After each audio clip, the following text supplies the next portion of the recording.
In a plain with nothing but bushes, Kim Suho, or rather, Lloyd Frontera, observes with his pets and his loyal servant a vast sea of money. Digging his shovel into the ground, Lloyd activates his ability, turning that vast plain into a cluster of future buildings. This is the story of a civil engineer who completely changed the medieval world. But before that, let's go back a few years. You have been randomly chosen by the Absolute Being as a candidate. From now on, you will be a character in the novel. Knights of Blood and Iron. This was the message Kim Suho received as soon as he opened his eyes. Instantly, he realizes he has ended up in the fantasy world of the novel he read the night before but is confused because he woke up on the ground. He gets up, freezing, his mouth paralyzed from sleeping on the road. The system mocks him, leaving him stressed and making Lloyd try to hit it. Regaining consciousness, he knows he has possessed someone from the novel. But the only person who sleeps on the street and lives in the rural area is the young Master Lloyd. His bodyguard, who was searching everywhere, finally finds him. He is none other than the protagonist of the novel, Javier Azrahan. The protagonist recognizes him immediately, as he looks exactly like the illustrations in the novel. In the novel, Javier's reputation as a swordsman spread throughout the continent, but initially, he is just an anonymous knight who works in the countryside. When the protagonist finds out he is the vagabond Lloyd, he becomes extremely irritated. Seeing this, Javier says he never called him a vagabond, but is glad he has self-awareness. Back at his family's mansion, Javier is warming the fireplace, asking if Lloyd really can't remember what happened. Apparently, he drank until he was completely drunk, destroyed the bar, managed to get back home on pure instinct, but ended up fainting on the way. The protagonist, freezing, observes the ground. Although it's warm, the environment is still very cold, as expected in a fantasy medieval world. Before leaving, Javier says he will report the bar incident to Lloyd's father and is questioned by the protagonist about his family's debts. He knows the whole story from the novel, having read it in one night in his apartment. He also knows Lloyd's family's fate. The Baron and Baroness were killed by scammers, and vagabond Lloyd died vomiting blood. The protagonist is furious at how Lloyd has been living until now. It's even worse than his past life in Korea. The next day, his mother asks if he really destroyed things at the bar last night, and asks him to apologize to the owner this time. The protagonist thinks the body owner should apologize since he didn't do anything, but still says he will apologize. His words truly scare them both. They never imagined he would apologize to anyone. In the city, a man working with Hay sees Lloyd and his guard walking through town, so scared of him that he hides behind the cart. In fact, this happens to everyone in town. Even children are instructed not to make eye contact with him. His mere presence disgusts the villagers, but this is something he already knows. He wonders why Javier is following him. Javier says the Lord asked him to prevent any accidents from happening again. In short, he's there to protect the villagers from Lloyd. The protagonist wonders if he should try to clean up his image first, but the more urgent matter is to make a lot of money to settle the family's debts so he can enjoy a good life. He checks the system for any hacks he can use, but only finds 2 useless abilities. Javier asks where Lloyd is going since they are already in front of the bar. The protagonist says he got distracted and didn't realize they had arrived, but Javier is still very suspicious of his actions and suspects he is lying. As the protagonist enters the bar, Javier thinks he's different from the night before, as if he's become someone else. Inside the bar, we see that Lloyd indeed caused a mess the night before. He apologizes, but it only puts the bar owner on high alert. Seeing that the bar owner is scared because he's speaking formally, he tries to be a bit more arrogant, but it seems his apology didn't work very well. Outside, Javier says it's normal for the bar owner not to accept his apologies, since he destroyed all his furniture and decorations that took so long to acquire. He says the bar owner will only be satisfied after receiving compensation, but the protagonist has several family debts to settle. Javier continues, saying the bar owner's mother's condition has worsened due to the winter cold, but this gives the protagonist a brilliant idea. As if a light bulb had finally lit up in his head, he remembers that there's no concept of heated stone slab floors here. If he could make one in this world, it would definitely sell well. This is something Lloyd could never do, but with Kim Suho's knowledge, it would be possible. In Korea, he studied civil engineering and even managed to build a house while in the army. Excited about the new idea, he tells Javier he'll go back to the bar, but as he's returning, he receives a notification from the system saying his real journey has begun, and now he had RP points to earn from people. At first, he doesn't quite understand what it means and imagines it must be similar to XP. However, unlike XP, he doesn't gain it by killing monsters but by improving his relationship with characters, so he takes the opportunity to test how it works on Javier. His impression level with him is at -30, finding this number very low. He tries to compliment him by saying he's handsome, but this only makes the impression even more unfavorable, now at -31. He decides to set this aside for now to avoid irritating him and proceeds to the bar. At the bar, Lloyd is trying to make a contract with the owner. The contract states that he will build something to pay for the cost of all the items he broke. The owner obviously becomes wary and suspicious of his actions, even using a mental barrier ability against the protagonist. Since his reputation is completely destroyed, he can't simply try to transform into someone else to redeem himself. Instead, he uses his reputation as a vagabond to make the bar owner sign the contract. Now with the contract in hand, Lloyd says it was an excellent choice to negotiate with him, while his bodyguard looks at him with suspicion of his actions. Outside in the bar's yard, he's measuring the site with a shovel. Javier asks if he's trying to establish a new pattern of misconduct, since he threatened the bar owner to sign the contract. The protagonist says he's judging him based on what he did in the past, but now things are different. He will make them smile in the end. He starts digging and thinks that the reason for their smiles will be the foundation of his future money. He begins digging a hole and flattening it, hitting it several times to make it smooth. Then he constructs the house structure using wood from the mansion's warehouse. A week later, the foundation of the house is almost ready. He just has to use the red clay by the river to create the exterior. However, he's not an inexhaustible machine. His body is still physically weak. Javier is truly impressed that he is keeping his part of the contract with the bar owner. Even though he's exhausted, the protagonist says he has no time to rest and continues his work. He prepares to cut the wood but is stopped by Javier, who takes the axe from his hand and asks what needs to be done. He tosses the wooden planks into the air and quickly cuts them into perfect shapes. The protagonist is impressed, giving him a thumbs up. This is expected from someone about to become a sword master, and he compares it to modern equipment. He boldly asks Javier to help him dig, which obviously annoys him since instead of thanking him, he's asking him to work more.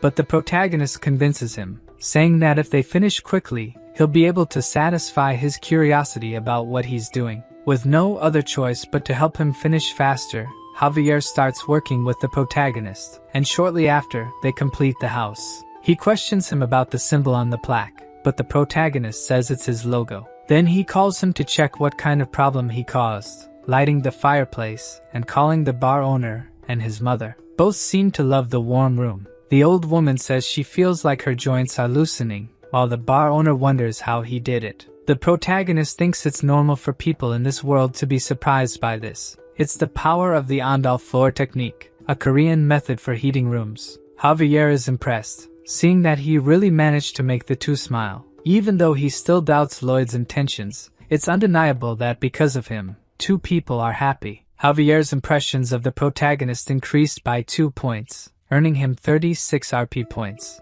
The protagonist even jokes a bit with his bodyguard, saying he was probably thinking, how could trash like this think of that? Even though he spent a bit to build this house, it doesn't matter, as this model house will be the showcase of his new money source. A few days later, people were lining up to experience the sauna. Those coming out all sweaty only made those who hadn't entered yet more curious about it. The protagonist takes this opportunity to try to sell his idea. He created 2 different plans, Type A, which is a separate construction, and Type B, which remodels the existing house floor, also offering a 10% discount if they buy both constructions. While the protagonist is using his cunning to sell the contracts, his father appears, asking what he's doing. The protagonist becomes apprehensive when he sees him, and already in the mansion, they are having dinner facing each other at the table. It's not like he's avoiding him, but it would be problematic if he forbade him from working on the constructions. His father decides to listen to what he has to say and asks what he is plotting this time. He tries to act as Lloyd would and says that the only thing he did was build a heated room for the bar owner, although his father already knows about the contract he made with him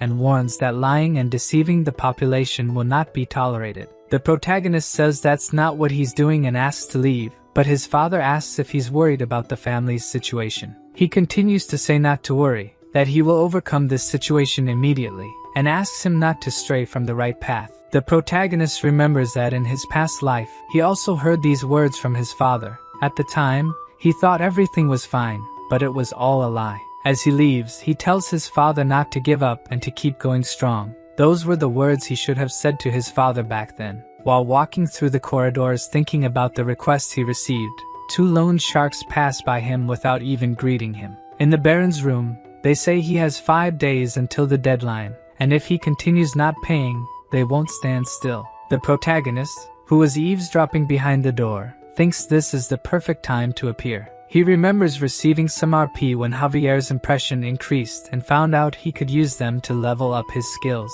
A sensor scans him completely, analyzing all the skills he possesses. The system says he's smarter than he seems, and the protagonist, angry, says it's obvious since he was a high-achieving scholarship student. The 2 skills he acquired based on his current knowledge were basic measurement and basic design. Even though he doesn't quite know what they mean, he buys both.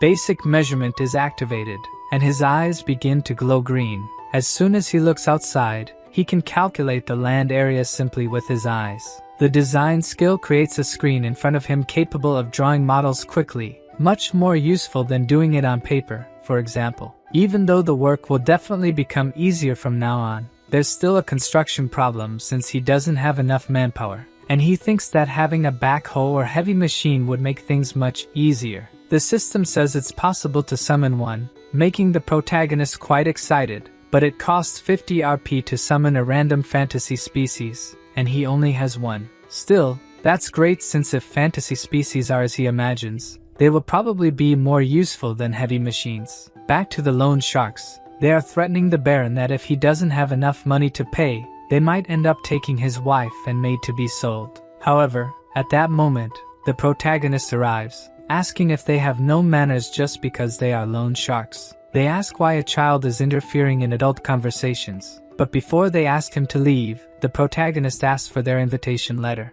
In the kingdom's noble law, in Article 3, Section 6, it says that all nobles have the right to protect their rights and interests, and entering a noble's mansion without an invitation is equivalent to invasion. The loan sharks say they've never heard of this law, but he tells them to check it together and calls Javier. As soon as he enters the room, the protagonist orders to cut off the invader's arms. The loan sharks ask if he's crazy and if he plans to resolve this in court. Then he says that's why he told them to check together. He wants to see which side the court will take. Seeing Javier unsheath his sword, the 2 loan sharks get scared and flee, saying they will regret this. His father questions him scared, saying this won't help calm the situation, until Lloyd throws a bag of money on his table. He says that's the initial payment he received and that it's a considerable amount for this month. His father thinks he's extorting money from people, but Javier tells him not to worry since he's monitoring the young master to keep his promise. Seeing that Javier trusts his son, he allows himself to trust him this time. In the corridors, Javier asks how he knows about the law, as he always thought he was an ignorant person, but the protagonist, angry, replies that he found it around. In fact, he found it in the novel. After the couple's death, the loan sharks wanted to dig and take the bodies to sell. At that moment, Javier talks about the law and cuts off the heads of the 2, knowing the novel's content is beneficial, but in any case, one message catches his attention now. He gains 60 RP as his father's trust increased. He goes to a secluded area away from people and activates the random spin.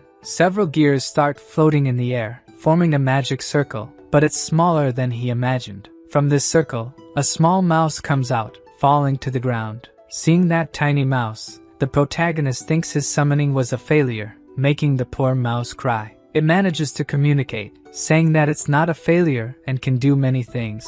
The protagonist asks what it can do, so it spits out a manual. Despite finding it grosses, the protagonist takes the drool-covered manual and discovers that besides being cute, they can have their constitution altered by feeding them sunflower seeds. Red seeds make them giant for 12 hours, while blue ones make them small. He asks if it can become as big as a human, since hamsters are good diggers.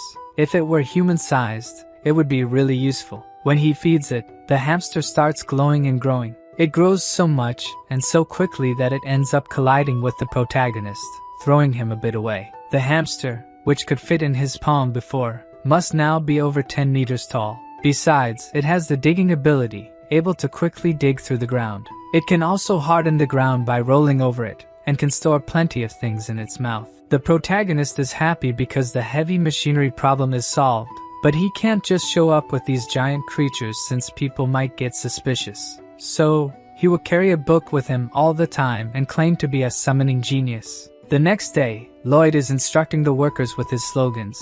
He makes everyone repeat with him. Safety first. The army of 30 people is clearly demotivated for work, even though they are still paid even if they don't work.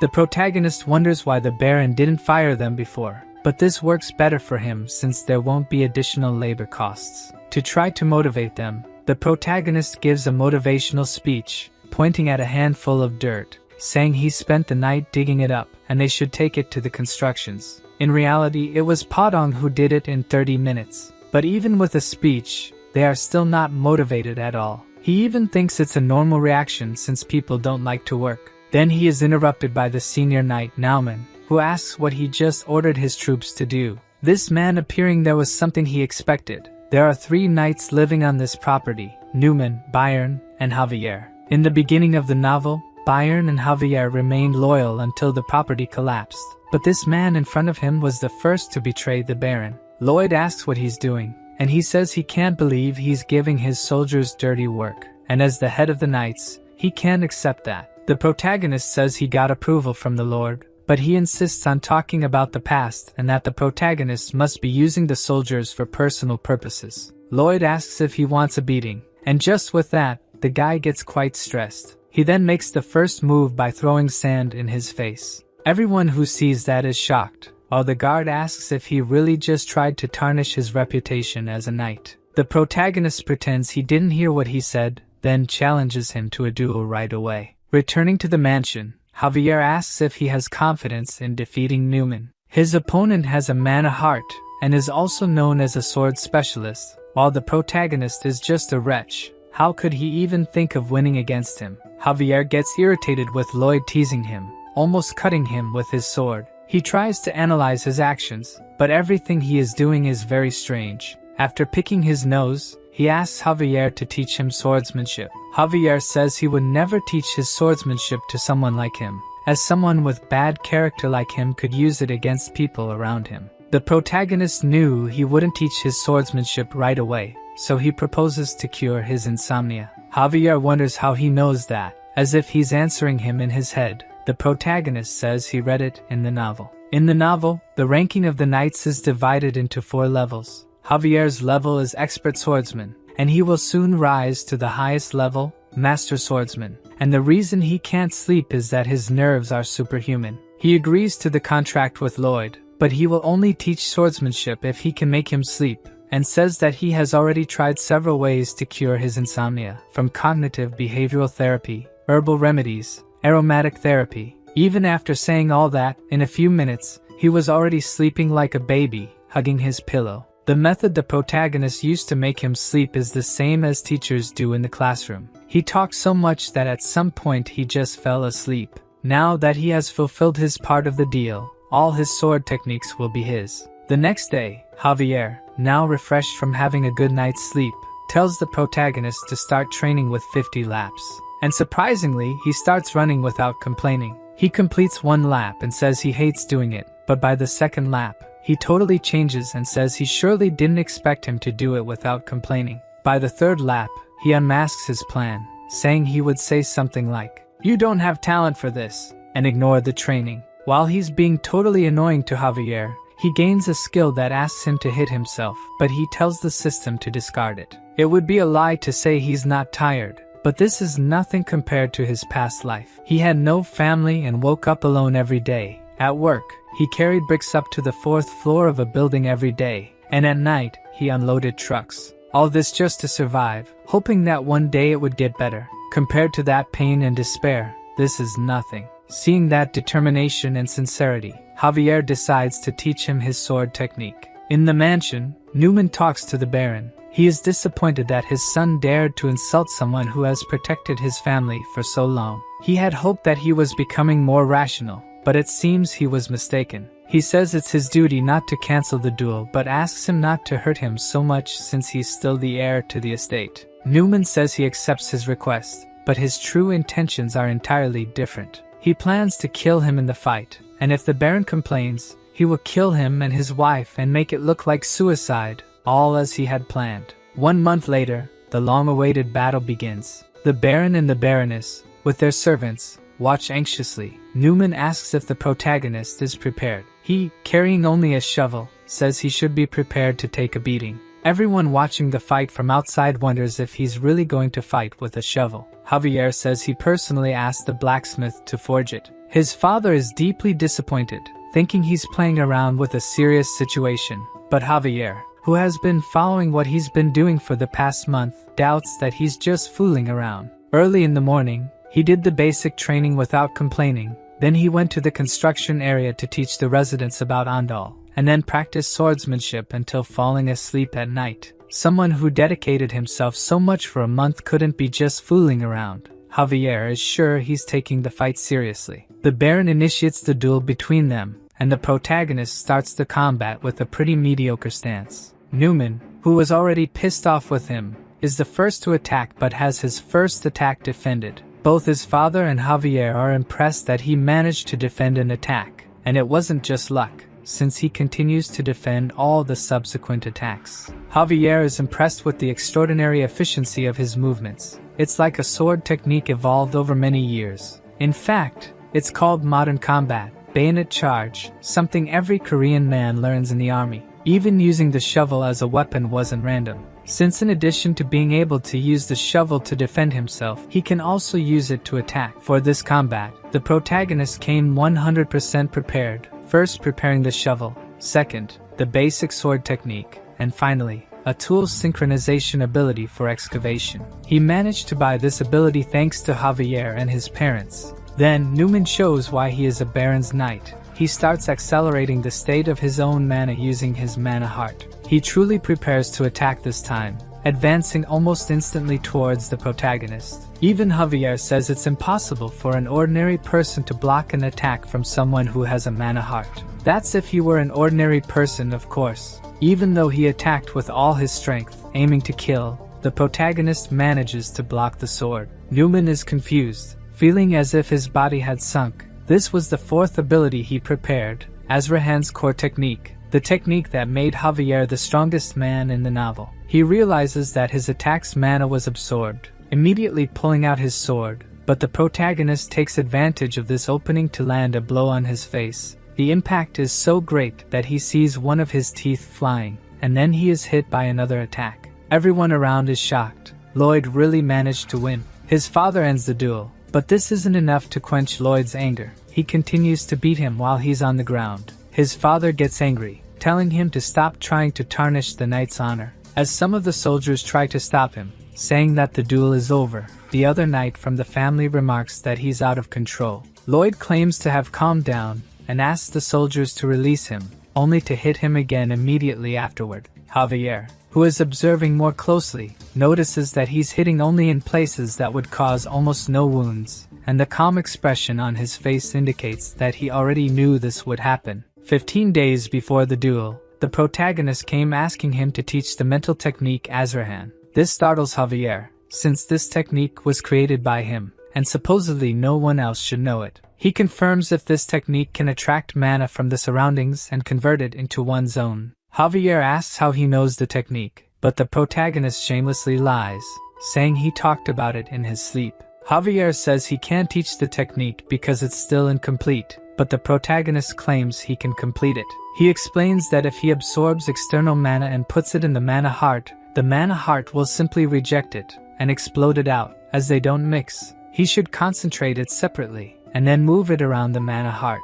Javier thinks this might really be possible and asks how he came up with it, but the protagonist continues to brazenly say he just imagined it would work. That day, Javier was able to complete the technique he had been worrying about for so long, and on the first try, he managed to create 3 circles. Lloyd says he doesn't want to create a mana heart, All he wants to learn is the absorption part. He just wants to absorb what he can touch. Since he had learned this ability, Javier thought he could defeat Newman, but he triumphantly won. His father again tells him to stop talking about his reputation as a knight, but he tells him to look under the tablecloth and then say if this man deserves to be called a knight. He finds several letters, and when he reads their contents, everything is there. From the property's situation to the Baron's likes and dislikes and instructions on how to forge fake documents. These letters contain everything he has shared so far. Newman wonders how he found them since he had hidden them inside the wall, but due to the novel, he already knew where they were and sent his hamster to fetch them.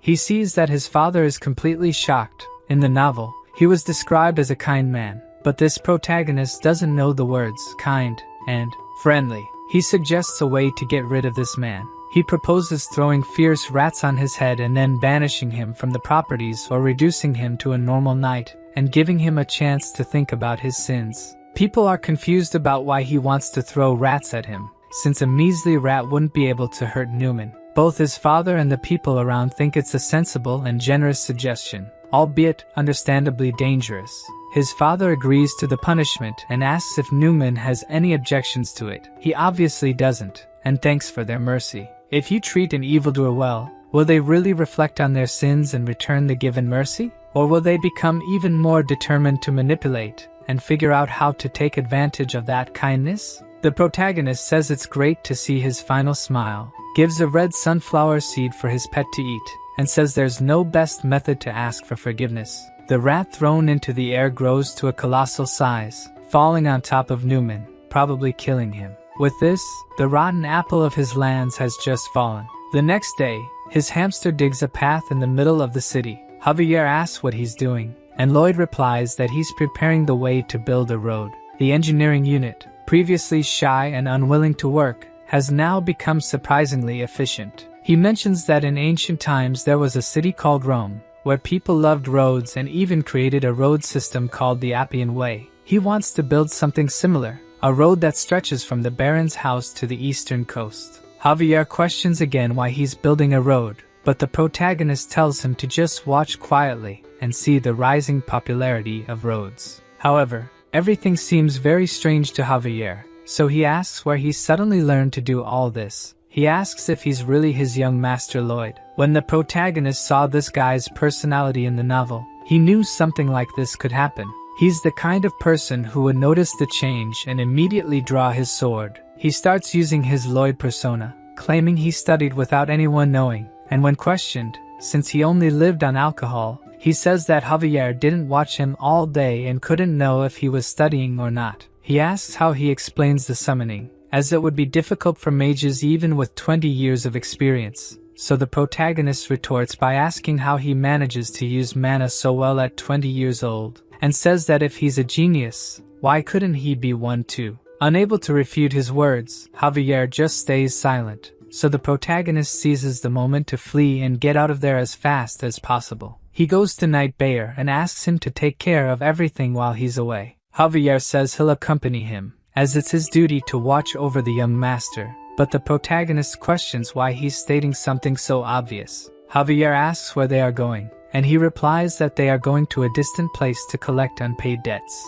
In a small, remote town in the Runia property, the scammer from Thor to Real Estate is very stressed because he lost a lot of money. His bodyguard says it's normal since he makes money by gambling, and also says that if he doesn't have enough money to pay him, he'll have to leave. The scammer gets scared, saying he can still pay and that he shouldn't go anywhere. He can make money by cheating others again, but since many people are looking for him, it's better to lay low for now. At that moment, the protagonist kicks the bar door open. The man asks what's wrong with him, but when the protagonist introduces himself as Lloyd Frontera, the guy is shocked as if seeing a ghost. The scammer immediately tells his bodyguard to run with him, and with just one leap, he jumps through the bar window. However, when he reaches the alley, a man is already waiting for him. Javier orders him to surrender the scammer and leave. If he refuses, he will be considered an accomplice. The bodyguard won't give up so easily, and as he prepares a spell, he asks if he even knows how to use a sword. The protagonist, observing the fight through the broken window, says that when Javier lost the Baron, he sought revenge and then fought this bodyguard, the first evil black mage he encountered. He had to fight against gravity power. At least that's how it is in the novel. The black mage then uses his gravity magic, directing it towards Javier. He manages to defend using his sword, but the magic expands and creates a gravitational field around him. The black mage then activates the gravity, causing him to break the ground with his feet. When Javier fought this guy in the novel, he was just an expert swordsman, but now this Javier has 3 mana circles and easily manages to cut the gravity magic. Seeing that it will be impossible to confront him directly, the black mage flees, saying that wasn't part of the contract. Javier asks if he knows what happens if he strikes a noble, intending to cut his legs, so he will crawl to the tribunal. However, at the last second, the scammer is saved by Lloyd, who steps in the middle of the attack and prevents it from landing. He shouts at Javier, saying he will be punished with death if he goes to the tribunal. Javier is shocked. Lloyd just showed kindness to another person. They tie up and lock the swindler in the room. Seeing him quite apprehensive, the protagonist tells him not to be so afraid since he won't kill him. After all, if he did, the people he owes money to would cause a mess. The swindler asks if the protagonist will forgive him, and Lloyd replies that he won't take it to the tribunal, but he expects compensation in money. But since he doesn't have money to pay, the protagonist has another way to forgive him. All he has to do is sign this contract, and that's it. The swindler asks what kind of contract it is. It's just an ordinary worker's contract, and he will be paid, of course, but 80% of his salary will go to repayments due to the high debt, to be paid after 520 years. This shocks both the swindler and Javier. It was obvious that he wasn't there just to sympathize and forgive. The protagonist thinks he'd never be crazy enough to kill a guy who owes him. He'll suck every drop of money he can for the rest of his life. The swindler asks how he can make such an unfair contract, but when the protagonist threatens to take it to the tribunal, he ends up signing the contract right away. Back in the cart on the way to town, we see the swindler still tied up. Javier mentions that due to this guy's money, they won't have to worry about interest for a few months. However, the protagonist corrects him, saying he'll use all that money to invest in labor costs since the 30 soldiers aren't enough. A few days later, we see the protagonist recruiting employees. The line is so long that it extends for several meters. He asks Javier if these people really hate him. He's sure they do, but due to selling the Diendal for a lower price and being firm in punishing the traitor, people have started to see him as trustworthy and capable. The man in front of him asks where to sign the contract but thanks him first since his son used to get very cold in winter. But thanks to him, he doesn't have to worry about that this year. The protagonist even feels ashamed, as he's only satisfying his greed. The man continues, saying he has relatives from another town who would like to buy the Andals. The protagonist expected this to happen, since he didn't build the Andal for nothing. Now he'll raise the price under the pretext of travel expenses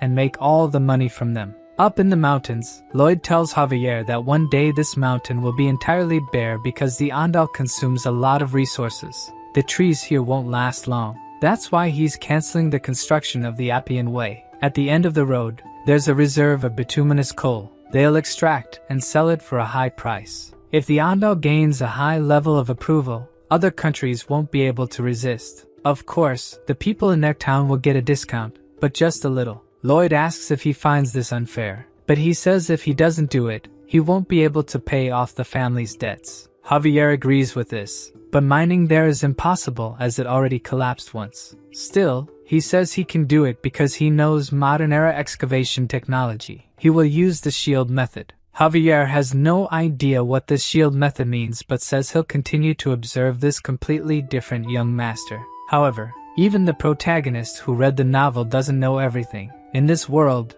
there are hidden dangers, and within the cave are thousands of creatures just waiting to emerge. Lloyd clasps his hands and performs magic, casting it upward and summoning a high-level apartment. A huge building appears from the sky, falling behind him. At least that's what he would like to do, but the only magic he uses is on his finger to design faster. Tired because this project is taking too long, he thinks he would like to summon 100 undead workers who don't need a salary. Due to the incident with Newman, he gains 639 reputation points due to favorable impressions from people. He upgraded his basic design skills and basic measurement skills to intermediate level, gaining new functions. Arriving at the mine entrance, he reflects on how he's supposed to dig there. He activates his intermediate measurement skill and can scan up to 5 meters. With this ability, he can find the safest path, but the problem is how to unearth the entrance quickly. Humans will take too long and get tired easily, and Padong is sick of the road project. He sees no other choice but to randomly draw a new species. He activates the mini portal again, which makes quite a noise, and a mini snake comes out of it. Seeing this cute snake, it seems apparently useless on the outside, but he remembers that was the case with Padong too, and asks if it grows big with sunflower seeds. He asks her to demonstrate her skills, and weeks later, he sees that she is much more useful than he imagined. She can eat the earth in front of the shield equipment, then she digests the food, and at that moment, Javier prepares for the attacks. She excretes steel, and Javier is in charge of cutting them, which are then used to build the terrain's support structure. Javier questions why he's cutting the poop of a giant snake, but the protagonist doesn't care and orders everyone to move forward, pushing the iron shield. Even though he installed oxygen tubes, he still feels a bit dizzy, but if it weren't for them, he would have probably passed out inside. Seeing that he's starting to get tired, Javier tells him that he also needs to rest with the other workers, but the protagonist says he's the site manager and needs to oversee the operation and act responsibly. In Korea, the people in charge of the work were the kind of people who didn't even show up on site. He hated those people and promises never to be like them. So, he uses his ability and detects luminous coal ahead. He cheers everyone up, saying they're almost there, and thanks the little snake because thanks to her, they were able to do this 10 times faster. While the protagonist explains that after they reach the coal, they'll have to dismantle the shields and expand the space, they start hearing a noise coming from the ground. Alarmed, the protagonist uses his ability and sees a small hole that wasn't there before, and this hole begins to grow larger until a giant ant emerges from it. Javier immediately cuts its antennae, and Lloyd uses his shovel to crush its head. The sudden appearance of this monster surprised him since it's something that didn't appear in the novel. But this is not the time to relax because an ant never walks alone. Thousands of ants begin to appear, and the protagonist evacuates everyone outside, while Javier manages to hold several of them, cutting them into pieces. If there's an ant colony, there can be from 200 to 1,000 monsters there. Javier is running out of breath. He won't be able to hold them all, and the path they made is so well structured that it won't collapse unless they use dynamite. The situation seems very complicated, so Javier slaps Lloyd's face to snap him out of it and not panic. Who is thinking incessantly for a solution, comes up with another brilliant idea. He tells Javier that they will attack head-on and enter the ant tunnel, even though he thinks it's absurd. There must be some reason behind it, so they proceed. At the mansion, the Baron receives the news that monsters have invaded the mine and that his son and Javier stayed behind. He quickly puts on his armor set and tells them to go immediately to the mine. Meanwhile, Javier continues fighting the ants and asks how much more they have to face. The two are completely surrounded by the ants. The protagonist knows that Javier is reaching his limit. He uses his ability to locate methane gas somewhere underground, knowing that if they can find it, they can create a large-scale explosion to deal with the ants. He manages to locate it and starts digging to unearth the methane gas, with Javier protecting him. Things seem to be going well, but they both hear a very loud scream. The Ant Queen has decided to show up, and just by seeing her size, Javier says he can't face her. However, in this situation, he has no choice but to push beyond his limits, managing to defend against and counterattack the Queen's assault. While Javier fights her, the protagonist continues digging until he finally uncovers the gas. He tells Javier to get out of there as fast as possible and run to the entrance, while he grabs a still-burning torch. They run through the tunnel filled with dead-end bodies, and when they finally put enough distance, he throws the flaming torch towards the gas outlet. The Ant Queen tries to attack them but is hit by the massive explosion caused by the gas. Not only her, but all the ants in the cave are caught in the blast. Outside, people hear the noise and a great tremor from deep inside the cave. The Baron worries about his son and tries to enter the cave but is stopped by his bodyguard. Inside, the two survive the explosion, but Javier and the snake have fainted. To make matters worse, the entrance is blocked. Realizing they will soon run out of oxygen, the protagonist uses his ability to see through the wall. He sees no other option but to start digging. Javier, who managed to keep some consciousness, sees him working to get them out, and as a result, he builds a stronger bond with him. Seeing that he has nothing more to lose, he asks the system to enhance his abilities. The system reanalyzes the abilities he possesses, combining all these skills to create the core technique Azrahan. When the ability is created, he feels immense power coursing through his body. Even though he doesn't have a mana core, he can feel the mana circulating around his core. His mana increase went up to 120%, and now he has plenty of RP to spend, so he keeps increasing it until his technique reaches level 10. When it reaches level 10, it evolves, and he starts feeling 2 mana circles circulating around his heart. Now his mana increase is at 200%, and he also gains 2 new abilities, one that prevents fatigue for 10 minutes, and another that triples his mana for 20 minutes. He activates his fatigue preventing ability, and begins digging tirelessly towards the exit. After digging deep into the excavation, he finally sees a hole indicating the way out, but he is still 5 meters away. He doesn't give up and keeps digging until he reaches 3 meters away,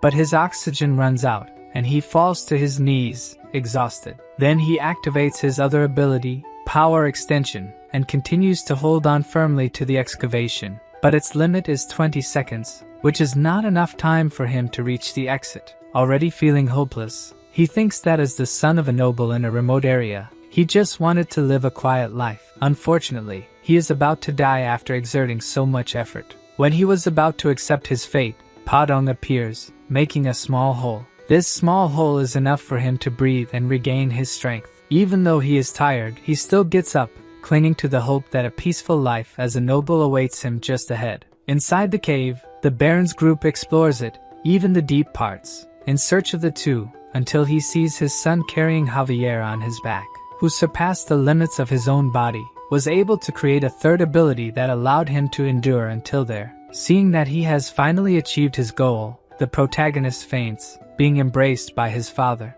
The next day, people in the city talk about what happened. Those who thought Lloyd was just a spoiled brat are impressed by his determination and courage to stay there, fighting against the ants and rescuing all the workers. Back in his room, Lloyd sleeps under Javier's watchful eye. As soon as he opens his eyes, the system's message saying that people are impressed with his courage and heroism appears in front of him. He quickly becomes a hero and gains 500 RP for it, which makes him very happy, of course. The next day, the workers are even more motivated in mining, and when they see Lloyd arriving, everyone starts greeting him and thanking him for saving them. They now see him as the person who saved their lives and think he's different from other nobles. 2 weeks have passed since the incident, and even though nothing has happened, the protagonist still decides to prioritize safety and conduct sweeps around the mine. Javier asks why he's personally doing these dangerous things when he could just send one of the workers. But the protagonist calls him an idiot. He should be responsible for the dangerous tasks, so they won't say anything even if he spends a lot of money. They reach the end of the tunnel, and Javier tells them to go back. But the protagonist seems to have seen something with his ability. He starts digging to investigate, as there might be ant eggs that haven't hatched yet. But what he finds is something unexpected. An orc trapped along with several other animals, probably stored to be eaten later. Javier says he looks dangerous and intends to take care of him right away, but he's stopped by the protagonist. Lloyd asks if he's dead, but Javier says ants have a habit of only paralyzing what they're going to eat. The MC gives a wicked smile and says this is an incredible reward. Back at the mansion, the orc is already awake. His name is Hirosh, and he says he will never forget him as his savior. Hirosh, the son of the orc tribe leader, says he will do anything for Lloyd for being his savior. In fact, that was the exact reason he helped the Green One. Our Prota asks for 120 orc workers to help at the mine, but his request is denied by the orc. As orcs are warriors, only other warriors can give them orders, and since young Lloyd is not a warrior, he couldn't give orders to the orcs even if they provided workers. In the orc tribe, it's necessary to bring the head of a monster ant when one becomes an adult. Hirosh made a mistake in the tunnel and ended up being paralyzed, but of course, our MC wouldn't let this opportunity pass so easily. Before anything else, he congratulates him for becoming an adult orc. Hirosh, crestfallen, says he couldn't catch a monster ant, so the protagonist says they caught the ant queen together, showing her head pinned to the wall. The Hulk says he doesn't remember catching such a big ant, but the liar says it was a truly surprising sight because when he entered the ant tunnel, the queen was trembling with fear. While Javier listens to his disgusting lie, the orc believes that they are both excellent warriors and that they together caught the queen. Lloyd mentions the 120 workers again, but this time the orc says he will recruit them. A week later, in the Steel Sand Tribe village, the protagonist, who had made a long trip there, finds out that the orc leader refuses his request. Shocked, he asks why. The orc chief says they need to hunt every day, and if they don't eat protein right after the hunt, they will lose muscle strength. Javier says these orcs are bodybuilding maniacs, so it will be impossible to convince them. The protagonist asks if there was a way to preserve the meat so they could go without hunting for more than 3 days, and he says he knows how to prevent the meat from spoiling even after several days. Let's go back a little in time to remember the moment they arrived in the village. The father and son, who hadn't seen each other for so many days, were extremely emotional to see each other again. They run to each other and give a tight hug. The impact of the hug alone was so strong that it caused a gust of wind to spread around. Lloyd says that if anyone had been between those two, they would have turned into mincemeat. Our mercenary thinks that if they can get 120 workers with these two, productivity will increase hundreds of times. But that wasn't the only thing that caught his attention. When Hirosh brought the Ant Queen's head as a celebration, the orcs were using massive gold objects for squats. Lloyd is shocked and wonders where they found those. It's as if they stole or took them from somewhere. Because of this, he makes a deal with the orc tribe leader to get both the labor force and the treasures. Javier is reading the contract and discovers that they will build a stone-cold storage warehouse. Not knowing what that means, he asks Lloyd. The royal family preserves food using ice magic. What they are going to do is similar, but they won't use magic. To make it, they will need a special stone called granite. It is a very resistant stone and will be difficult to extract. Normally, one would use dynamite to extract the stones, but right next to him is a human dynamo. From Javier's look, he already knows he will use him again. In one of the main episodes of the story, in the city of Namrum, the entire population was trapped in a magic barrier, and within this city were thousands of refugees that Javier needed to save. At this moment, Javier was a sword master with 4 cores spinning around his mana heart. At this moment of despair, he unintentionally created a skill. The explosion from the collision was so strong that, aside from destroying the magic barrier, it became one of his main techniques. Lloyd explains this technique that he could use. Javier again asks how he knows about this, but the protagonist says he just thought of it at some point. Even though the real reason he taught him this technique was to use him, it would still be a great strength boost if he could execute it. Protecting the mana heart with 1 core and moving the other 3, he releases an explosion into the rock.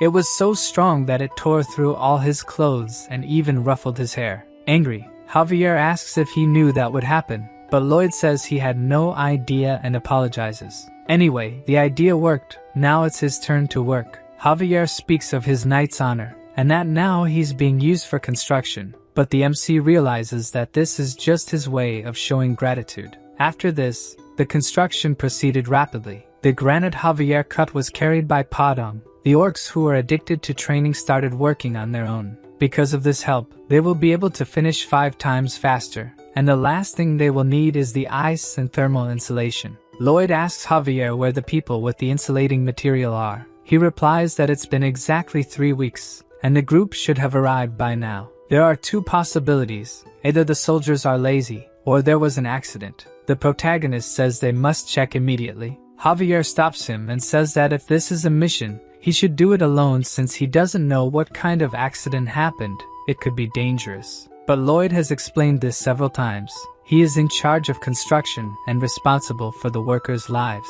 Exploring further into the mountains, he ends up finding one of the gloves he had custom made to use when handling insulating materials. Javier warns that he senses a strange energy coming toward the canyon, an abnormal flow of mana but very faint.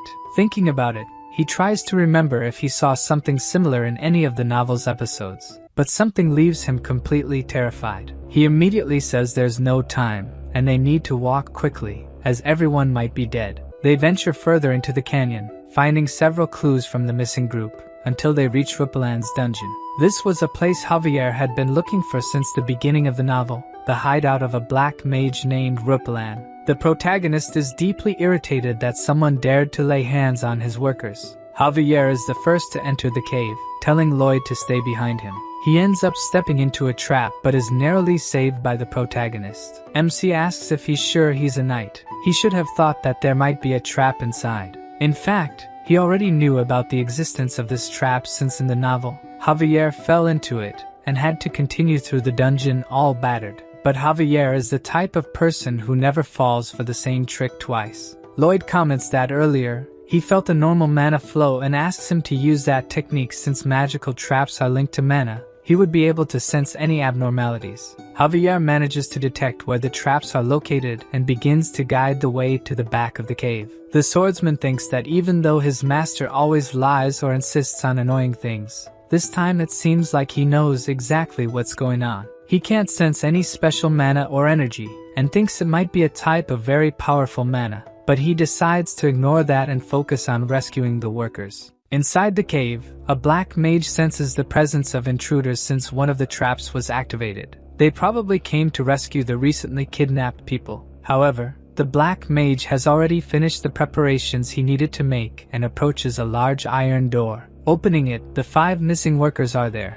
He grabs one of them by the hair and starts dragging him, throwing him into a magic circle of blood. This is the magic circle that connects to hell. Using a scythe bathed in blood for 100 days and a young human, he will execute his spell. Before he can hit him, the black mage hears a shout telling him to stop. At the entrance to the laboratory, he sees Lloyd and Javier ready to attack him. Surprised at how fast they got there since there were hundreds of traps in the cave, the mage automatically uses one of his spells. 2 iron doors close around them, trapping them in that small space. The protagonist already knows what's coming and holds his breath as a sleep-inducing gas starts to fill the area. Lloyd uses his ability that makes him tireless for 10 minutes and starts digging quickly into the ground to make a tunnel. He doesn't need to worry about Javier since he is already immune to all medications to treat his insomnia, so sleeping pills don't work on him. Seeing Lloyd digging a hole under the door, he looks like a giant mole. Javier will keep that memory to tease him later. When the MC finishes digging the hole, he calls Xavier to finish it, preparing a magical explosion to surprise the black mage. The big explosion works, and the black mage is totally shocked to see that. Observing the protagonist emerge from the hole in a monstrous way, he decides to summon a creature to fight. A 2-headed monster comes out of the circle. Even though it's one of his failures, this monster is still very strong. Seeing this giant creature in front of him, Lloyd tries to tell Javier its weak point, but using the explosive wave, he manages to make a cut that tears the monster in half. Even the MC is impressed, since he didn't know he could use the explosion as a propeller to cut. This is a technique that doesn't even exist in the novel. Seeing the swordsman easily deal with his monster, the black mage goes into despair as he can't defeat them. The protagonist approaches him and asks how he intends to compensate for delaying the construction by 2 weeks due to the soldier's abduction.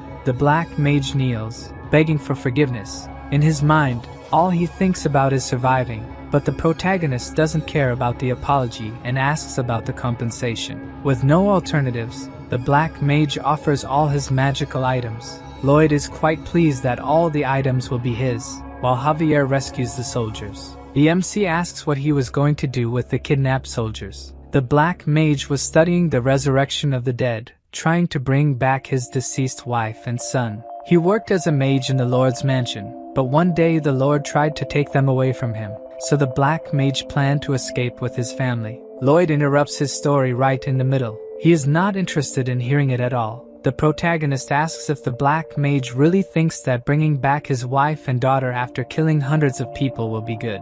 Due to his selfish goal, he ruined several other happy families.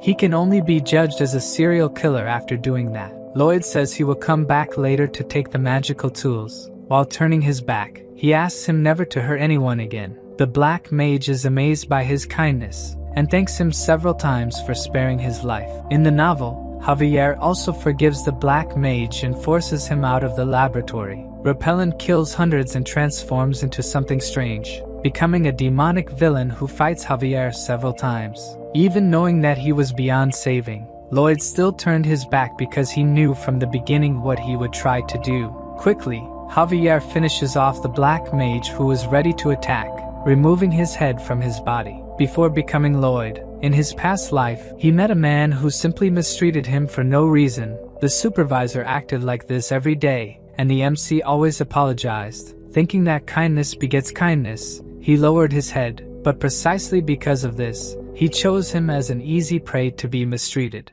One day his anger finally consumed him, and he couldn't stay calm anymore. That day the protagonist gave the beating that bastard deserved. While hitting him, all he could think was that he was screwed. But the result was completely different. The man started to fear him and avoid him. On that day, he realized that there are certain moments when violence needs to be stopped with violence. Villains must receive punishment equal to their crimes. Returning to the orc village, the protagonist notices that his men are very tired. Seeing that he could faint at any moment, Lloyd instructs him to hand over his backpack.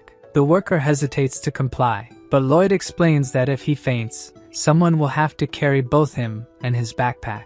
In reality, the young master takes backpacks from all the workers, ties them together, and declares that if anyone complains from now on, they won't receive bonuses. Javier isn't sure if he's doing this just for the backpacks or for the soldiers as well, but the truth doesn't matter to them, since all the soldiers see Lloyd as a trustworthy leader they can follow. The system sends messages asking if he doesn't find this rewarding, but for the protagonist, his only reward is money, nothing more. Arriving at the orc village, the stone-cold storage is already complete. Inside, the young orc notes that it is indeed a bit colder than outside, but not enough to prevent the meat from spoiling. Lloyd says it's still not complete as they lack ice to cool the area. Hiroshi asks how he's going to get ice since their living area is very hot.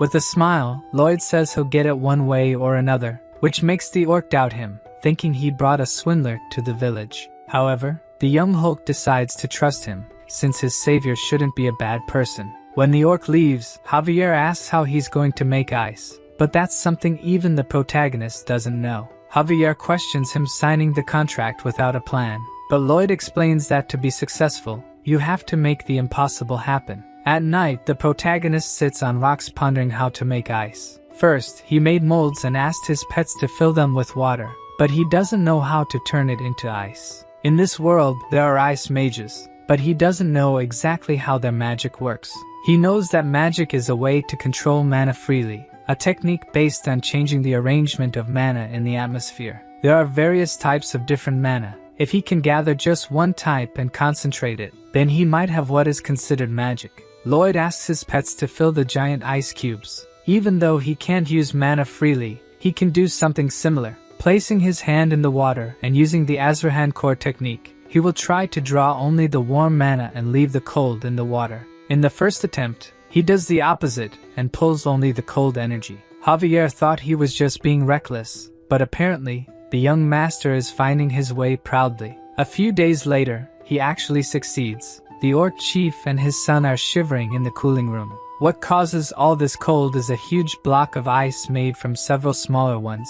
Both of them are truly happy. Now they don't need to hunt every day or waste protein. Lloyd looks at Javier with a look that says, "This is the mind of an entrepreneur," and the swordsman agrees that he was indeed right. The orc lord says he is deeply indebted to Lloyd, who has now gained the 120 workers, mentions that he was merely following the contract. However, the chief states they don't take things for granted just because of a contract. Therefore, he and the entire Steel Sand tribe now declare Lloyd Frontera's family as blood brothers, and to celebrate, all the orcs strike the Arnold pose. All friends of the Frontera family will also be their friends, and all enemies will be considered enemies of the entire tribe. The protagonist, pleased, reciprocates by flexing his few muscles. After a week, when they arrived in the city, people's reaction was exactly what they expected. It's obvious they were scared to see 120 muscular orcs entering the city. Lloyd wonders if he should have made a formal announcement to calm the people.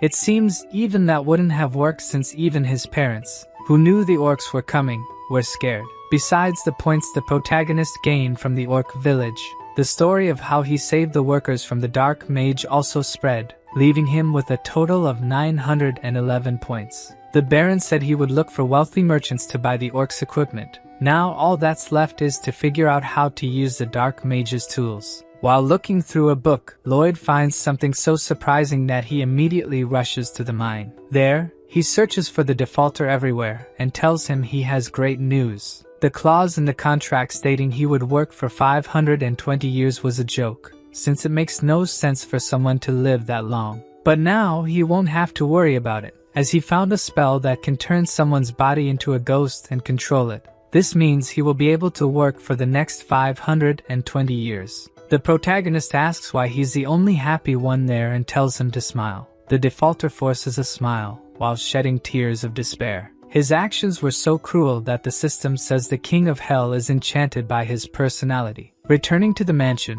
there are things he needs to discuss personally with the Baron. He looks for him everywhere, but a maid says the Baron received a visit from loan sharks.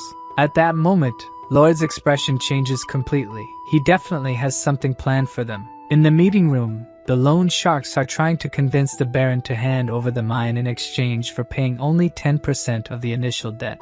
While he is silent, thinking about it, the protagonist knocks on the door asking to come in. This time, Lloyd arrives quite friendly to talk to them. They immediately show they have the contract, and that he won't be able to expel them from the house again. However, he continues with his act and humbly asks to make a suggestion. They refuse, but Lloyd keeps talking, leaving them quite irritated. Lloyd goes on and says that if he doesn't make suggestions, it will leave him a little irritated. At that moment, behind him, the young orc appears in fury, asking who made his brother irritated. The two loan sharks are terrified of the orc, but Lloyd tells him not to worry, as they will accept his suggestion. After the meeting, the two loan sharks run out of the mansion. Lloyd tells his father that he would like to make the debt disappear, but since that would be a crime, they must be content with this outcome. He also mentions that the extraction of bituminous coal is going very well. However, now they have another terrible problem to deal with. Orcs eat 10 times more than a normal person, and if they can't resolve this, they will end up with more debts. As he expected, the orcs are great miners. Some of them mine for over 24 hours without stopping and have to be forcibly removed by humans. Their productivity is 10 times better than he expected, and they also refuse to receive wages. Their payment is in food, but the cost of this food has increased so much that Lloyd considers raising taxes to meet this demand. However, continuously raising taxes would be theft, making the population dissatisfied and work less. The simple solution to this problem is for the population to earn more money, and for that, they will use the wasteland in the north of the village, turning a swamp into a farm. Obviously, this won't be easy. Even with knowledge from another world, the protagonist still struggles to create a perfect drainage system. After 21 days of effort and hard work, even Javier asks the Baron if he should stop Lloyd, as he's not sleeping or resting properly. But the chief says that he used to hate his son, as he was worthless. But now seeing all his effort to achieve something, the only thing he can do is respect and not get in his way. When night fell, Lloyd finally managed to create a perfect drainage system. Now, tax money will flow like water. He lies on the ground extremely tired, but compared to the overtime and sleepless nights he used to endure, he can handle it. At this moment, a notification from the system appears in front of him, adding a new option to the design ability, allowing simulations using data obtained through measurement. Lloyd does a quick test, activating his ability on a distant mountain, and when he modifies the structure in an abnormal way, it breaks. He's angry that the system only mentioned this now, after a month of working like crazy. Arriving at the swamp, he starts the first phase of the wetland recovery project. The first step is to have his pets drink all the water from the land. The MC knows that just the two of them won't be able to do it, so he intends to use all his points to summon as many pets as possible. With his current number of RPs, he can summon 4 of them. The pets don't need to have special abilities. They just need to be big enough to drink all the water. The creature that comes out of the portal hits the protagonist's face due to its speed, and when it lands, Lloyd is surprised as it looks like a hippopotamus, an aquatic animal. The 3 pets celebrate by playing among themselves. The protagonist, now hopeful, asks him to show his instructions. Like all the others, Hippo spits out a card, and Lloyd, accustomed to this, picks up the card and reads it, discovering that it won't grow even if fed sunflower seeds. As Hippo doesn't grow like the others, it won't be suitable for this mission, so Lloyd decides to ignore it and summon another. His pets become irritated by his attitude and console their new friend. The protagonist tries to explain that he's not suitable for the job, but the pets go on strike, insisting he acknowledge their values. Lloyd decides to give it a chance and asks about its ability. The small hippo demonstrates the one gulp ability, which allows it to drink a lot of water in just one gulp, but it can only drink what its stomach can hold. Lloyd briefly thought this would be the best ability for the job, but is once again disappointed. Hippo decides to show what it can do and starts drinking water from the lake. The protagonist thinks he's hallucinating. As Hippo seems to be getting bigger, it begins to drink the entire lake, leaving Lloyd astonished by how much it has grown. In a few seconds, that immense swamp dries up. Hippo seems satisfied after drinking so much water, while the protagonist is completely shocked by how much he managed to drink in such a short time. The other two pets look at their master with a "I told you so" expression, while Lloyd asks the system if this is really random since he always gets the magical beasts he needs. But the system is vague and only says he's lucky. Hippo asks if it can keep drinking more. The reincarnated architect tells him to drink until he can't anymore, since the construction of the matrix terrain will start tomorrow. The next day, the workers are amazed at Hippo's size. He's part of the first process, drinking the maximum amount of water and spitting it into the river, repeating this process several times until everything is dry. Then the workers remove the roots of the herbs and the rest of the plants in the soil. Using mana explosion, holes are made, and bamboo is placed while Padong compacts the soil to remove water from the deepest part of the ground. Hippo uses the bamboo as straws. Only after all this, using his simulation ability, they build a dam. With all these processes completed, they have just finished the first sector. Lloyd shouts that after they finish, they'll have a big celebration, cheering up all the workers. After a few days, even Javier is impressed that they turned that abandoned land into cultivated land, but he also wonders when a swordsman started working in construction so naturally. Lloyd arrives shouting his name. He asks Javier to spread seeds along the way to combat some insects. The great swordsman has been reduced to a farmer. Next time, he'll be sure to refuse these requests from the young master. At that moment, the Baron and Baroness arrive, seeing that wonderful scene, and everyone must be thinking the same thing they are. What they're witnessing is a miracle. The people of the village start to show respect for the protagonist, earning him even more RPs. Javier is also happy taking care of his plants, watering them as if they were his daughters. Lloyd says the only thing left to finish everything is the water wheel, a device to prevent the swamp from flooding again. They start to hear horse hooves approaching. An entire cavalry is heading towards them. Lloyd asks who those men are. Javier says that's Viscount Racona, who owns the northern part of the swamp. When they arrive, the protagonist identifies himself as responsible for the construction. One of the mounted subordinates says this is the Viscount's land, and they should leave immediately. The Mara's swamp is a place that hasn't been visited by anyone for hundreds of years. The northern part is land administered by Viscount Lacona, while the southern part is administered by the Frontera. However, they obviously claimed rights over the land out of nowhere, aiming to take this fertile land without any effort from the start. It makes sense for them to insist on handing over the land, since a part of the swamp is indeed their property. That much is clear until now. Lloyd asks the Viscount if he's really saying that his land was invaded. The man on horseback tries to speak but is interrupted by the protagonist, who says this conversation is among nobles. The man gets angry, while the farmers question the young master's actions. Lloyd introduces himself as the eldest son of the Frontera family. The Viscount comments that his behavior is indecent and asks to call Baron Frontera. The MC pretends not to have heard and scratches his ear. When questioned, he says the only thing he heard was the sound of a dung fly. The Viscount looks for the fly but is alerted by his guard that the young man is referring to him. Lloyd talks about the laws of the kingdom's lands, Law number 321, a special law about cultivating wasteland. If wasteland is abandoned for a long time, it's possible to establish ownership of the land. If left unattended for 100 years without residence or cultivation, it's considered land without an owner. To be recognized as property, the land must meet one of 4 requirements, and one of them is to have a harvest of at least one specific planting. At that moment, Javier remembers his conversation with Lloyd some time ago, where he mentioned that the seeds are to rid the land of pests. The protagonist congratulates the Viscount on witnessing the first harvest in the history of the Mara's swamp. Realizing that he had already prepared himself, the Viscount feels deceived. Lloyd kindly gives the cabbage as a gift to him and orders the cavalry to leave his territory, or else they would be considered trespassers. Seeing them all leave disappointed, Javier asks if he received a prophecy that these people were coming. In reality, this isn't the first time the protagonist has dealt with people trying to take advantage of others' efforts. All the farmers are also satisfied and celebrate that the young master managed to protect their lands. However, he continues to maintain his mercenary pose, only thinking about money, and tells everyone to get back to work. Late at night, the protagonist sits watching the crops being hit by a huge storm.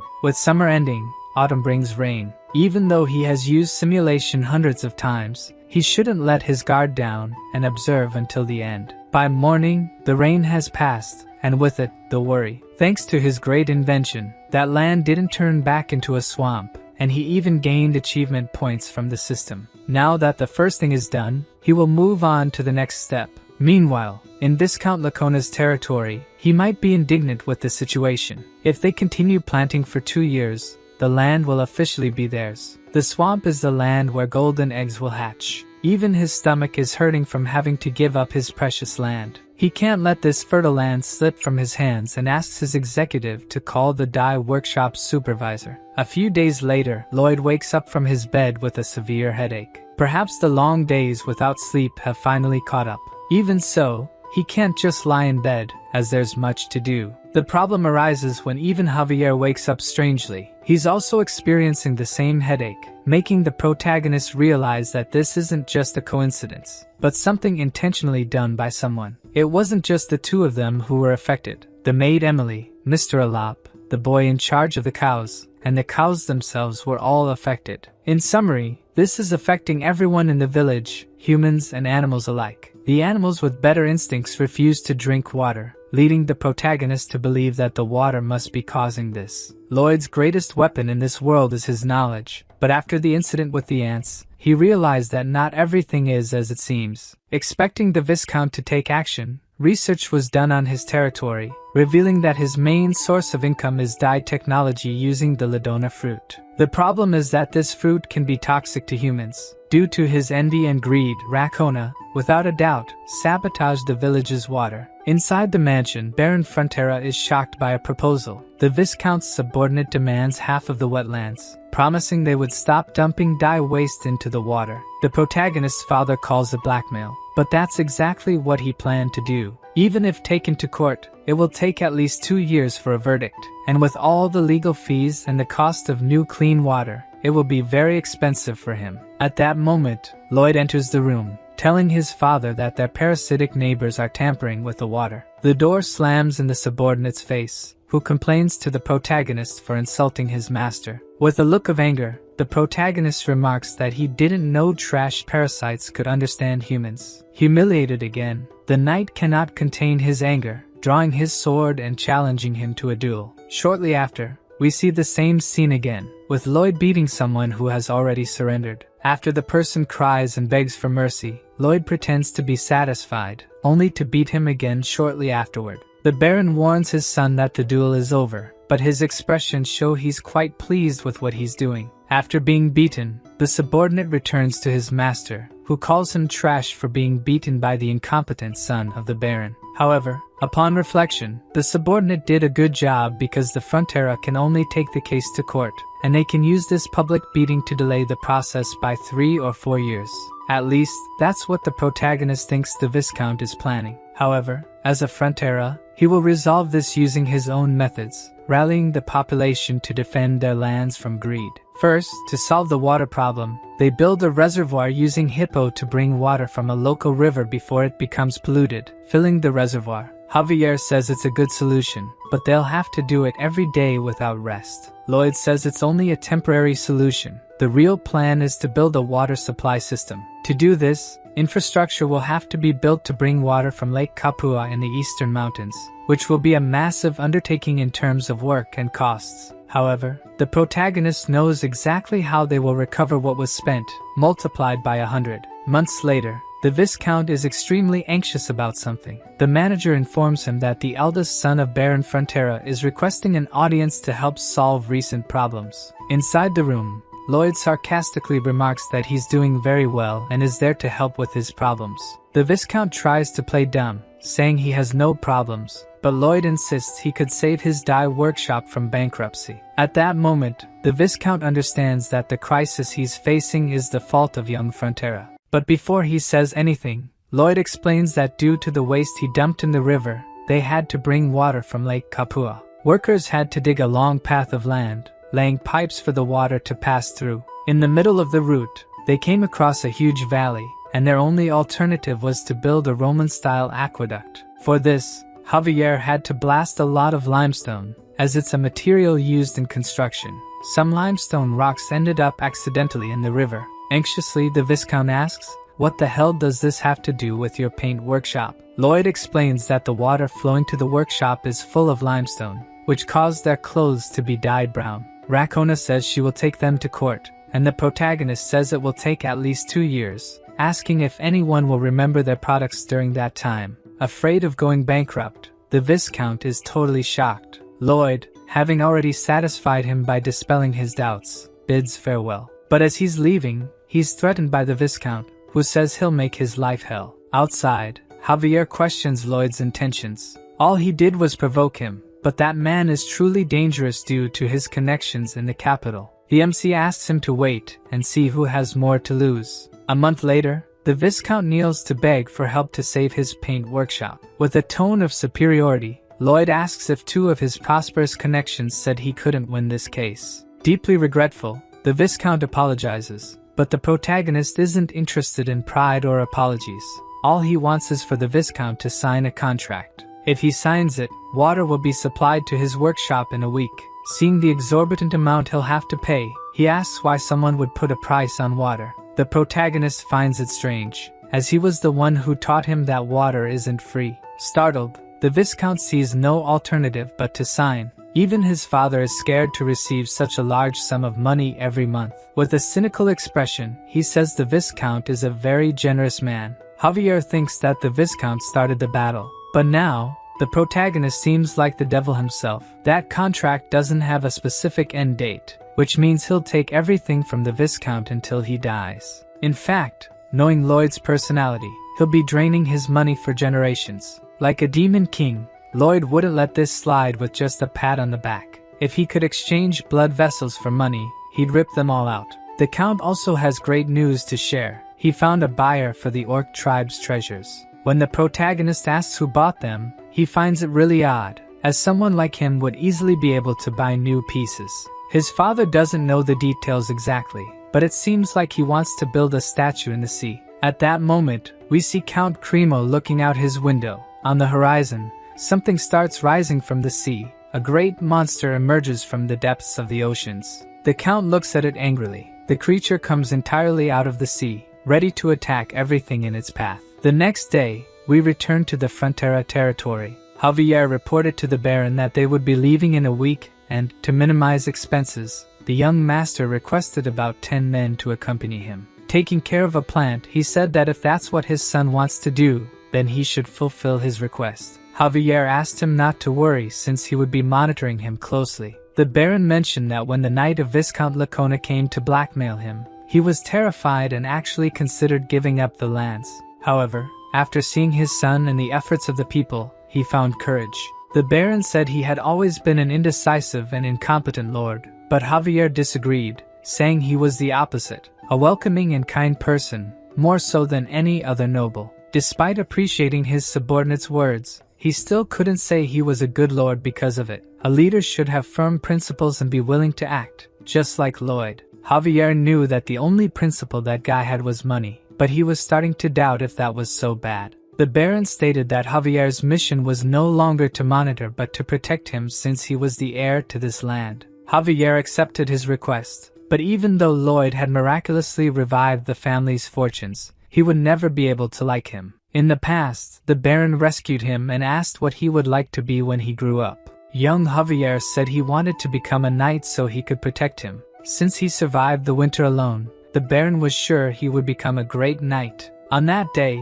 he carved a wooden sword and gave it as a gift, but young Lloyd mocked him, asking how an orphan could become a knight, and broke the sword his father had carved. Javier returned to his room, taking off his coat while looking at the broken sword he had kept for so many years, sure that he could never like Lloyd. The MC started attending to his recurring client, joking that Javier couldn't live without him anymore. To help him sleep, Professor Miram began reciting the discharge compression method. Almost falling asleep, Javier was sure he should hate him, but it's as if he had transformed into a completely different person. It's hard to admit, but he had become a decent person. In the middle of the night, while both were in a deep sleep, an assassin invaded Lloyd's room and blamed everything on him. The assassin leaped from the window ready to stab him, but Javier quickly woke up and attacked the assassin, cutting his sword and leg. Due to the commotion, the protagonist woke up and saw Javier immobilizing the knight of Viscount Racona. The next day, while monitoring the work, he reminded his employees of the company motto, "Safety first."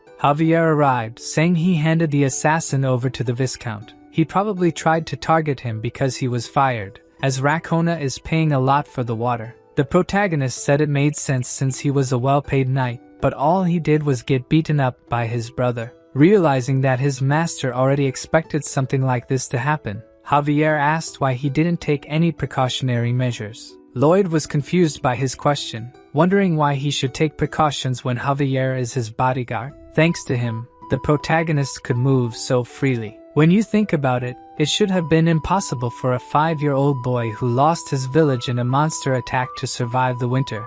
But he did and even became a knight. Is there anyone more reliable than him to be his bodyguard? Hearing the sincere words of the protagonist, Javier slowly started to let go of his long-standing resentment. He hated himself for thinking it, but Lloyd really is a decent guy. Since they would have finished the pipe construction by tomorrow, they could finally prepare to go to Cremo to make a lot of money. On the way, the protagonist falls asleep on Javier's back, which angers Javier enough to elbow Lloyd in the face. Lloyd wakes up, asking if he really just got hit. The MC decides to get off and asks Javier to teach him horseback riding. Javier retorts that he is a knight, not a teacher. Lloyd says it's an order. Javier calls him repulsive, but the system continues with automatic translation, making the protagonist angry and telling him to shut up. Then he receives a truly useful notification. Rumors of his incredible construction work have spread, earning him even more fame points.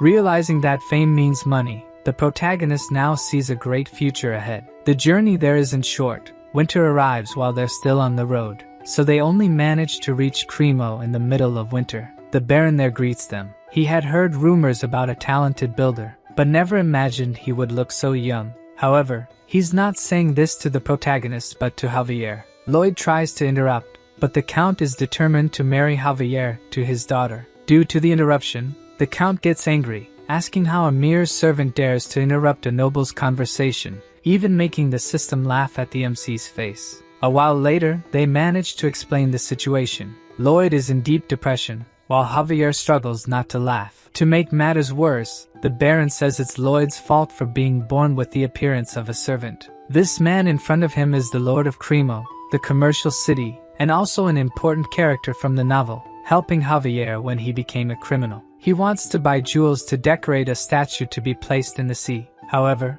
his business is declining because some years ago, a monster appeared on the coast, the Giga Titan. Although it never attacked, it remains a source of fear. In fact, he had read about it in the novel. As people in this era lack ways to attack in the water, Cremo continued to decline until it entered a crisis. He thought Javier could help, but the work ended before a solution was found. The Count researched how to scare off this creature and found out it fears mermaids, as they are its natural predators. So, he wanted to build a large mermaid statue far out at sea but gave up on the idea because raising the seabed to build a statue obstructs boat passage. The protagonist sees this as an opportunity and says he will build the support for that statue. By combining a friction pile and a crate, it will be possible to raise a column to place the statue. With Javier, he goes by boat to where he wants to place the structure and dips his head into the cold water, activating his ability. The ocean floor is flat, making construction easier.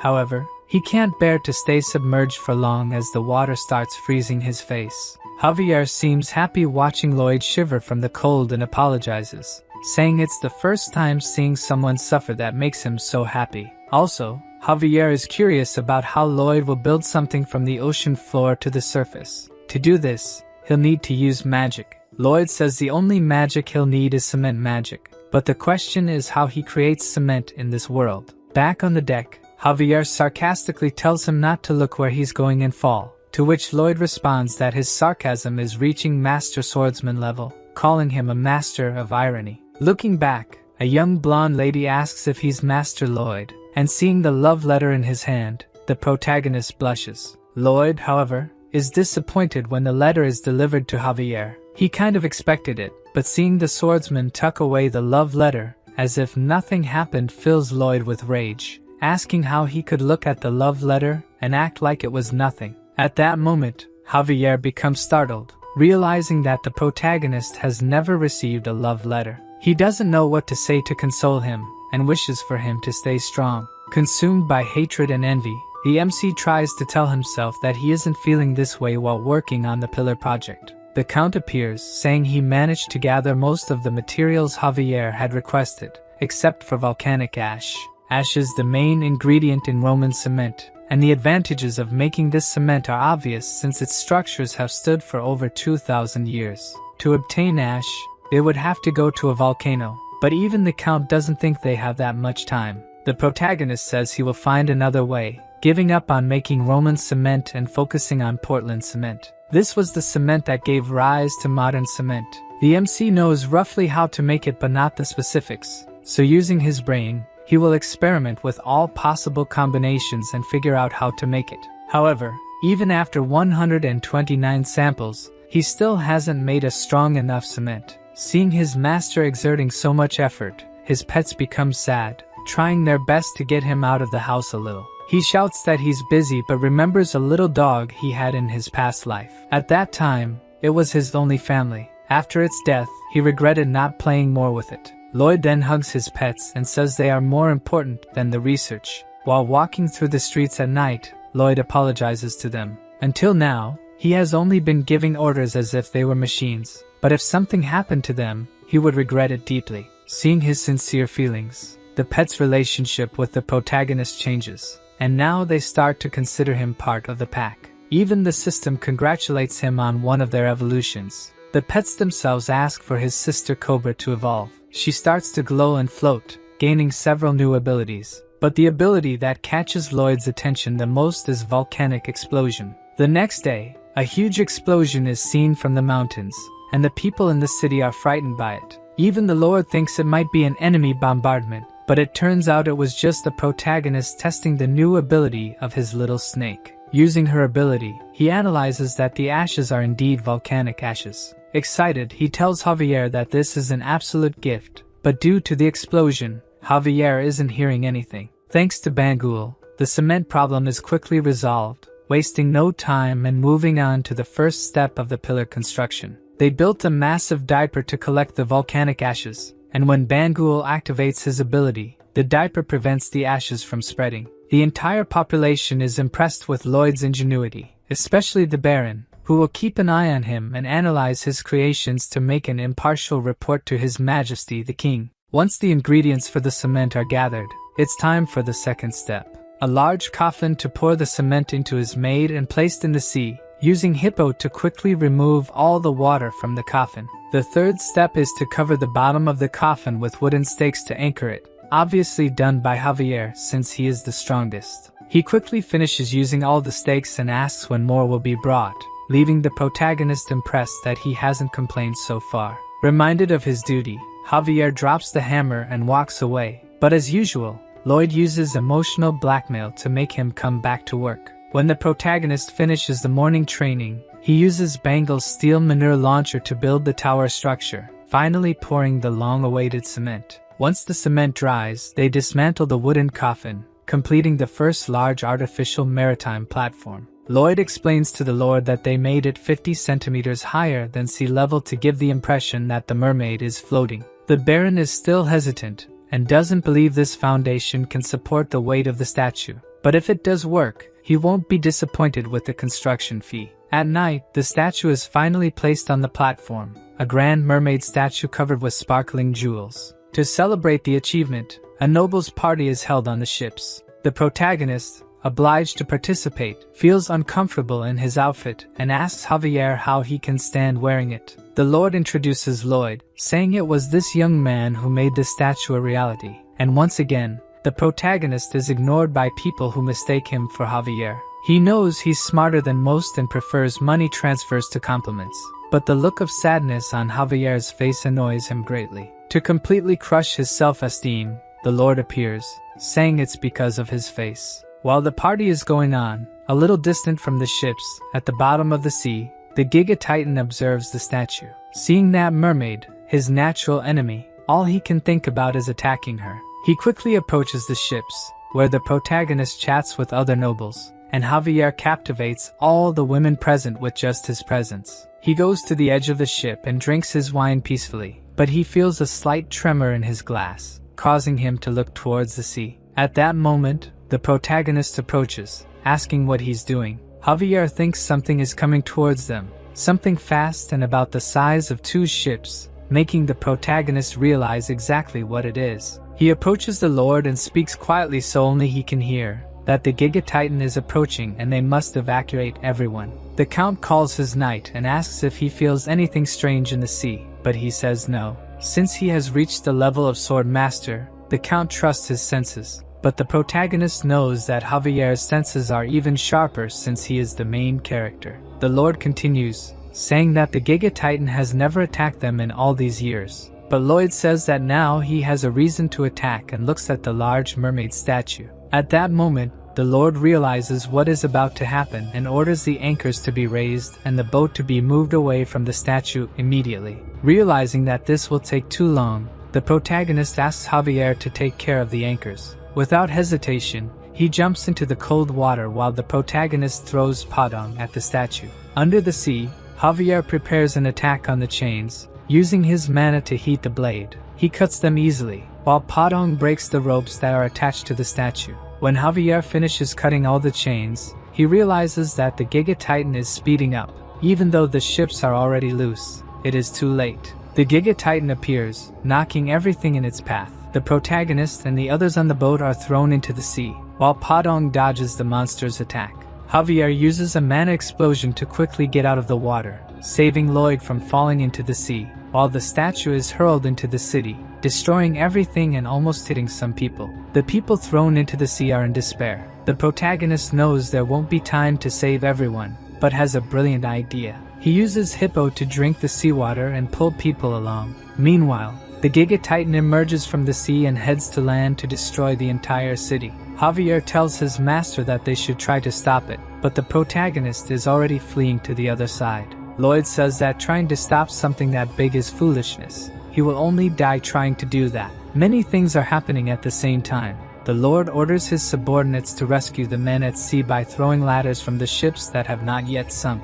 Meanwhile, in the city, the gigantic Titan continues to destroy everything. Javier asks if Lloyd is really going to ignore the people who are in danger, but his only concern is to get the money. Lloyd says they didn't come there to fight a giant thing but to keep the peace. At that moment, Javier is disappointed with his master. He thought Lloyd was someone who always fought to protect others, but now he sees who he truly is. As a gentleman, he would never abandon people in distress. Lloyd tries to warn him that if he tries to fight that thing, he will die, but Javier doesn't listen to his orders and heads towards the monster. Using his blade board and mana blast, he quickly approaches the coast. The soldiers shoot cannonballs at the gigantic Titan, but they are only reflected by his armor. The soldiers are scared as not even a scratch is made. The monster prepares an attack by opening its armor, and the wind power that comes out is so strong that it destroys the attack towers. The monster's real concern is not the soldiers but the supposed mermaid that it believes is still alive. Only its advance towards the statue destroys a large part of the city, causing fear and panic among the population.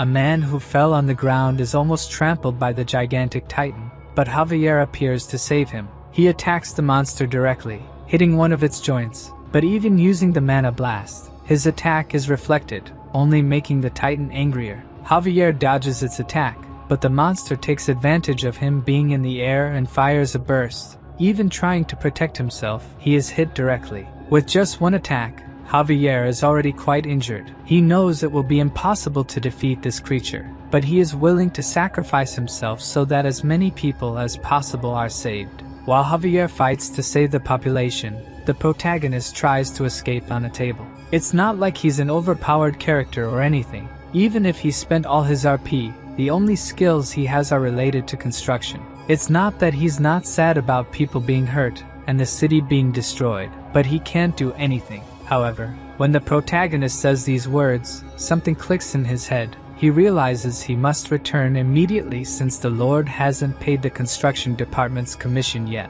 While Lloyd advances quickly to the city, Javier fiercely fights the creature. Dodging its attack, he thinks that as monstrous as it is, it's still an animal. Its weak point is probably in the eye. However, even using the mana blast and attacking the eye directly, nothing happens to the monster. With nothing else to do, Javier is attacked by one of its antennas. But Hippo appears just in time to save him, releasing all the water and returning to the protagonist's head. Lloyd is extremely angry because the giant lobster dared to interfere with his cash flow. Javier takes advantage of the opening his master created to attack the monster, but once again the attack is only repelled by the armor. He becomes scared since he can't get through this thing. At first, he thought he could win, but now he knows it's impossible. However, even though the situation is unfavorable, he remains calm since his master has returned. There is a possibility of victory. 2 minutes earlier, the protagonist was using the Padong to move through the city,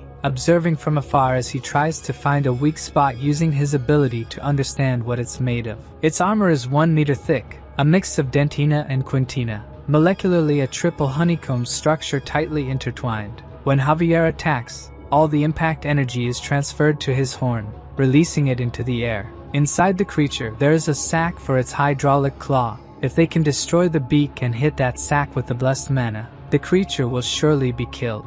Javier asks what he should do, while Lloyd gestures to cut the horn with his hand, but the swordsman doesn't understand anything and asks if he's gone crazy. The protagonist then decides to shout, explaining that he should cut the horn, while Javier elegantly dodges the attack from the giant lobster, knowing that cutting the horn won't cause lethal damage. But his master wouldn't ask for it without a plan behind it. Lloyd warns that even though it's hollow inside, it won't be easily cut and that mana circles aren't just about hitting. Javier doesn't exactly know what he means by that, but instead of just hitting, he uses the mana circle like an electric saw to cut. The protagonist is happy knowing that his theory really worked. This time Javier's attack really seems to damage the monster, and when he is about to be attacked, the MC uses the Padong to defend him. Javier finally manages to cut the horn, making the creature scream in pain, but the only thing that falls to the ground is his sword, leaving the protagonist totally shocked. Even knowing he would be crushed by the Giga Titan, Javier stayed underneath it to attack. He was willing to sacrifice himself to defeat it. However, at the last second, Padong rescued him. The hamster scolded Javier, who, even though he didn't understand exactly what he was saying, understood that he was probably being reprimanded for being reckless. After thoroughly analyzing the Giga Titan, the only remaining option to defeat it was the combination of Plan A plus D. To do this, he first called Padong and told him to take him to the location he mentioned earlier. Lloyd warned that the creature now saw Javier as a threat, so he asked Javier to lure the monster into the forest.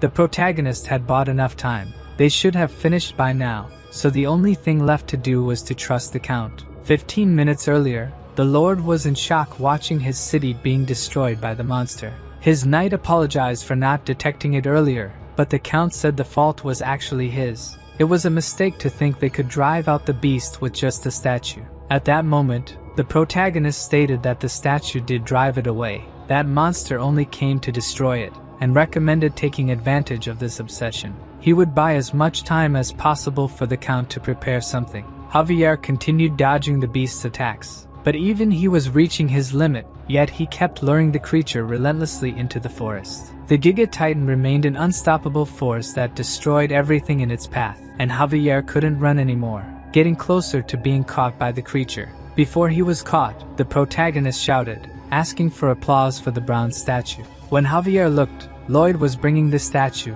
now fully patched up. Seeing its natural enemy, the Giga Titan flew into a rage, leaving Lloyd quite pleased with its reaction. Through the novel, he knew he could trust the Count to reassemble the statue. His plan was to use it to create an opening for Javier to attack. When they got close enough to the monster, Padong drifted the cart, and they began to lure the titan towards them. Javier seized the opportunity to attack the creature's weak point, hitting it precisely with a mana blast. Even though the attack was powerful and created a huge explosion, all it did was create a crack in the armor. Javier was saddened by his weakness, but as he fell, he heard Lloyd say to leave the rest to him. As your master spoke with great confidence, he knows he can now relax. Before he hits the ground, Hippo appears to cushion his fall. Lloyd shouts that he will protect this city no matter what. Padong is also at his limit, and he can't ask for more from him. At his signal, Padong throws the protagonist towards the Giga Titan. Earlier, when he was still heading to save the city,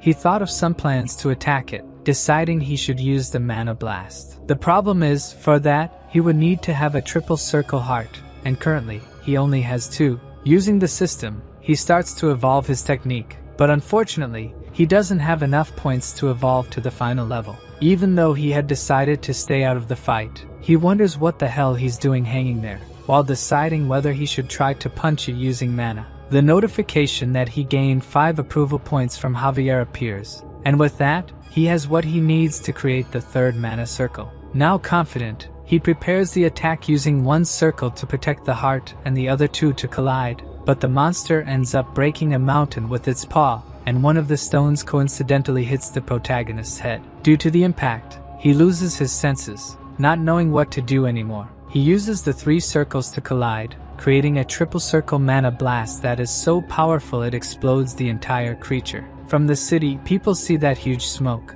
The creature is now completely dead. Lloyd's pets try to wake Javier up. Slowly, he gets up and sees the Giga Titan on the ground, impressed that he actually succeeded. However, Padong is not happy at all and tries to get Javier's attention. He follows the 3 desperate pets, finding Lloyd a little further ahead, with a bleeding head and lifeless eyes. He gets close and listens to his heart. However, Lloyd has no heartbeat. A carrier pigeon flies to the Frontera household, where the Count retrieves the letter and is completely startled by its contents. He immediately mounts his horse and sets off towards Cremo. In the letter he read, the Lord of Cremo mentions that his eldest son, Lloyd, admirably completed all the construction work they needed, but after the party, the city faced great danger, and at that moment Lloyd and his guards sacrificed themselves to save countless lives, leaving Lloyd in an unusual coma state. The Baron hurries to Cremo, worried about his son, yet recalling all the moments he shared with the new Lloyd, who never called him father,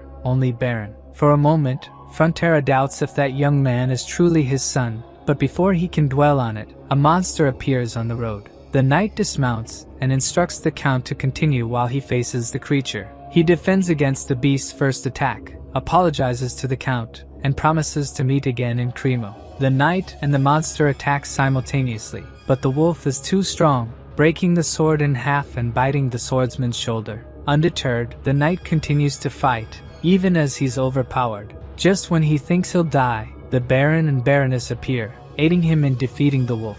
The knight feels ashamed for not handling the creature alone, but the Baron reminds him that he's a vassal, and it's his duty to protect his people. Suddenly, the Baroness notices something alarming, a pack of wolves approaching. The knight, despite his injuries, stands his ground against the wolves, while the Baron and Baroness lose hope. Then Javier arrives, swiftly dispatching the wolves and offering to escort them, asking if anyone is hurt. The Baron's knight knew Javier was skilled, but wonders what made him so powerful since arriving in Cremo. The Baroness asks if Lloyd is alright, but Javier can't say for sure if he's alive or not. He explains that after the giant was defeated, Lloyd had no heartbeat. Worried that he would lose his new home, Javier was suddenly relieved when Lloyd's pulse returned.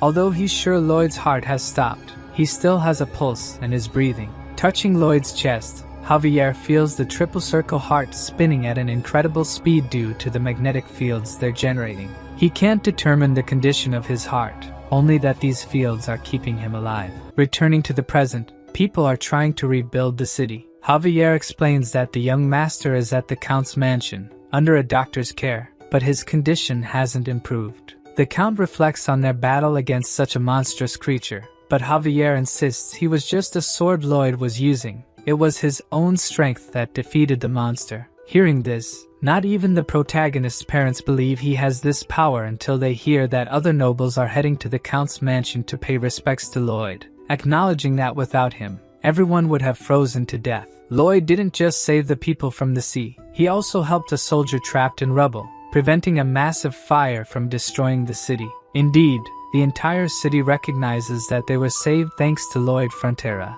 and everyone outside the Baron's house pays homage to him. A man tries to start an argument, blaming Lloyd for the incident because of a statue he made, but he's beaten by the crowd, who are quite agitated. In the room, the protagonist finally wakes up, his head hurting, and some system notifications are in front of him. He remembers using the triple mana blast like an idiot, and wonders if he's really alive. The system confirms he is, prompting the protagonist to ask how, since his heart should have exploded. At that moment, Javier enters the room and is shocked by the scene. Lloyd is happy to see him, immediately asking how much they will be paid for the construction. For a moment, Javier is disappointed that these were his first words, but he's happy soon after because Lloyd seems healthy. The Baron and Baroness rush into the room, embracing their son who has just awakened. Whether he is the true Lloyd or not doesn't matter now, they are just grateful he's alive. In the royal capital of Magenta, a servant reports to the king about the letter from the Count of Cremo.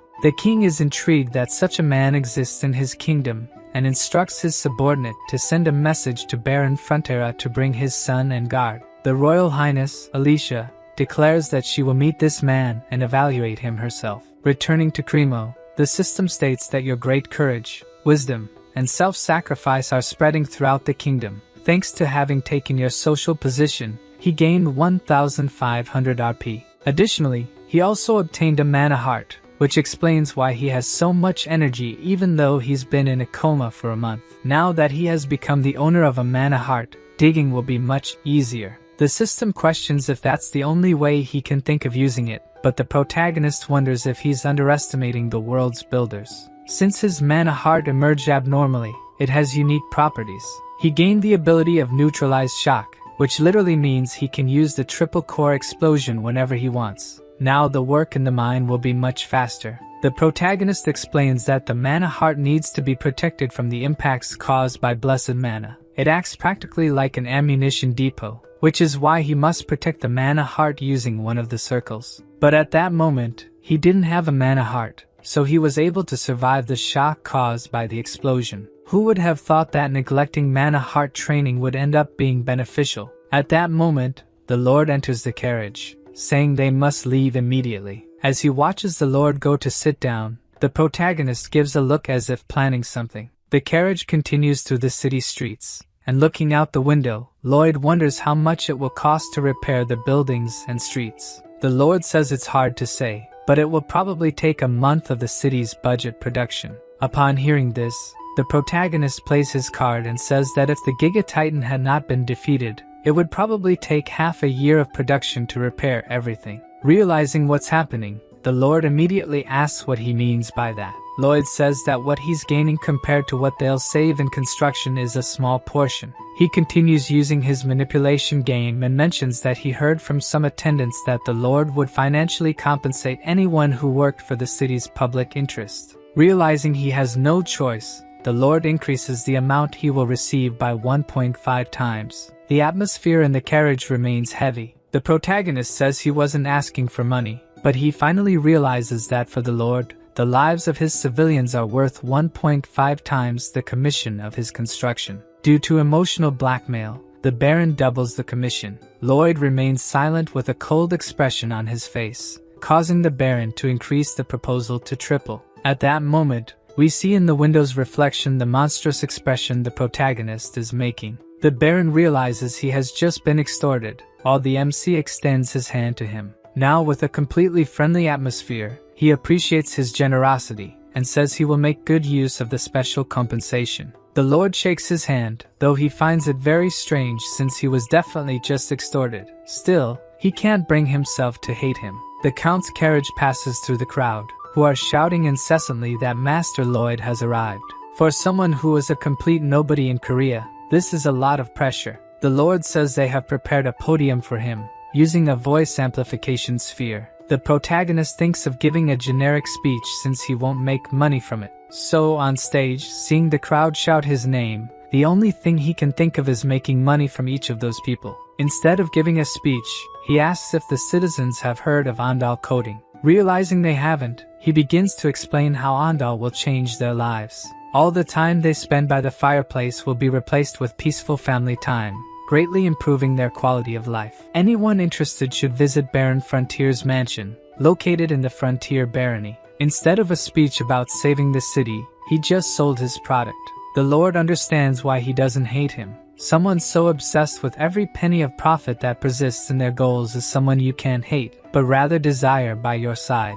Returning home, or rather, his future golden goose, Lloyd thought that the oldest knight, Lord Byron, earned far too much compared to his level of skill, which barely reached intermediate. However, the man in front of him left him completely amazed. He neatly organized the ongoing mining plans, the list of names and details of land construction, and simply everything that needed management, even down to sales and profit. Startled, the protagonist asked if he had done all this while he was away. Byron replied that he had left it for him to take care of, so he was just doing his job. A worker arrived and reported that the interior of the Andal floor project was complete and awaited inspection. Outside, he meticulously observed every detail of the floor, praising the workers for this time there were no flaws. Lloyd was simply shocked looking at him. This man he thought useless was extremely capable. If he had been born in modern Korea, he would probably be a director of a major corporation. The large-scale contract was entirely handled by the Baron and Baroness. These two had a gift beyond being lords of a state,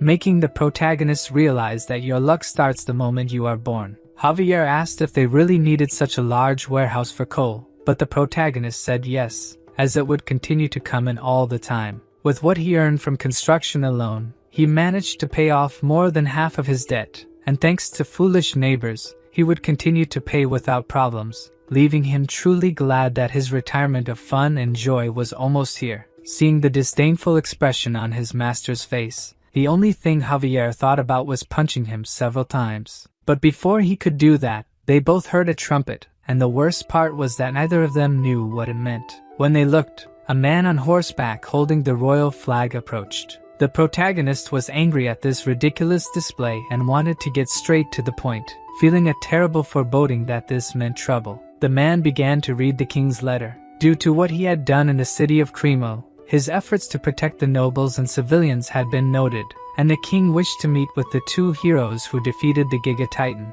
His father was extremely happy, but Lloyd realized how problematic this situation was. If there was one thing he had learned in the army, it was never to stand out too much. Once, a superior found out he was a civil engineer and asked him to build a sauna. He studied like mad to create one, but that was also his worst mistake because it turned out too perfect, and then the superiors started making many requests of him. Upon hearing that they had to visit the Majesty, he knew he shouldn't have built that platform in the ocean. Inside the royal carriage, he felt completely hopeless. Javier said he looked like he was going to be executed, which was unexpected since his master would probably have said something like, "How much can I extract from Majesty?" This made him see a bit of color in the world again since he had read the novel and knew some things that would happen. If he could use all that to his advantage, he would surely get the most money possible from the Majesty. Arriving at the palace, Lloyd and Javier knelt before her. When they looked up, Lloyd almost had a heart attack because of her beauty. When the protagonist introduced himself, Majesty was surprised that he was Lloyd Frontera since he and his side had a much more noble aura. She also sensed a different mana flow coming from Javier, and he seemed worthy of being her fighting partner, as expected of one of the kingdom's two martial masters. She immediately discerned that Javier was special. It seemed awkward flattery wouldn't work on her. The queen appreciates the courage and altruism he demonstrated. However, she doesn't judge a man based on what others say, but rather on what she sees. As the protagonist already expected, she wants to test his abilities. The opportunity Lloyd was hoping for has arisen. If he does well, he'll secure a contract with the Majesty. So the queen asks which construction he thinks is most urgent in the royal capital. Even though the protagonist has just arrived, he obviously knows, having read the novel. The queen thinks that if he is truly capable, he will perceive it the moment he enters the royal palace. The most important construction at this moment is repairing this ruined palace. At least, that's what she would like to hear. But Lloyd says that the most important construction now is a bridge over the Magenta River. The Queen looks at him with a displeased look. The protagonist knows this is not the answer she expected, but given his personality, the test won't end here. Queen Magenta is the one with great authority and absolute power, a tolerant, fair, impartial woman who listens to everyone regardless of their class or rank. She asks why the bridge is necessary. The protagonist says other men might think differently and say that repairing the royal palace is most important. He knows a dragon with a bad temper took down 2 towers of the palace, which is why the roof is so heavy. However, this weight is pressing on the ground and its pillars, causing it to slowly collapse. Even after all this, the protagonist says that the repair can be postponed and that building the bridge is more urgent. The Queen realizes he knew what she was thinking and still gave a different answer, while the protagonist knows that she knows he gave a different answer. The Queen, like a lion ablaze, shows her power, while Lloyd is like a puppy chasing after a construction contract. He says the current Magenta River Bridge has been rebuilt 20 times and regularly collapses due to not withstanding the rising waters in spring, asking for Majesty's trust to build a new bridge that will never collapse, clearly referring to a modern suspension bridge. Seeing that the man in front of her just criticized her decision, the Queen starts to like him and asks to hear more about this bridge. Majesty took the bait, and Lloyd lets out his demonic laugh. He knew from the start that the Queen despised sycophants and placed trust in those who were strong in their words. However, eventually, she will be betrayed by someone she trusts and will lose one of her arms, becoming the assassin tyrant. But that's a story 3 years in the future. The Queen asks what he will do if the bridge collapses. In his mind, Lloyd would pack his things and leave the country, but he ends up betting his head on it. In return, as long as his bridge stands, he would like to secure a position for his family. The redhead, who hadn't shown anything until now, gives a small smile and accepts the proposal to build a bridge. Lloyd reaches into his pocket and pulls out a contract. The Queen asks if he doesn't trust his words and is impressed that he prepared a contract in such a short time. Humbly, the protagonist says that this contract states if he doesn't build a bridge honestly, she can do whatever she wants with him,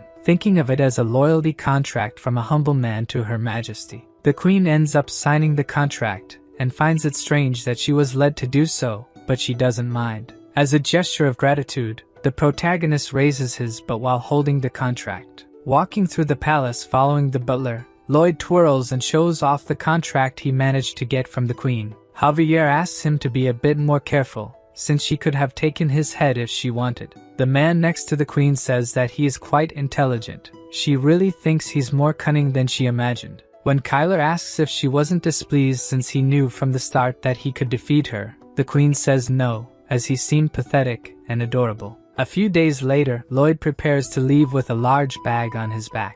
Javier asks if it's okay to go alone, but the protagonist says it's even better without him, since his presence alone attracts all the women in the region. Before heading to the royal city, his mother asked him to deliver a bag full of blankets and clothes to his younger brother, Julian. As he goes to him, the protagonist tries to remember what happens in the novel. At this point in the story, the Baron had already lost everything, and his younger brother was probably expelled from school and died wandering a back alley at night. Lloyd feels incredible for saving lives and sets out to find his brother, without even knowing what he looks like. Arriving at the Royal Academy, Lloyd looks at his brother with curiosity. Even though he's the same age as Javier, he's practically a garden gnome, and the way he's looking at him makes it seem like he must have suffered at Lloyd's hands.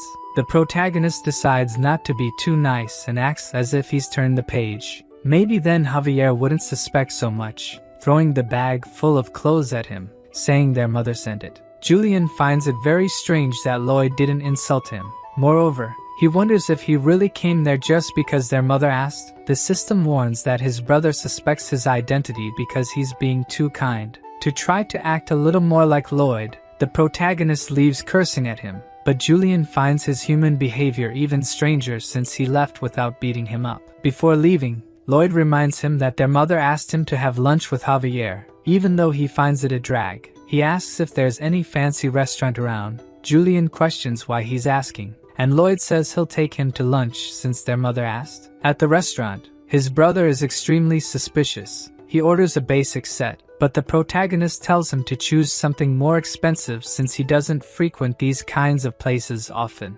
Julian wonders why he's acting so normal. He used to hit him just for looking at him directly, and starts to find it even stranger when Lloyd says he quit drinking. A few days ago, someone from the palace came to say that his brother saved the city of Cremo from the Giga Titan attack. At the time, Julian thought it was an unfounded rumor or that he stole credit for something Javier did, but seeing his current behavior, it really is like he's a different person. Suddenly, Julian gets a slap on the head. The man asks what a nobody like him is doing there. Even as he tries to explain, the man keeps punching him, saying a poor baron should eat where he can't be seen. The protagonist looks around, and 2 students are laughing at the situation. There are even teachers and staff there, but they're just ignoring what's happening. They call it an academy, but all they really value is family status. Lloyd wonders if he should intervene, but if he did, his brother's life would only get worse in there. Then suddenly, the student beating up his brother mentions that his family has the renowned Lacona painted fabric in their title. Immediately, Lloyd associates that this young man is the son of Viscount Lacona and again makes that demonic expression, probably planning something. Lloyd approaches and asks who his father is. The blonde says it's the merciful and wise Viscount Lacona and tells him to move, getting slapped immediately afterward, losing 2 teeth. Lacona's son flies and lands at the end of the restaurant. That's the anti-horse slap, but the system says that's not an official skill. Another student yells at Lloyd, asking how he dares to touch a member of the elite union, but he also receives a slap that knocks out a tooth. Another student who is considered the best second-year fighter appears, but is neutralized with just 1 slap. Extras keep appearing. The twin brothers get beaten up at the same time, and the guy who introduced them also gets beaten up. Even the 2 who were just laughing at the situation against Julian get beaten up. Lacona Jr. appears behind the protagonist, punching him in the face, but immediately realizes that was the worst decision of his life as Lloyd looks at him as if he's going to kill him. He beats Lacona Jr., but before killing him, he's stopped by his brother. Julian is worried that he will be even more intimidated at school after this, but the MC says with a smile on his face that if they die, they will never bother him again. Julian is completely shocked at how he can say something like that with such a bright smile. Lloyd continues beating and thinks he's seen many guys like this in high school. The best remedy for dealing with them is the fear of death. Suddenly, soldiers appear, commanding him to stop immediately. An old man says this is the Sacred Academy, and asks what he's doing. The protagonist, still holding the Viscount's son like a demon, leaves his brother scared, thinking he will try to hit the guards too. But to his surprise, his attitude changes completely, and he calmly introduces himself as the son of Baron Arcos Frontera. He apologizes for the commotion, but says he was only defending Her Majesty's honor. The old man says this is ridiculous and asks who would dare tarnish Her Majesty's name. Lloyd says Lacona's son was intimidating his brother, and even points to a teacher who witnessed the situation. But since there was no intention to punish him, he had to intervene. The reason he didn't do anything is obvious.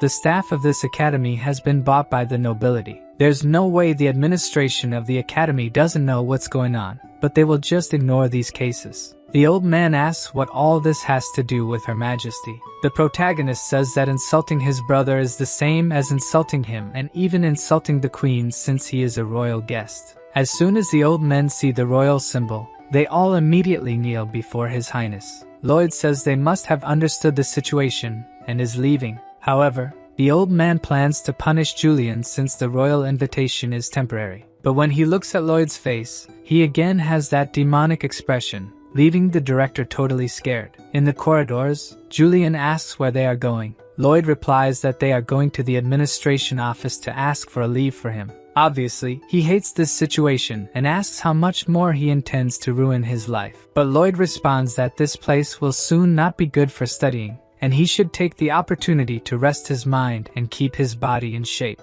At the palace, Javier explains to Julian that if Lloyd has a plan for him, then he should trust it. He also explains that the plan to defeat the Giga Titan was entirely made by the young master. Furthermore, he managed to open water channels, develop quarries, and become friends with wild orcs. The brother he knew became another person. Lloyd listens to the whole conversation behind the door and is happy that Javier trusts him so much.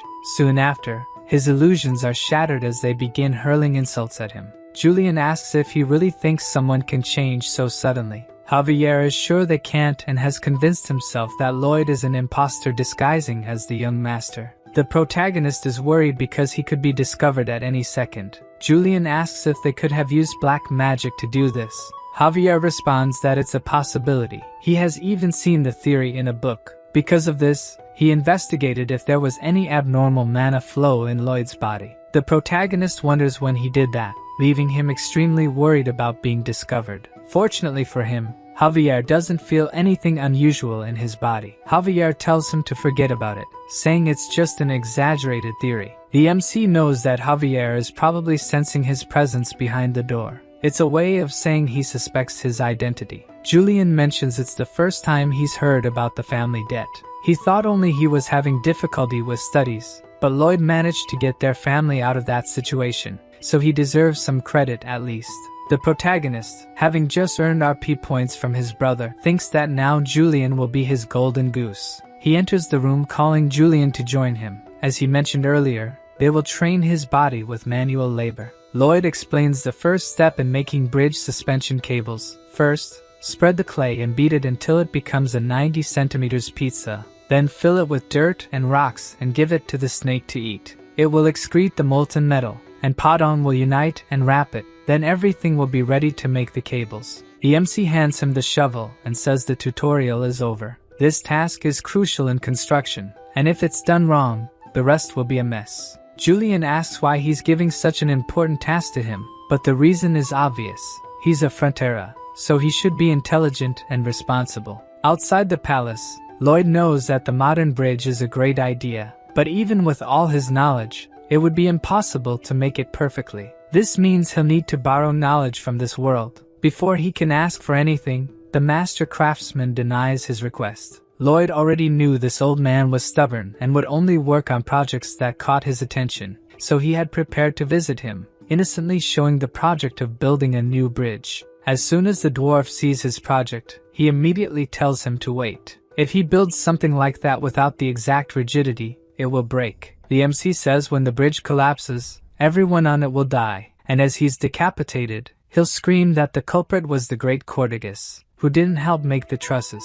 The dwarf asks if he's trying to threaten him, but Lloyd says it's just an appeal to the conscience of a great master. He ends up relenting and asks to see the drawings.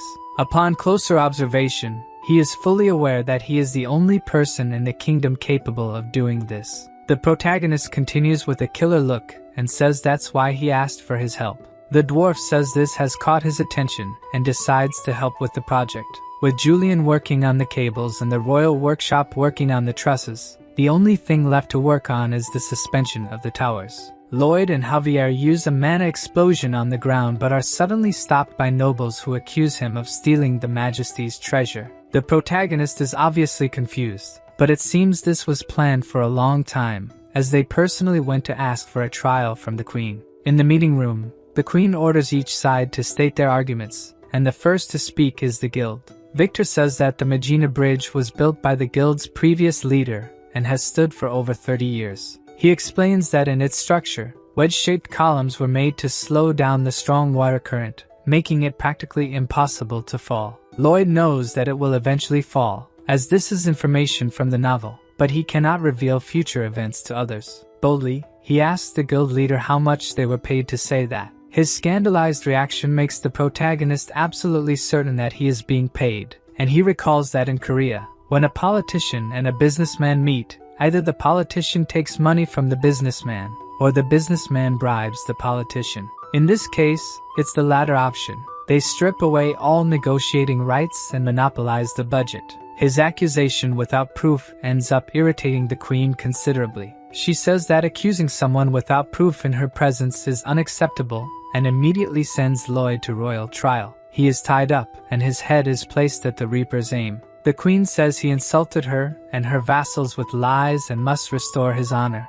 Seeing that scene, Javier prepares to enter combat as needed. The Queen asks for their final words, and Lloyd says they must exterminate the entire bloodline of the guilty party. Javier becomes even more worried about the situation. The Queen asks her two vassals if they agree, and they fully respond that it is the right thing to do. In that situation, Javier is ready to attack, but before he does anything, the queen says they must prove the innocence of her vassals and immediately orders 4 mages to circulate the guild leader. As if he knew this would happen, Lloyd has a smile on his face. The Majesty orders the confession spell to make them tell the truth. David becomes completely desperate, asking her to wait a bit. Seeing the 2 hit by the spell, Lloyd starts laughing like a psychopath, and the next day, the 2 men are crucified in the public square. The protagonist made only those 2 pay for the crimes since their families did nothing wrong, thinking of himself as a good and altruistic man for doing so. As a reward for telling the truth, the queen hands over all the kingdom's workers for the bridge construction. The archmages use gravitational magic to lighten the weight of the stone blocks, making the construction extremely fast. Bangul is tasked with taking the suspension rope to the other side, using her volcanic explosion to quickly cross the river while Padong tries to hold it. Seeing this incredible construction method, Julian says his brother is amazing. Javier also thinks he is and says that even though it's his first time doing hard work, he managed to do it every day. Before, Julian couldn't learn his sword art because he had a fragile body, but looking at his body state now, that shouldn't be a problem anymore. After some time, the bridge construction is finally complete. The queen says this bridge will be called Lojavi, a blend of Lloyd and Javier's names. She also grants him the title of Master Builder, leaving the dwarf irritated as he built the entire platform. Lloyd thinks that only the commission money will be enough to clear his debts, but now he has another major obstacle. The queen is probably thinking of how to use him to her advantage. If he fails now, it will break his entire plan of becoming a wealthy and lazy lord, so he will put the plan of escaping work and helping Julian in the academy into action. Returning to the castle, the queen fulfills her part of the agreement and grants a noble title and properties to Lloyd. The castle's nobles were not pleased with this at all. The queen thinks it's natural, since he has sunk other nobles. The protagonist says he would like to ask for something a bit bigger and mentions that if she considers his request reasonable, she may even withdraw the offer of the title and property. This piques the queen's curiosity about what he will propose. Nevertheless, regardless of what the scoundrel asks for, her desire to keep him by her side will not change. The protagonist expresses a wish for a thorough cleaning of the Royal Academy, which is currently rife with corruption, inequality, and despicable behavior. Instead of studying, the students only use their status to harm those of lower rank. The teachers and supervisors are aware of this but choose to ignore it, furthering the social barrier within the institution. Both the headmistress and the nobles present are incredulous at what he has just said. Javier presents the results of a 4-month investigation conducted by Lloyd, which identifies all the corrupt nobles and workers in the academy. Upon hearing this, the nobles claim he is spreading lies and that such things couldn't happen in the Royal Academy. However, this turns out to be signing their own death warrants, as the queen orders the use of truth-telling spells on them, adding more nobles to the public lynching. Inside the academy, the queen is cleaning house with her soldiers, intending to rid her land of all the filthy rats. Lloyd watches from afar, a satisfied smile on his face. Javier asks if his smile is because the nobles are being condemned, but in reality, it's because his plan to get rid of the queen and enjoy a lazy life has worked. Suddenly, the royal bodyguard appears with a message. He can go home whenever he wants, but must attend the banquet tomorrow night. Furthermore, the queen found his plan to dodge work excellent and respects his desire to live as a slacker. Lloyd is a bit shocked to discover he has been in her palm all along. When he sees the swordsman leaving, he asks Javier if he couldn't sense him approaching. The obvious answer is no, since this man is a master swordsman. So let's go back to Lloyd's room. Julian asks if he hit Diego knowing this would happen. Basically, yes, as he already planned to investigate the academy after its construction and trusted the queen's confidence in him for it to work. Julian tells him he no longer needs to pretend to call him a little shit and now sees him as a brother he can be proud of. Lloyd is impressed by his words, but then says it was so bad it made him want to vomit.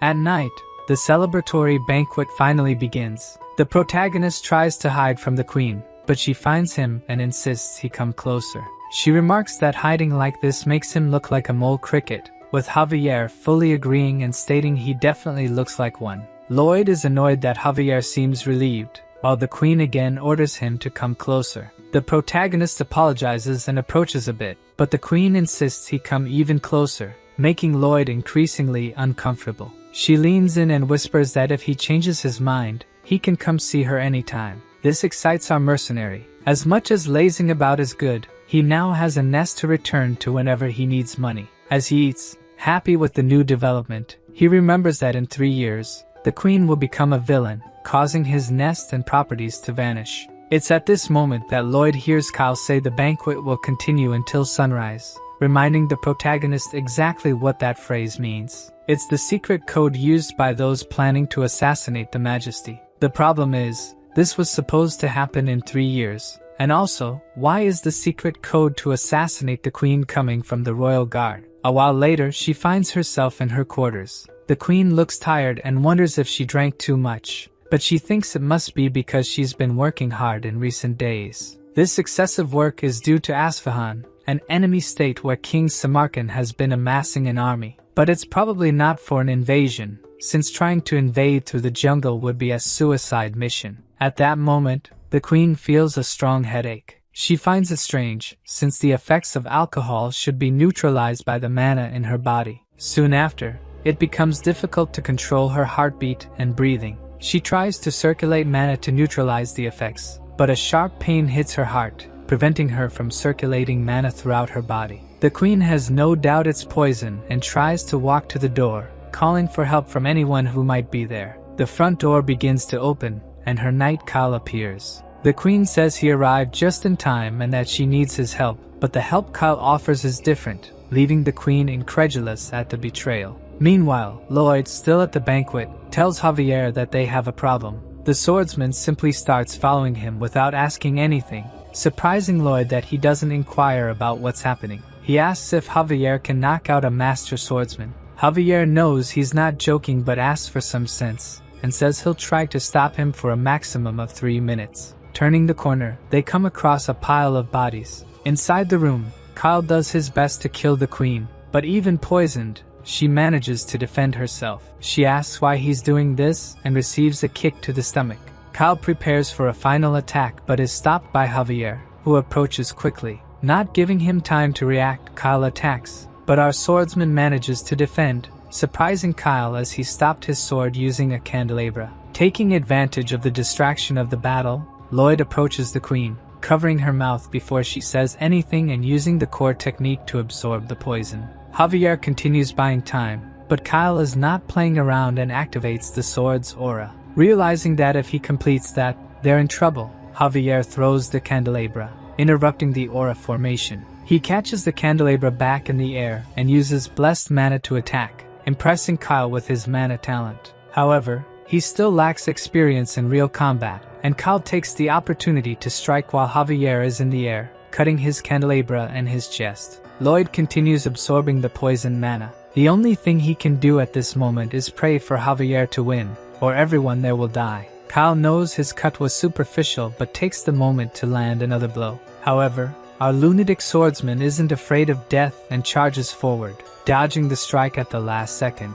Javier shouts the name Padon, who tosses a sword towards him. With the blade in hand, he's perfectly ready to face a master swordsman. Javier uses blessed mana again, directing the explosion at Kyle. Kyler manages to defend but is thrown back by the impact, stunned and scared, wondering how Javier can wield the power of a cannon. Before he can think, another mana blast heads his way, but this time he manages to dodge. Javier decides to attack from all sides, dividing the blessed mana into multiple explosions, making a master swordsman run in fear. Meanwhile, Lloyd continues the process of absorbing the poison. The queen wonders how this is possible. He's only absorbing the mana contaminated by the poison. But before she can ask where he learned this ability, our protagonist tells her to shut up, angering Her Majesty as he just reprimanded her. But seeing Lloyd spit blood, she wonders if he's trying to sacrifice himself to save her. In the banquet hall, a huge explosion is seen as Kyle is thrown back,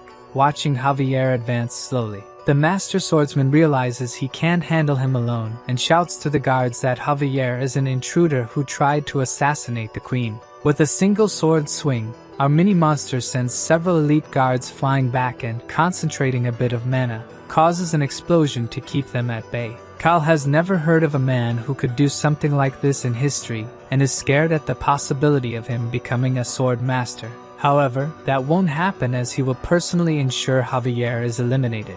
Seeing the sword's aura, Javier knows he's in trouble. Just swinging his sword makes the ground stones float. Shortly after, Javier is thrown away by the aura, heavily injured, as Kyle approaches to finish him off. At that moment, the protagonist finishes absorbing all the poison, but it's too much for his body to handle. He starts vomiting black blood, and the queen says he will die like this, instructing to gather all the mana in his arm. However, our mole man refuses to lose an arm as it will make digging harder. Lloyd grabs a butter knife and activates Mana Blast using all his mana, expelling the poison all at once. The explosion is so massive that it destroys part of the castle, leaving Kyle questioning where all this power came from. But before he can dwell on it too much, Javier rises, ready for the second round. He made a vow to Lloyd, and he needs to keep that vow alive. Before reaching the royal capital, Javier admits he was hopeless from start to finish. He was supposed to be Lloyd's guard,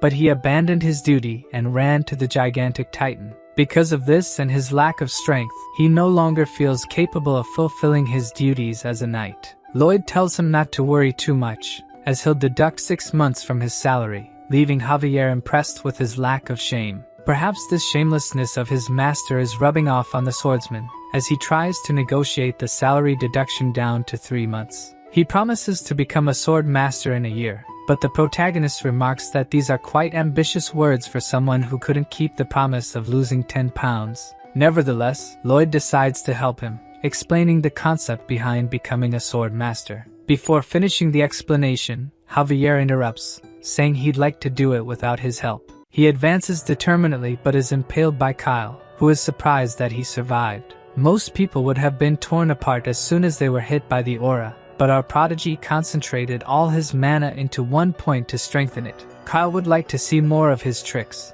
but he's running out of time. At this moment, Javier starts to catch fire but still manages to hold onto Kyle's hands, preventing him from escaping. The aura is burning his body, but while holding Kyle's hand, he manages to absorb the aura directly from the mana heart. Realizing the danger, Kyle throws Javier away, who simply falls to the ground without showing any signs of life. Even the master swordsman can't detect any breath from him. As Kyle has already wasted too much time, he moves to take the queen's head but is stopped by Javier, who rises unexpectedly. Javier says he now understands mana and activates the aura, creating a new sword blade. Kyle is at a loss for words. In all his life, he has never seen such a cursed brat.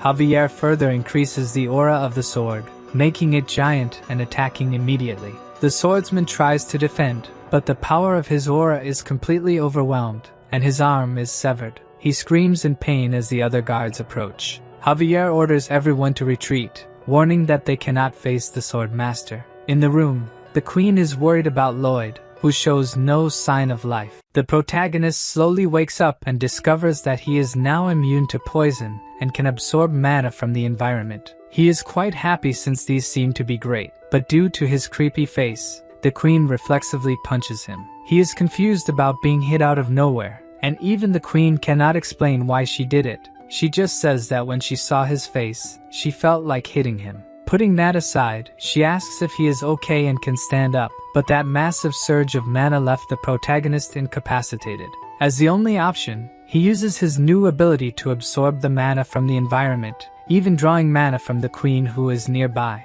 She is frightened by this ridiculous absorption power, and tries to get the MC's attention, but he does not seem to hear anything. The queen simply accepts it, saying he can take all the mana he needs and go help his knight. After a few minutes, he finally manages to restore all his energy. Lloyd feels his body much lighter, probably now fully restored, but before celebrating, he remembers he needs to help Javier. When he turns towards the queen, he sees she is completely out of mana. Magenta says she will ask for details later. The priority now is to stop Kyle. The protagonist puts her on his back and heads towards Javier. The queen knows he is strong, yet it is not enough to face a sword master, or so she thought. As soon as they turn the corner, they see Javier facing the guards. At that moment, the protagonist notices the sword aura and Kyle on the ground, groaning in pain. The queen orders the guards to lower their weapons and explains that these were the two heroes who protected her from her guards' betrayal.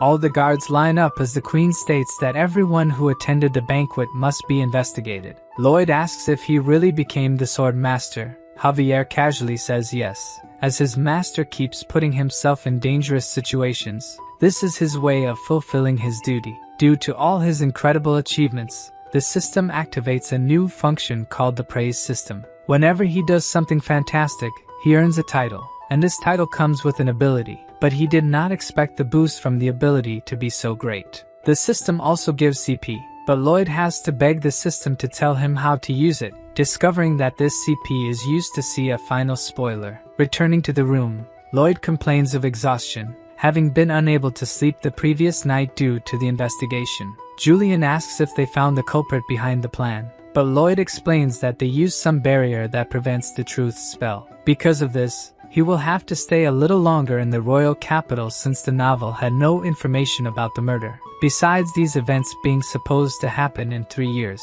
Julian asks if Javier is still under investigation, discovering that the queen summoned him separately since he became a sword master. Julian didn't know Javier had evolved and is extremely surprised, but Lloyd explains that this is just common thinking, as he was the one who defeated Lord Kyle. At that moment, we see Her Majesty thanking our swordsman for his deeds, offering him a position as a royal knight, since a vacancy has opened up. Julian is worried that Javier might leave them, but Lloyd warns that he really doesn't know the swordsman from the Frontera's family. Javier explains that he is a knight of Baron Frontera and wishes to continue by Lloyd's side. The queen states that this is not a request but an order. Refusing an order from the queen is equivalent to treason. Our honorable knight only asks for permission to send a farewell letter to his baron, making the queen realize that he would rather die than serve her. Understanding that she won't be able to have Javier by her side, she allows him to remain a knight of the Fronteras. Javier thanks her for her mercy and heads towards the exit. He meets Julian, who asks if he will leave the family, but Javier asks him not to worry because he will continue to be their knight. The queen realizes she truly isn't lucky with people from the Frontera's property. Finally, night falls, and Lloyd is lying on the grass, checking the abilities that titles offer. Many of his great achievements have earned him titles, and his most recent one was gaining the queen's trust. All these titles grant CP, character points, but they are only counted in the system once a month on the full moon. Seeing the moon shining in the night sky, the CP is finally accumulated, and he decides to see a final spoiler. As he activates the ability, the space around him becomes dark, until suddenly the darkness is replaced by flames. Walking a bit, he realizes he's at the Frontera's property, but the beautiful place is completely destroyed, and people are dead. Lloyd starts running, asking what kind of ending this is, trying to get any information from the system, but what he finds further ahead leaves his mind completely disturbed. The protagonist sees Lloyd and Javier staring at two bodies on the ground, immediately recognizing them as the Baron and Baroness. Illusion Lloyd is desperate, apologizing for not being able to protect anyone, making the protagonist even angrier with this ending. Suddenly, he hears a noise coming from behind, and when he turns, he is faced with a swarm of insects. Javier walks up to him and prepares to attack the swarm of locusts with his sword aura. He lands 3 strikes, making the protagonist think he's really gotten rid of them, but the swarm is much larger than he imagined. At that moment, Lloyd wakes up on the lawn, utterly speechless. He asks if what he saw was real, and realizing that it's all really going to happen, he heads straight for the queen. In the spoiler, he said that if he had arrived a little earlier, he could have avoided this. But Lloyd doesn't know how early he needs to arrive, so he decides to go as fast as possible. He goes to the queen's office and tells her that all regions will be reduced to dust. This is the work of the enemy nation. They are trying to set up a domino effect with monsters, driving the monsters out of the jungle and making them migrate to the west region. In the book, this was supposed to happen in 3.5 years, but now is not the time to think about the future. The queen was already aware of Asfahan's movements and thinks this is really possible, but the bigger question is how the protagonist knows about their movements. At that moment, Lloyd thinks he screwed up but manages to quickly come up with a lie. He says that due to his blood bond with the orcs, he got information about Asfahan, about the assassination attempt, he simply saw Kyle acting suspiciously and decided to investigate. Regarding the mana he absorbed, destroying the surroundings, he simply says he learned from his knight Javier, who is a genius, and as he is also somewhat clever, he has decent control of this ability. The queen realizes that everything he said makes sense, but it still seems like he just made it up. At that moment, his title activates, giving him the ability to make the queen believe 100% in the protagonist. Lloyd thanks her for her generosity and says that as soon as he can stop the attack, he will give her all the credit for the resolution, restoring the honor of the crown that was tarnished by the assassination attempt. The queen has never met anyone as suspicious as our protagonist, but she's glad they understand each other so well. Lloyd and Javier head to the Frontera territory. The horses' legs have been reinforced with magic, making them run at supersonic speeds, which further distorts Lloyd's not-so-pretty face. After a whole night of travel, they finally arrive at the territory just in time, since the locusts have already begun to appear in the sky. Seeing that black cloud forming, the field workers don't know what to do until Lloyd appears, telling them to hide in their homes and asking for the largest pot lid they have. The invasion of mutant locusts continues, spreading rapidly through the city, even invading the Baron's house. A maid passing by is frightened by the insect, but is saved by the Baroness, who crushes it using a chair. At that moment, several other insects invade the mansion. The two start running in fear, and when the Baroness peeks out the window, she sees that the swarm of mutant locusts is so large it almost covers the sky. The Baron appears, telling them to join Bayern and the other soldiers, but when they open the mansion door, they attract the attention of all the locusts outside. Bayern runs through the city, calling his soldiers to mount a defense at the Baron's residence, but he realizes that all the villagers are in danger. This leaves the bodyguard confused. Should he protect the Baron or the people? Bayern recalls a conversation he had with his master, where the Baron advised that if the property were ever in danger, prioritize the people. The knight goes to save a citizen who is being attacked, but ends up completely surrounded. He knows it will be impossible to deal with all these locusts alone. Fighting the invaders alongside the Baron are the orcs. Being a tribe of warriors, they uphold the oath with their blood brothers. Everyone fights relentlessly for their lives or for the lives of others, and when all seems lost, people start hearing sounds that draw the locusts' attention. Lloyd shouts, saying they should be in a natural history museum, while holding a pot lid for Javier to bang. The impact sound on the lid attracts the locusts' attention, making them stop attacking the city and start chasing them. Javier notes that they are following in a regular manner, as he had said. Lloyd says they should circle the entire city and attract every locust that is destroying it. The protagonist orders his swordsman to hit the lid harder but gets annoyed when he realizes Javier is enjoying it. Thanks to the novel,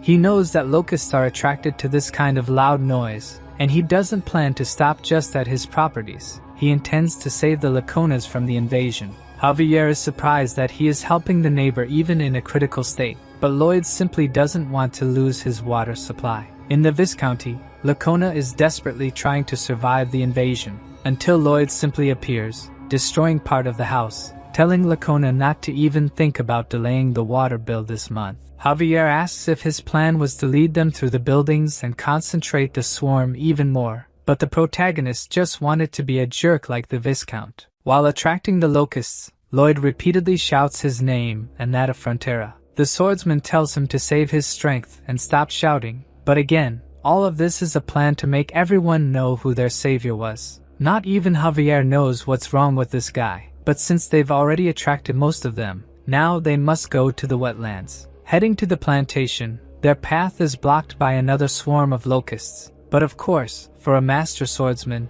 this swarm is nothing. Javier simply passes through, cutting down all that stand in his way. Moving forward, Lloyd realizes that the horses can't run anymore, so he has a brilliant idea. He jumps on Javier's back and uses him as his horse. Even pissed off with this, Javier goes along with the idea and starts running, but they're not faster than the horde and almost get caught. Lloyd shouts, calling Bangul and Hamon, who emerge from the water at the same time. Hamon uses his volcanic fart to explode a large number of monsters, but it's still not enough to eliminate them all. So, Hippo uses the accumulated water as a pesticide to kill even more insects. Round 3 belongs to the protagonist and Javier. who use mana explosion and aura at the same time to eliminate the rest of the locusts. Javier says they managed to take care of the majority, but there are still at least 1,000 left. Lloyd tells him not to worry, as the cavalry is arriving. 300 orc warriors approach with 500 soldiers of the white cavalry. The rest they can leave to them since they'll have something else to worry about. The monster domino effect never ends with just one wave.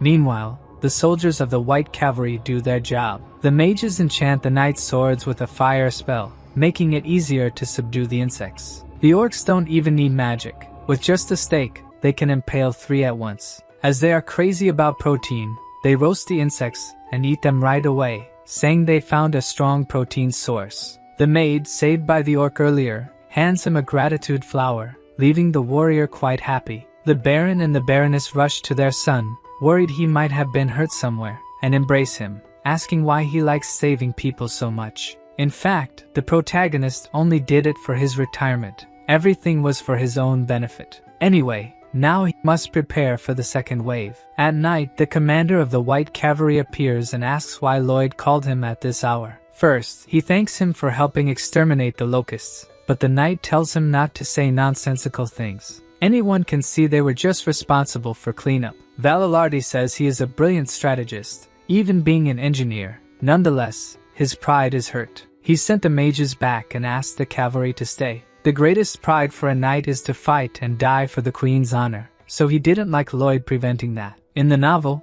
this knight fought against Javier, defending the honor of the queen who had become evil. At that moment, Javier wasn't yet a master swordsman, so he barely managed to win. However, what increased respect for this character the most was that, on his deathbed, the only thing he wished for was for someone to stop the queen's evil actions. With unwavering loyalty and a natural warrior, this knight is needed in times of crisis like this. Lloyd knows he won't get far if he keeps going in circles, so he proposes a duel. If he wins, the white cavalry will have to obey him. If he loses, they can return to the queen right away. Valalardi says he can never fight a civilian without the queen's orders, but the protagonist reminds him that he is the one commanding them now, and that's an order. The knight asks if he has a weapon. Of course, Lloyd shows his shovel. But this time the knight doesn't underestimate him. He knows that shovel protected Frontera's property. Even reaching the 3rd mana circle, Lloyd's chances of winning this duel are 0. But as always, he has a strategy to win.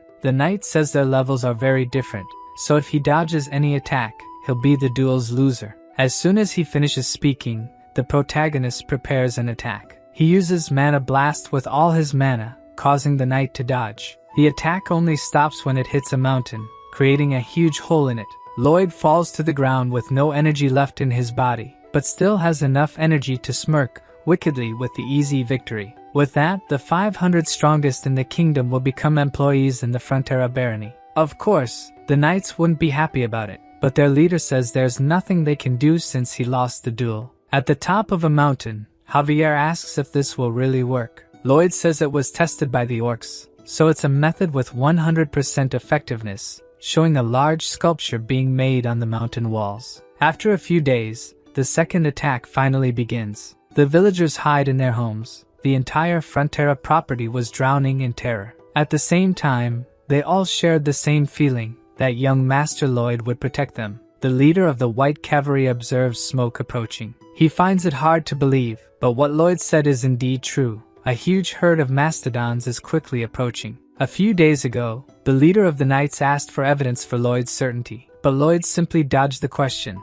saying it was obvious which animal would attack in the second wave. Regardless, he was right. Without a doubt, it's time to fight. The cavalry's plan is to slow down the herd, then encircle them and attack from the outside in. They will likely have some casualties on their side, but if they use this method, victory is guaranteed. One of the soldiers says that after the battle, he will propose to his beloved, but the leader of the knights thinks that maybe what returns to his beloved won't be a ring, but rather news of his death. As they advance, he says there's nothing to fear, as that is the fate of a knight. But before the confrontation begins, they are stopped by Bayern. The knight asks what he's doing on the battlefield without armor, but Bayern simply says that his master said he wouldn't need any. In fact, he is there only to decipher Lloyd's message, who is on top of a mountain observing the mastodon's arrival. Suddenly, Lloyd begins to signal using 2 flags.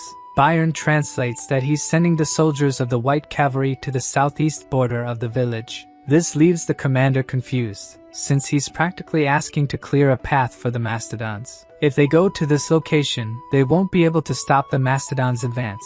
But Lloyd signals that if he keeps arguing, he'll report him to Her Majesty. The knight asks how he's saying all this just by waving flags, and he'd also like to understand what he's planning, since it goes completely against all common sense. Lloyd warns that the mastodons have arrived, and with that, the first phase of the plan begins. As the herd encounters the monster sculpture, they automatically stop running and start dropping to the ground. This extreme fear reaction is because that creature is their natural enemy. The second phase of the plan is to have the troops march forward, making a lot of noise, movement, and kicking up as much dust as possible. The mastodons, already scared by the appearance of a natural enemy, think another one is approaching and start fleeing, successfully completing the plan to move the herd. They start heading towards the hole that the protagonist had the knights dig.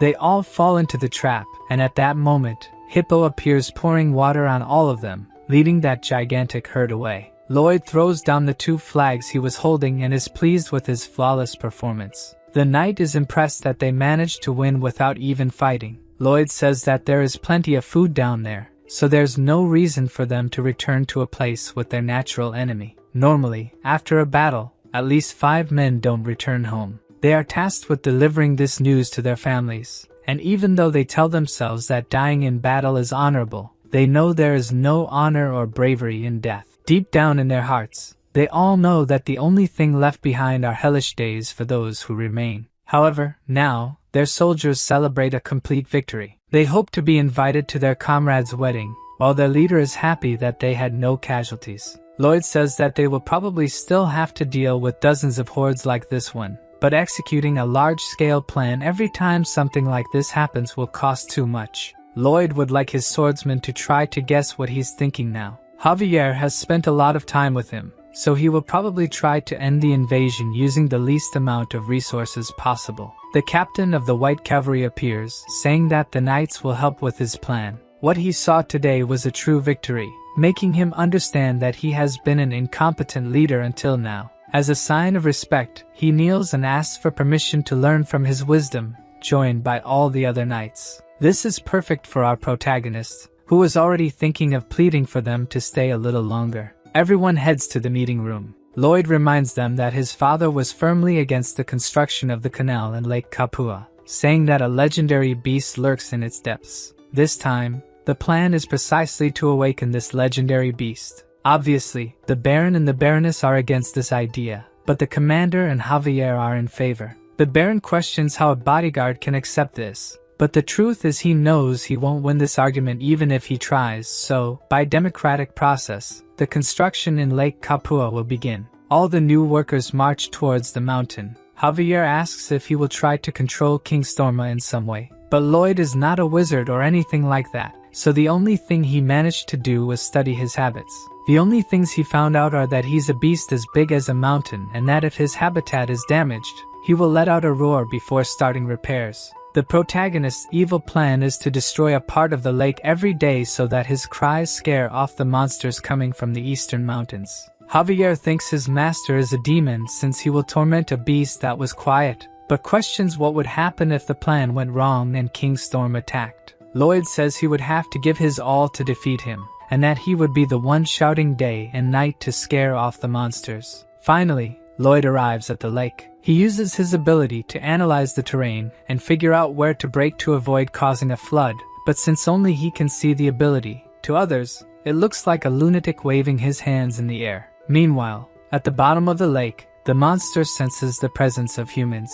Last time, he let it slide, but if they interrupt his rest again, he will kill them all. A few days later, while Lloyd walks through the village, he ends up seeing a very intriguing scene. As soon as Byron realizes he's being watched, he stands up and asks if he can take care of the mastodon pups that have been separated from their mother. Lloyd finds this dangerous, as they tend to become fiercer as they grow, but Byron says that won't be the case since they are adorable. Realizing that the manager is a true animal lover, the protagonist simply gives up and tells him to do as he pleases. Anyway, the Lord will do a good job using them, and if successful, perhaps these animals could become a great asset. Because of the domino effect, the orcs also have to return to their village. It's a shame to lose such an important ally, but Lloyd understands and sends 5 men along with the tribe. Finally, all the preparations are complete. Today is the day they will awaken an ancient beast. Lloyd gives a motivational speech to the White Knights, who this time are quite excited to work, even praying for the blessing of the Grand Shovel. Seeing all those knights marching with shovels in their hands, Javier truly laments for the White Knights. Through simulation, they modified the land so that when they broke the dam, it wouldn't cause a flood. Using Javier's destructive power, he destroys part of the mountain with his mana blast, causing a great tremor. Lloyd tells everyone to duck because the thing is coming. The lake, which was calm, starts bubbling, and King Storma finally emerges from the depths. Everyone is impressed by his colossal size, but what truly emerges from the lake is a giant beaver. Lloyd is clearly disappointed, as he expected a scary mythological creature. However, somehow, he manages to understand everything King Storma is shouting, probably because he's like his other summons. Anyway, that doesn't matter since he's a beaver. His attention is focused on repairing the dam, but what Lloyd didn't count on is that he can smell the metal and knows exactly where they are hiding. Storma realized they were purposefully damaging his dam, and is going to eliminate them right away. At that moment, the protagonist knows he screwed up. He didn't expect this creature to be so intelligent. The commander asks what they should do now, but Lloyd is totally desperate, not knowing what to do. King Storma puts his hand in the lake and raises a large amount of water, drowning all the workers who were trying to flee. Javier is the only one who manages to escape the flood and attack the creature using mana blast. But not even the power of Sword Master is enough to even harm this creature. Seeing that they have no choice but to kill him, Javier activates the sword's aura. But before he can do anything, he is stopped by Lloyd, who says he has come up with a plan. So, instead of attacking, Javier just keeps dodging his attacks like a fly. Taking advantage of the gap, Lloyd swims towards King Storma, but is almost detected by his keen senses. The swordsman keeps attacking to get his attention, but even using the sword's aura, none of his attacks are effective. The situation isn't good, since mediocre attacks won't be able to get this thing's attention. In desperation, Javier uses all his strength to shout in King Storma's language, managing to catch his attention, but he gets confused for being called mommy since he's a male. Javier starts shouting various things in his language, not knowing what he's saying, leaving King Storma sad because he's saying mean things. While the two are arguing in a completely strange language, Lloyd takes the opportunity to climb onto the beaver's head. Even trying to get him off, he can't because his arms are too short. The protagonist jumps and throws something into his mouth, making King Storma shrink. He gets confused as to why the world seems so big, and is captured by Lloyd shortly after. Of course, King Storma won't let himself be caught so easily, hitting Lloyd in the face with his tail and using the opportunity to escape. The protagonist uses his Pokemon to catch him, but Storma took boxing lessons and punches Padong. Our guinea pig won't let it go and punches back. The two start fighting until Hippo takes the opportunity to hit him from behind, but Storma manages to dodge the sneak attack and flee. Lloyd quickly appears in his path, ordering the snake to catch him. King Storma is a beast born for unknown reasons even to himself, spent 500 years simply breathing and sleeping, but for the first time in his life, he witnessed the light. In short, the squirrel fell in love. Obviously, Lloyd notices this and asks if he's now willing to talk. Storma tries to pose as a gentleman, and says he will talk to him since he is a knight. Going to the Frontera mansion, the beaver asks what his request is. Lloyd just wishes for him to scream once in the morning and once at night. The 500-year-old squirrel is not a fool and says that if he's going to propose a deal, he has to give something in return. But the protagonist doesn't exactly know what to offer and says that if he does this, everyone will be happy, especially Bangul. Storma is totally in love and accepts the request right away, making the protagonist scoundrel want to use his passion repeatedly for slave labor. Bangul, even being of the opposite sex, has zero interest in him, so King Storma will be an eternal bachelor. At that moment, Lloyd remembers that he is also single. In fact, both of them are eternal singles.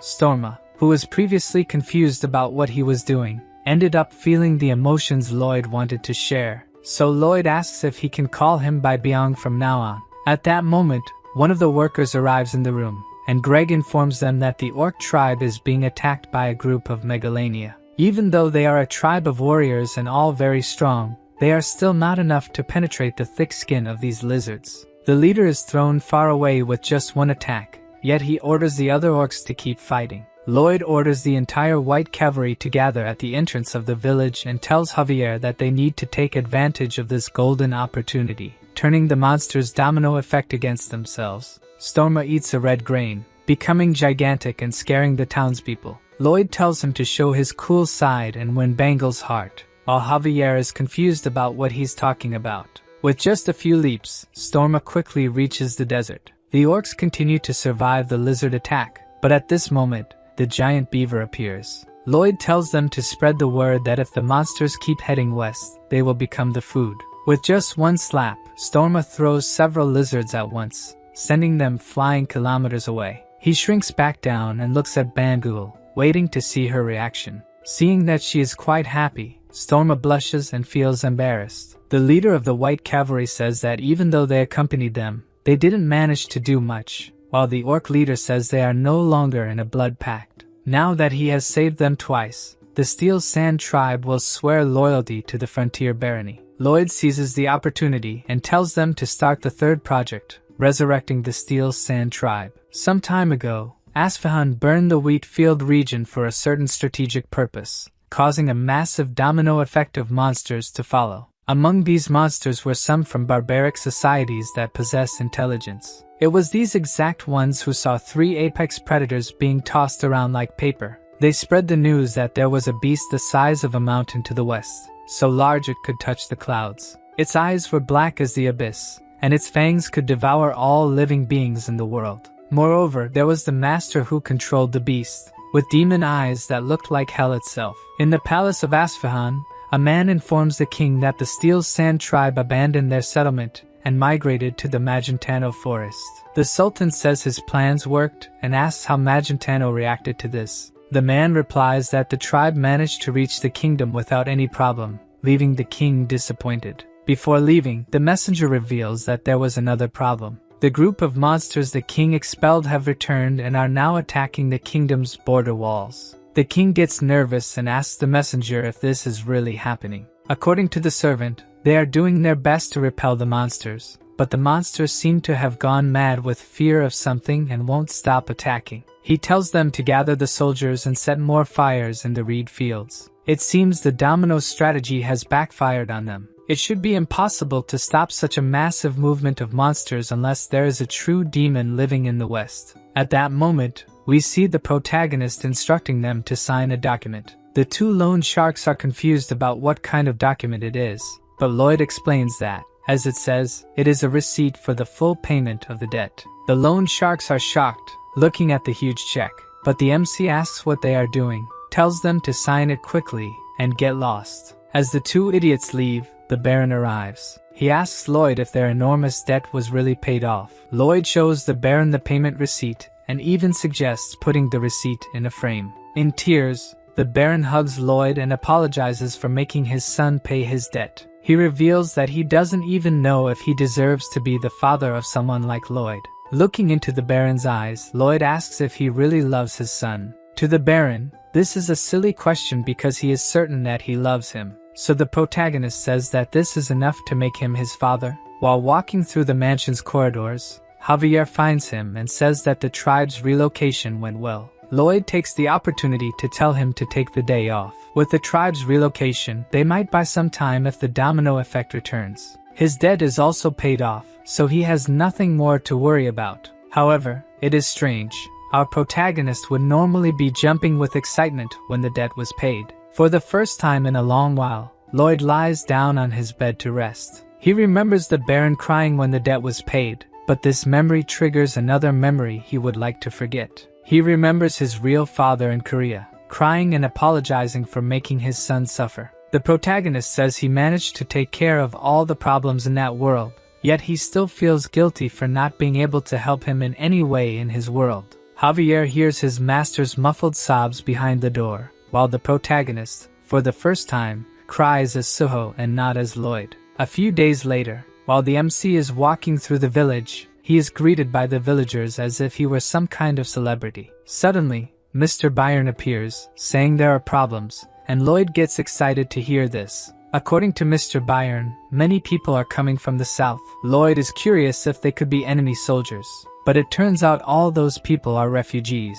The MC goes to meet these people, and the refugee at the front of the group asks if Lloyd is the lord of those lands. The protagonist explains that he is the son of the lord and asks who they are. The refugee introduces himself as Nicholas, the chief of Sortie village, and says they are subjects of Baron Certino to the south. Until recently, his father was the chief, but he stayed behind, so the rest could escape. His father protected the barony with the lord until the end. It all happened very quickly. Lloyd interrupts Nicholas and asks what happened and if it has anything to do with monsters. Their lands were attacked by giant beetles, and their only option was to flee there. Javier comments that the domino effect affected a much larger area than they had calculated. The protagonist knows that all areas near the jungle were affected, but his was probably the only one still intact since, besides giant summons, they have a master swordsman and the white cavalry. To the north, the refugees would find only the sea, to the south they would reach another country, and to the west of Cremo,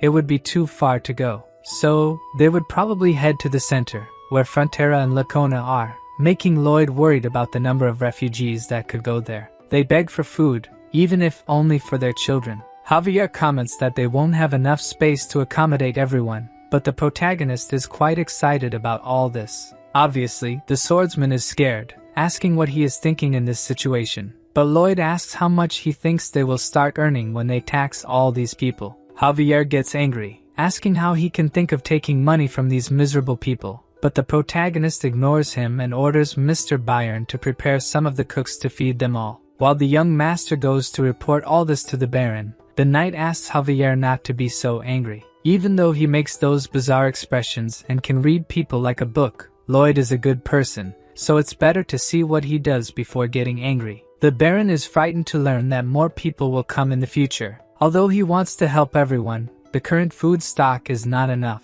Lloyd is confused and asks what he is talking about, since they should have enough to feed everyone for now. Initially, they were stored to be used as fertilizer, but there are several warehouses with tons of them. Obviously, the Baron says that giving locusts to people is a bit bizarre, but when he notices, his wife is already eating one of them. She says they taste like shrimp and there shouldn't be a problem since the orc warriors eat them too. The problem is that the smell of the insects is quite bad, and she asks to be in charge of the kitchen. Soon after, tents start being set up for the refugees. While they are still finishing the first set of tents, more refugees arrive in droves. The protagonist tells them to hurry, or everyone will freeze to death in the winter. While the workers set up the heating system, the Baroness explains how to prepare nutritious meals using locusts. The other cooks say the smell is very strong, but the Baroness shows the legendary recipe book, leaving everyone astonished, since this book is the obsession of all aspiring cooks. Looking at the construction of the tents, Lloyd realizes there won't be enough space for everyone. Even if they expand the houses to the northern mountains, it won't be enough. At that moment, he sees a child crying, wanting to go home, reminding him of the day he had to move as well. At the time, his parents were happy while mentioning "our home" in their sentences. Unfortunately, he will never see that smile again. Even if it was a small and bad house for others, it was where he had the best moments of his life. Lloyd tells the boy not to worry since they will have a new home soon because the legendary architect, Lloyd Frontera, is there. Hearing this, Javier feels a bit relieved to know that his master is not a complete jerk. Lloyd says this will be the biggest project they have ever done, and he will solve the space problem by creating apartments. It's a common type of building seen in South Korea, and based on the current circumstances, this would be the most effective type of construction to house everyone. The necessary costs are also reduced due to standardization, and having units in all directions optimizes insulation. On top of a mountain, Lloyd analyzes the surrounding area using his ability. The construction of the apartments will bring significant changes to his lands, and these changes will bring rivers of money. This will be his last job. After that, he will enjoy a lazy life for the rest of his days, finally achieving humanity's ultimate dream of becoming a wealthy, unemployed person. He won't even need to manage the state. He will just dump all the work on Mr. Byron. Lloyd begins the meeting about the construction of the Hive apartments. Javier immediately objects, as he suspects there are many hidden motives behind this. Mr. Byron also looks uneasy, saying he dreamed of a demon slaver working him to death. Lloyd tells everyone to look at the documents. This is a tulu, an ancient building design found in Fujian in the east. Each generation has a room and a hall, and in the middle, there is a dining plaza with shared facilities. The protagonist's idea is to build them in square shapes, since they are faster to construct than circles.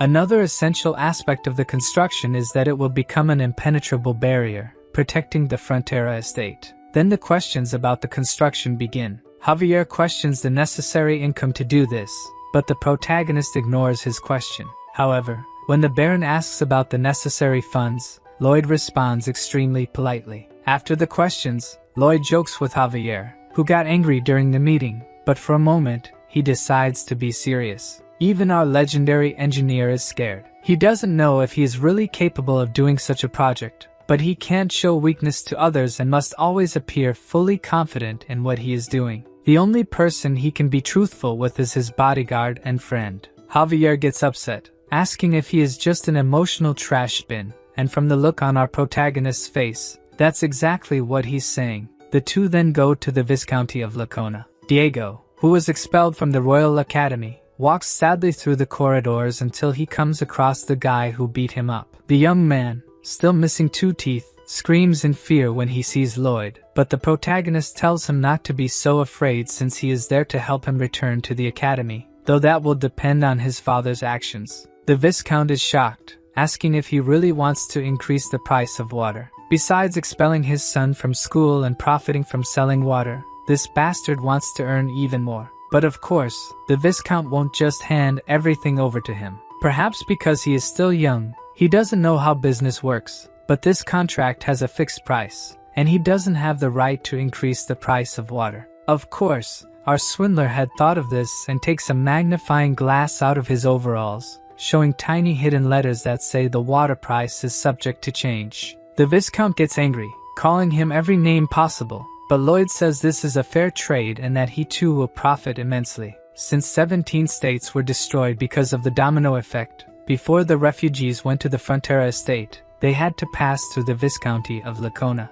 As a fair exchange, he won't tell the queen that a Viscount ignored his needy population. Basically, he is threatening him, saying he will spare him, but of course, our good-hearted protagonist really cares about his neighbor and will send a letter to Her Majesty requesting his son's return to the academy. With this tempting offer, the Viscount asks how much he will have to give, but Lloyd says that speaking like that makes it sound like he's a gangster extorting someone, and he only hopes that he gives enough to ensure there are no cracks in their strong friendship. The poor Viscount just wanted him to give a number. Javier is really scared of his master's actions, thinking that he really is a disgusting person. The MC tells him not to feel pressured, as he will be grateful no matter the amount decided. The Viscount starts with 20%, but Lloyd's expression makes him change his mind instantly. Fearful, he raises the offer to 30%, but Lloyd's face only worsens. Completely desperate and unsure of what to do, the Viscount looks at Javier,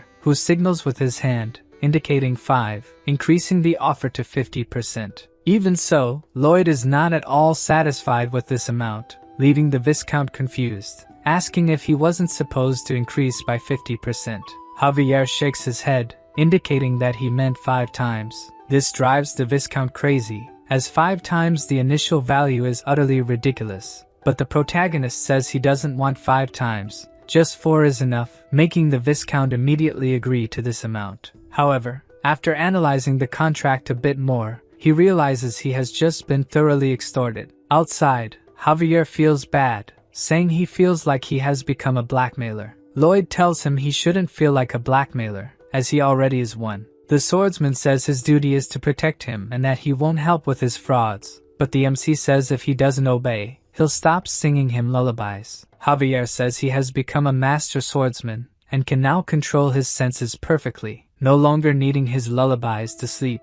When night falls, the swordsman can't sleep alone and goes to Lloyd's room, begging for the lullabies. The protagonist asks if he has heard of sleep hygiene, which involves repeating a certain routine to form a sleeping habit. implying that Javier won't be able to sleep without his lullabies. He sings the swordsman to sleep and then starts his tasks for the day. Lloyd was lucky with the construction of the Andal, as it was knowledge he already had, but the apartments are different. Never in his life has he built one, meaning our protagonist will test all simulations until he finds one that works. A few days pass, and Lloyd is stressed, giving various orders for Mr. Byron and others to carry out. At night, he continues testing possibilities for his new project. Even Mr. Byron is worried about the increasing number of refugees, but Lloyd tells him to accept everyone. He's running out of ideas to ensure his project doesn't collapse. He refuses to reduce the number of floors in the apartments, and at this point, his body is showing signs that it won't hold out much longer. The next day,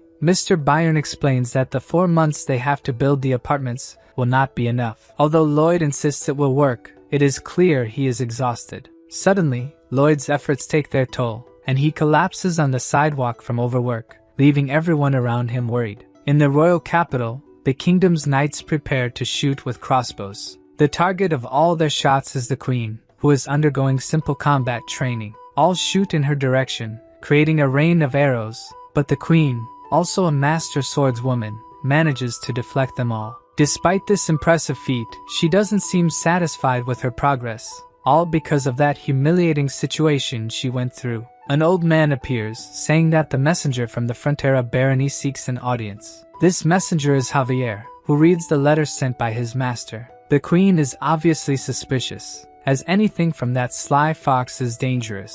The letter states that, thanks to Her Majesty's wise judgment, they were able to save the territory. However, other territories were not as fortunate and left many refugees homeless. Since the Great Queen is known for sympathizing with the commoners of her vast kingdom, Lloyd decided to follow her will and shelter all the refugees, but he ended up running out of money. The shamelessness of our protagonist surprises the queen, but she had anticipated something like this and was considering sending supplies. However, as if reading her thoughts, Javier says they will need 3 times more than she has in mind.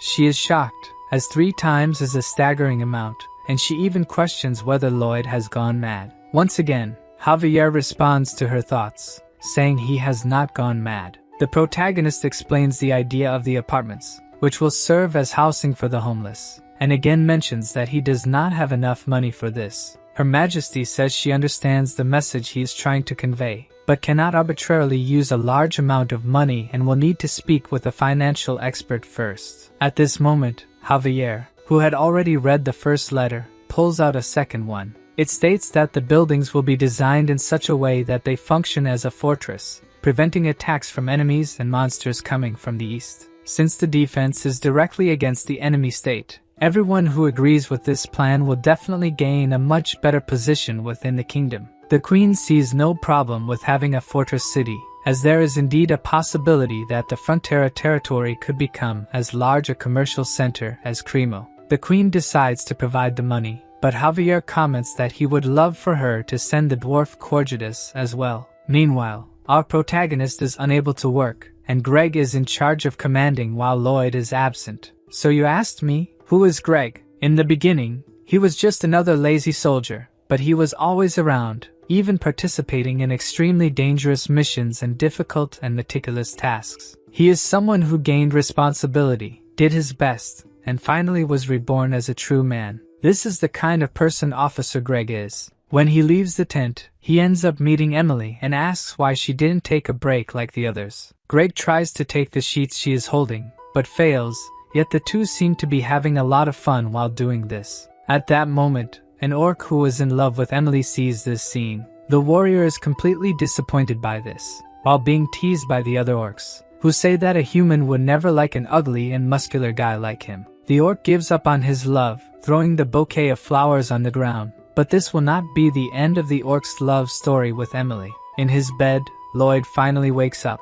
Due to days of relentless work, he is quite exhausted, and to make his situation worse, payday is approaching. Byron comments that they can delay the payment a bit, but something like that is inadmissible to our protagonist. All those people worked so hard waiting for payday. He could never do something as terrible as delaying it. Lloyd says he would rather die than commit such cruelty, leaving Byron very worried and looking for a doctor. At this moment, our great swordsman returns with the money, making Lloyd resurrect from death like a greedy phoenix. After several days of hard work, the Honey Pot Apartment Complex 101 is 70% complete. They managed to create a large plane to build the buildings. The protagonist uses his ability to create holograms of the apartments, running various tests to see if they are truly stable. The first test is a landslide, then he creates a typhoon, and for the final test, Lloyd summons a meteor, leaving the system confused and asking what he is really testing there. The truth is that Lloyd did this purely for fun,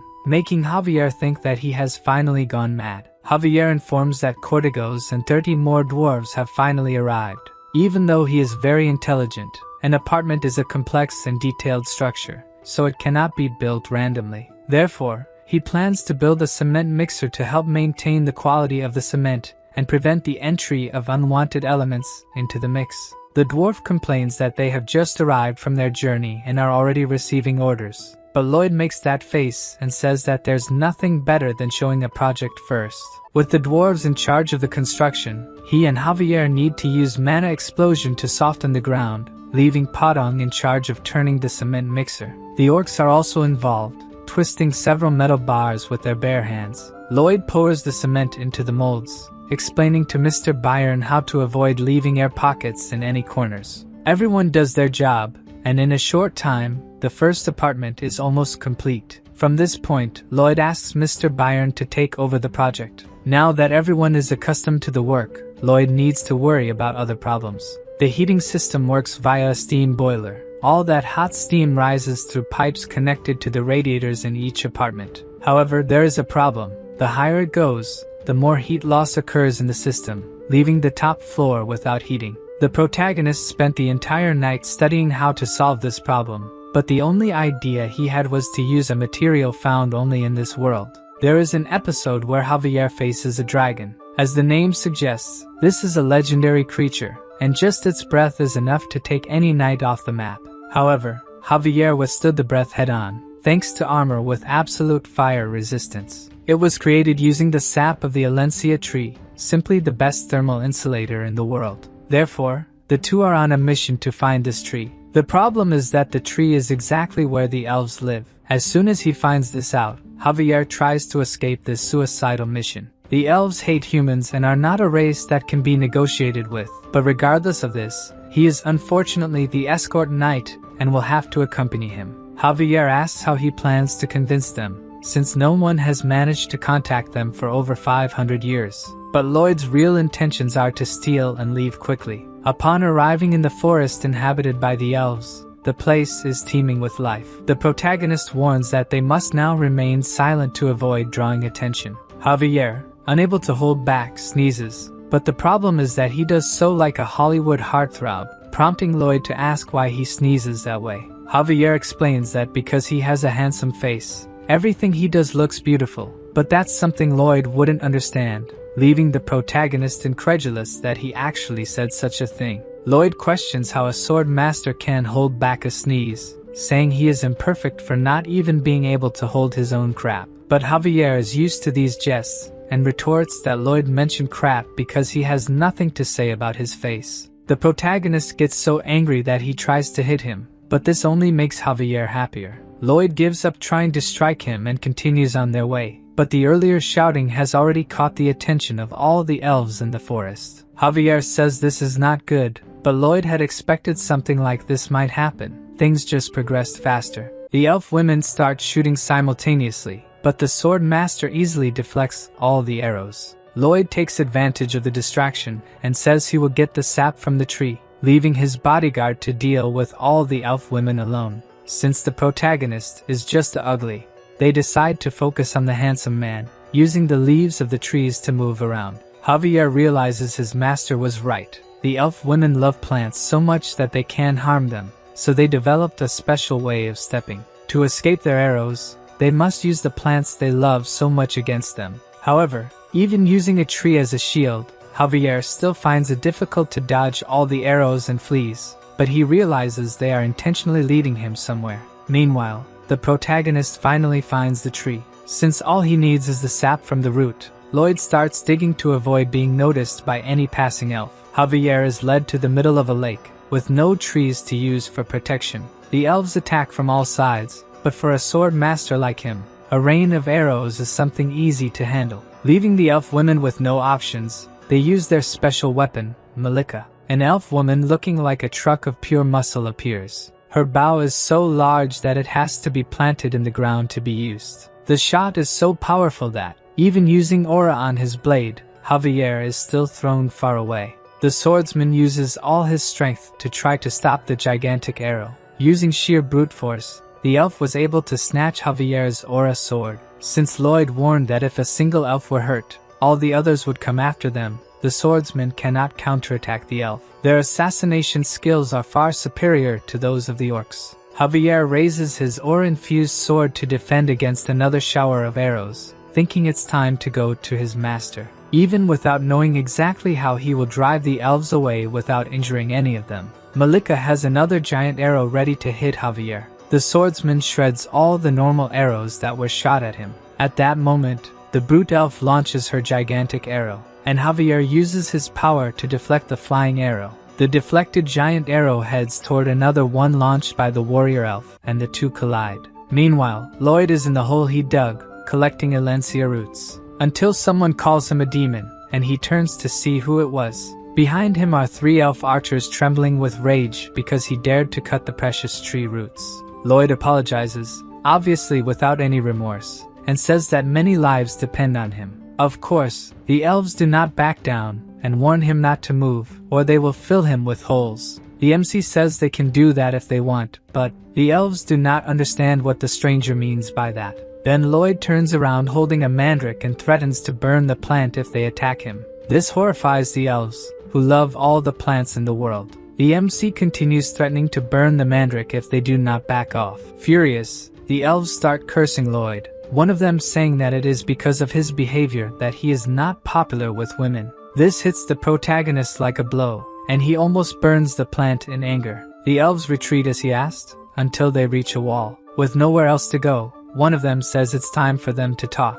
Lloyd does not want to talk and starts biting the mandrake, which cannot stand the situation either. The MC orders the elves to climb out of the hole, and with no choice, they do. Outside the hole, Lloyd is still holding the mandrake, waiting for Javier to find him. The problem is that outside, he is more exposed and could be found by other elves. If something like that happens, it will be the end of our protagonist. One of the elves starts to feel sick after being nervous about the whole situation. Soon after, another one also feels unwell, and their leader insists they must endure and not show weakness before the plant killer. The elf barely finishes saying this, and her stomach growls loudly. Thus, the three fall to the ground, feeling ill after seeing Lloyd threaten the poor mandrake. Lloyd looks at the elves, not quite sure what's going on, and he remembers that earlier, when he and Javier were surrounded, they seemed to have tired eyes. Thinking back, since he entered the forest, he has not heard a single bird or seen any animals. With the monster domino effect,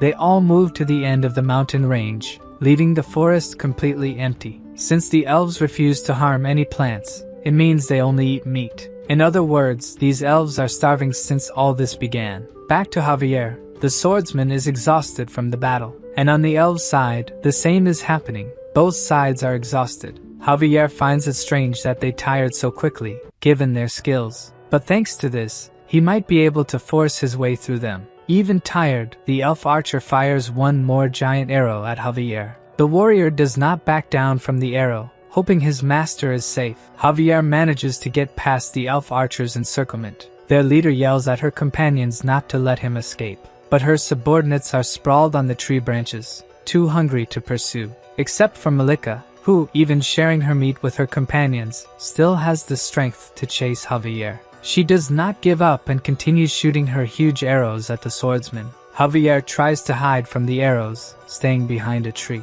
But Malika appears, coming towards him carrying the arrow like a spear. Javier narrowly manages to dodge the elf's attack. While dodging successive attacks, he thinks only that he should be protecting his master. The other elves also launch arrows with their last strength to help their companion. Focused on escaping and getting to Lloyd, Javier manages to support himself on leaves, just as the elves do to evade them. Seeing this, the elves think he is a monster. This was a skill they took a century to learn. Using the skill, the swordsman manages to distance himself a bit from the arrows. But Malika is preparing a new attack, using 2 arrows at once. Javier's last jump propels him above the trees, and he can see the Alencia tree, where his master went. From above, Javier shouts for his master, hoping to be heard. On the ground, Lloyd is with the other elves having a kind of barbecue and turns when he hears Javier's voice. The swordsman finally found his master, and he is in a very different situation than he imagined.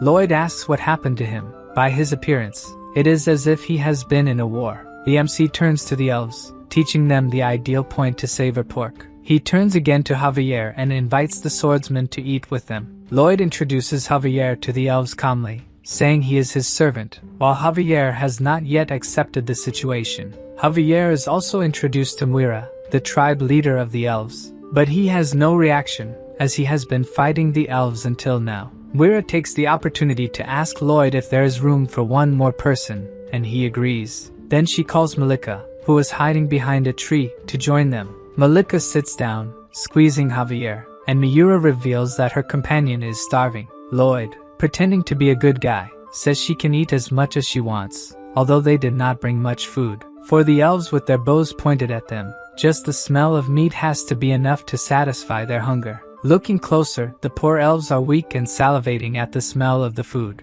Taking advantage of the conversation, the MC says that the male elves doing the housework while they do the rest of the work must be starving. Hearing this, they burst into tears, remembering their poor husbands. Lloyd continues, asking how the younger elves and the elderly will survive without anything to eat. Miura says they will be the first to not withstand it, and will return to the great Mother Nature. Even Lloyd is crying, not out of sadness for their lives, obviously, and he proposes a deal to the elves. Miura, even though she is moved, tells Lloyd that elves do not make deals with humans. But to him, this is nonsense because they made a deal to save the mandrake, and they also accepted eating the meat he brought. The elf leader silently reflects on the deals she made without even realizing it. Lloyd reveals what he has to offer to the elves. First, the chance of survival. The leader does not understand what he means by that. Then, the MC explains that he is offering unlimited pork and charcoal to cook the meat. Of course, he does not mention that the charcoal is made from trees, as that would displease them. This time, the offer seems more attractive, but the leader still says nothing. Lloyd reminds her that the slices they are eating were dried by him, but with the deal, they could eat juicy pork. Finally, the leader opens her mouth and asks what he will want in return. The MC reveals that many lives depend on him and will suffer from hypothermia if she does not accept the deal. All they need is the Alencia tree sap once a month. He will explain a way for the elves to extract the sap without harming the tree. Lloyd also thinks that transportation would be faster if the elves were divided into 2 groups. One to transport the meat and another to help with house construction, as this would help both sides survive. The elves are outraged and say their leader should not accept the deal, especially because humans are liars. The leader remembers her mother saying that humans live short lives and therefore try to make the most of it, being capable of horrible things. She should only trust a human if she believes he can be a true friend. A silence falls over everyone around the campfire as the leader ponders what to do. Finally, she refuses the deal, saying she would only make a deal with humans who are friends. The MC realizes that even though they are starving, it will be difficult to make a deal with these elves. Lloyd wonders what it means to be a friend. In his original world, he was always alone, dirty, ugly, and poor. When he joined the Traditional Architecture Research Club to learn something, they laughed at him behind his back. People said he was too poor and always ruined the atmosphere of places. He learned to accept these insults and tried to learn, aiming to use that knowledge to escape poverty. Until one day, someone told him not to take what people said into consideration, because he had better results than others and was also better at duties. This person was eating Korean barbecue with him, and said the MC could eat as much as he wanted, since all he could afford to eat was canned tuna. Hearing something like that made the protagonist freeze. The other guy looked down at him, smiling, as if he was doing a good deed by feeding a stray dog. This made him cry because that good deed of feeding a dog was very delicious. Lloyd did not mind that the guy thought he was superior and continued asking for more portions of meat. Thus, that guy became his best friend. Precisely because he has that kind of friend, he thinks nothing good comes from friendship. Lloyd takes out more meat from his backpack to offer to the elves. Their leader looks hypnotized by the meat, as if it had something special. After they savor a little more of this delicious feast, Miura accepts the deal with Lloyd in exchange for more meat, without even consulting the elders. After 500 years without contact with humans, the Everglow elves signed a contract with the Frontera barony. On the way back to the barony, Javier is annoyed, thinking that if everything was resolved just with stakes, he was not necessary on this trip. The people of the barony look at the passing elves, admiring Master Lloyd's ability to make deals with other races. The elf leader notices that everywhere there are things made of plants, which seems cruel to her. Lloyd, who is ahead of her, says that there are also tribes that abhor eating animals. There are many races and religions with different values. He says he believes in a world where people cooperate for mutual benefit, committing to some values. She understands what he means, but in her heart, accepting these differences is still difficult. The MC tells her he knows it will take time for her to accept these things, and she can think about it while eating a steak. The leader salivates just hearing those words, as if she would understand everything better by eating. The construction of the Honey Pot Apartments 101 and 102 continued while Lloyd was away. One of his concerns before leaving was whether they would be ready before the temperature drops below freezing. If the water in the concrete freezes when the temperature drops below zero, it will only thaw at the end of winter or when it gets warmer. If these water droplets become impurities inside the concrete, it will be a disaster. However, this will not be a concern for him. The elves, using their skills to jump from place to place at incredible speed, it will make the construction progress much faster, and after the day's work, they will eat meat. On the first snowfall of the year, the Honey Pot Apartments 101 and 102 are ready. Now, they will start finishing things to accommodate everyone until the next autumn. They will test using Alencia tree sap mixed with soybean oil to make thermal insulation. As soon as they finish insulating the pipes from the first to the 8th floor, Lloyd orders the boilers to be turned on to see if the insulation worked. As soon as they turn on the boilers, Lloyd and the others start sweating inside the apartments. The plan was a success. Leaving the apartments, Lloyd orders preparations for people to move into the place. Javier argues about the priority of the moves, but Lloyd wants people to move in as soon as possible since it has started to snow. The lack of attention he receives from his master makes Javier red with anger, as usual. The MC tells Byron that the priority for moving is families with children, then the elderly and the sick. People who cannot move into the apartments will be placed in other heated houses, so they do not suffer from cold or hunger. Thus, they will owe a big favor to Lloyd, and it will be easier to get them to work. With this part decided, Lloyd decides to go to the Baron, telling Javier that they still have a lot of work to do this winter. Even wanting to punch his master, since Lloyd's personality changed, Javier stopped hating him. After changing so much, the protagonist managed to gain the trust of everyone around him. While they are walking, they hear a trumpet, and Javier says it is the royal messenger from the Empress. The Baron and the Baroness are bowed before the messenger. The messenger starts reading the Queen's letter, saying that since the Frontera barony set an example, given the recent events, she orders that from the date her orders reach the Frontera region, the barony will be promoted to a county, and congratulates Count Frontera on the achievement. The Baron and the Baroness have tears in their eyes. They certainly were not expecting this news. The messenger describes the Baron's contributions in stopping the monster invasion, protecting refugees who lost their homes, and rebuilding part of the eastern region, transforming it into a fortress. Because of these contributions, the county becomes independent of Cremo and now has the duty of reconstructing the east. The royal family will provide sponsorship and resources for the reconstruction of the east for 10 years. And lastly, they will be exempt from paying taxes to the crown for 20 years. Lloyd is ecstatic upon hearing this. The Queen must trust him greatly to believe he can complete the entire reconstruction in just 10 years. He turns to Javier, saying they need to return to the village because there is something there he has been preparing for a long time. He leaves, boasting that all the territories bordering the east now belong to the Frontera, including the Viscounty of Lacona. The Baron looks at his son with tears in his eyes, thinking that all of this is thanks to him. It's as if Lloyd were a miracle in person. Later, in front of a statue of the Empress adorned with flowers, Lloyd,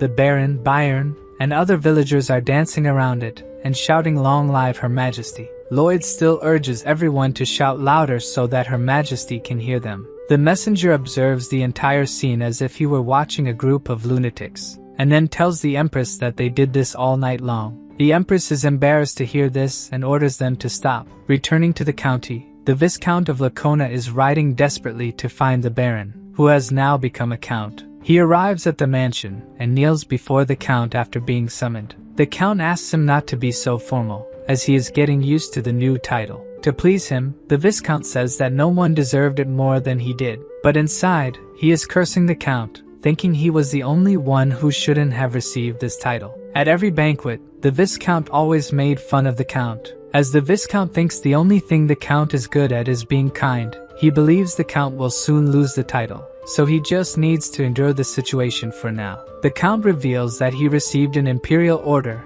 and will have to rebuild many areas in the east. But unfortunately, they do not have enough labor, so he asks if the Viscount could provide some engineers for him. The Viscount agrees immediately and asks how many engineers the Count needs. The Count says that if the number is too high, it might be problematic for the Viscount, but he wants as many as the Viscount can manage. The Viscount raises his head a bit, looking incredulously at the Count who has just made the request. This time the Count has the same devilish look as his son, and says it would be best to send what he asked for so their friendship is not strained. Now the Viscount has learned that he is no longer dealing with just the kind Count. The Count looks at the Viscount through the window. This was the first time he said something like that, and it felt incredible. Meanwhile, Bayern informs Lloyd that the admission of residents to apartments 101 and 102 has been completed. It is time for the MC to reap the rewards of his hard work. In one of the houses built for the refugees, a family is excited to eat the meal they received,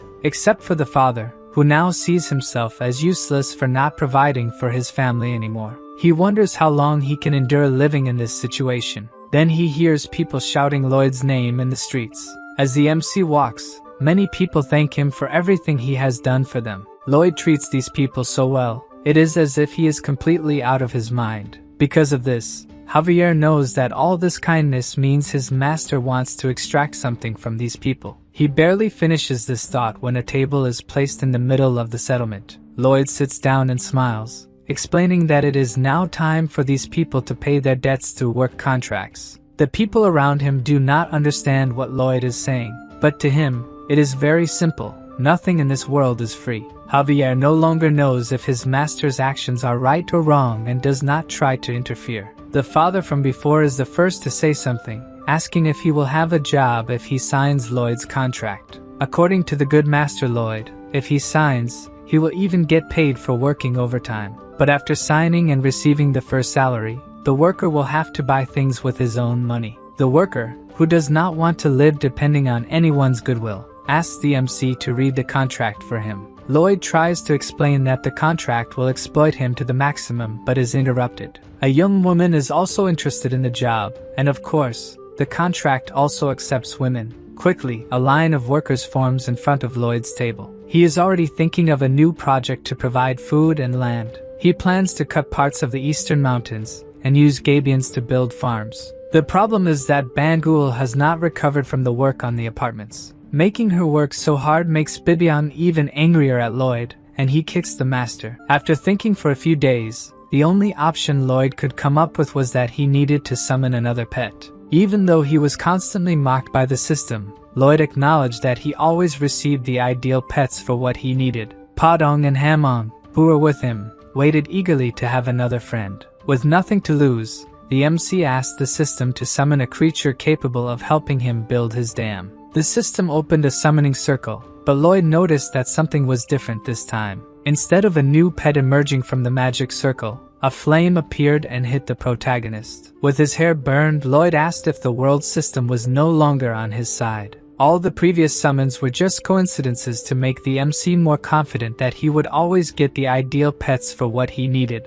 Lloyd was furious because someone as manipulative as him should have already understood how this system worked. Even so, he was induced by the system to try his luck again, and started another summoning. The only difference this time was that the explosion was much bigger than the first. Lloyd was overwhelmed with rage and tried to fight the system in vain until he was warned always to try 3 times. and on the third attempt, predicting that there would be another explosion, the MC and his pets threw themselves on the ground to protect themselves. Lloyd noticed that no explosion happened and went to see what he had summoned. Finally, a creature came out of the magic circle, but it looked more like a raging monster than anything else. So, the only thing the three could do was run away before being devoured by the monster. Lloyd went desperately to Javier, who was sleeping peacefully, to get rid of the creature. The swordsman killed it with just one blow and could go back to sleep.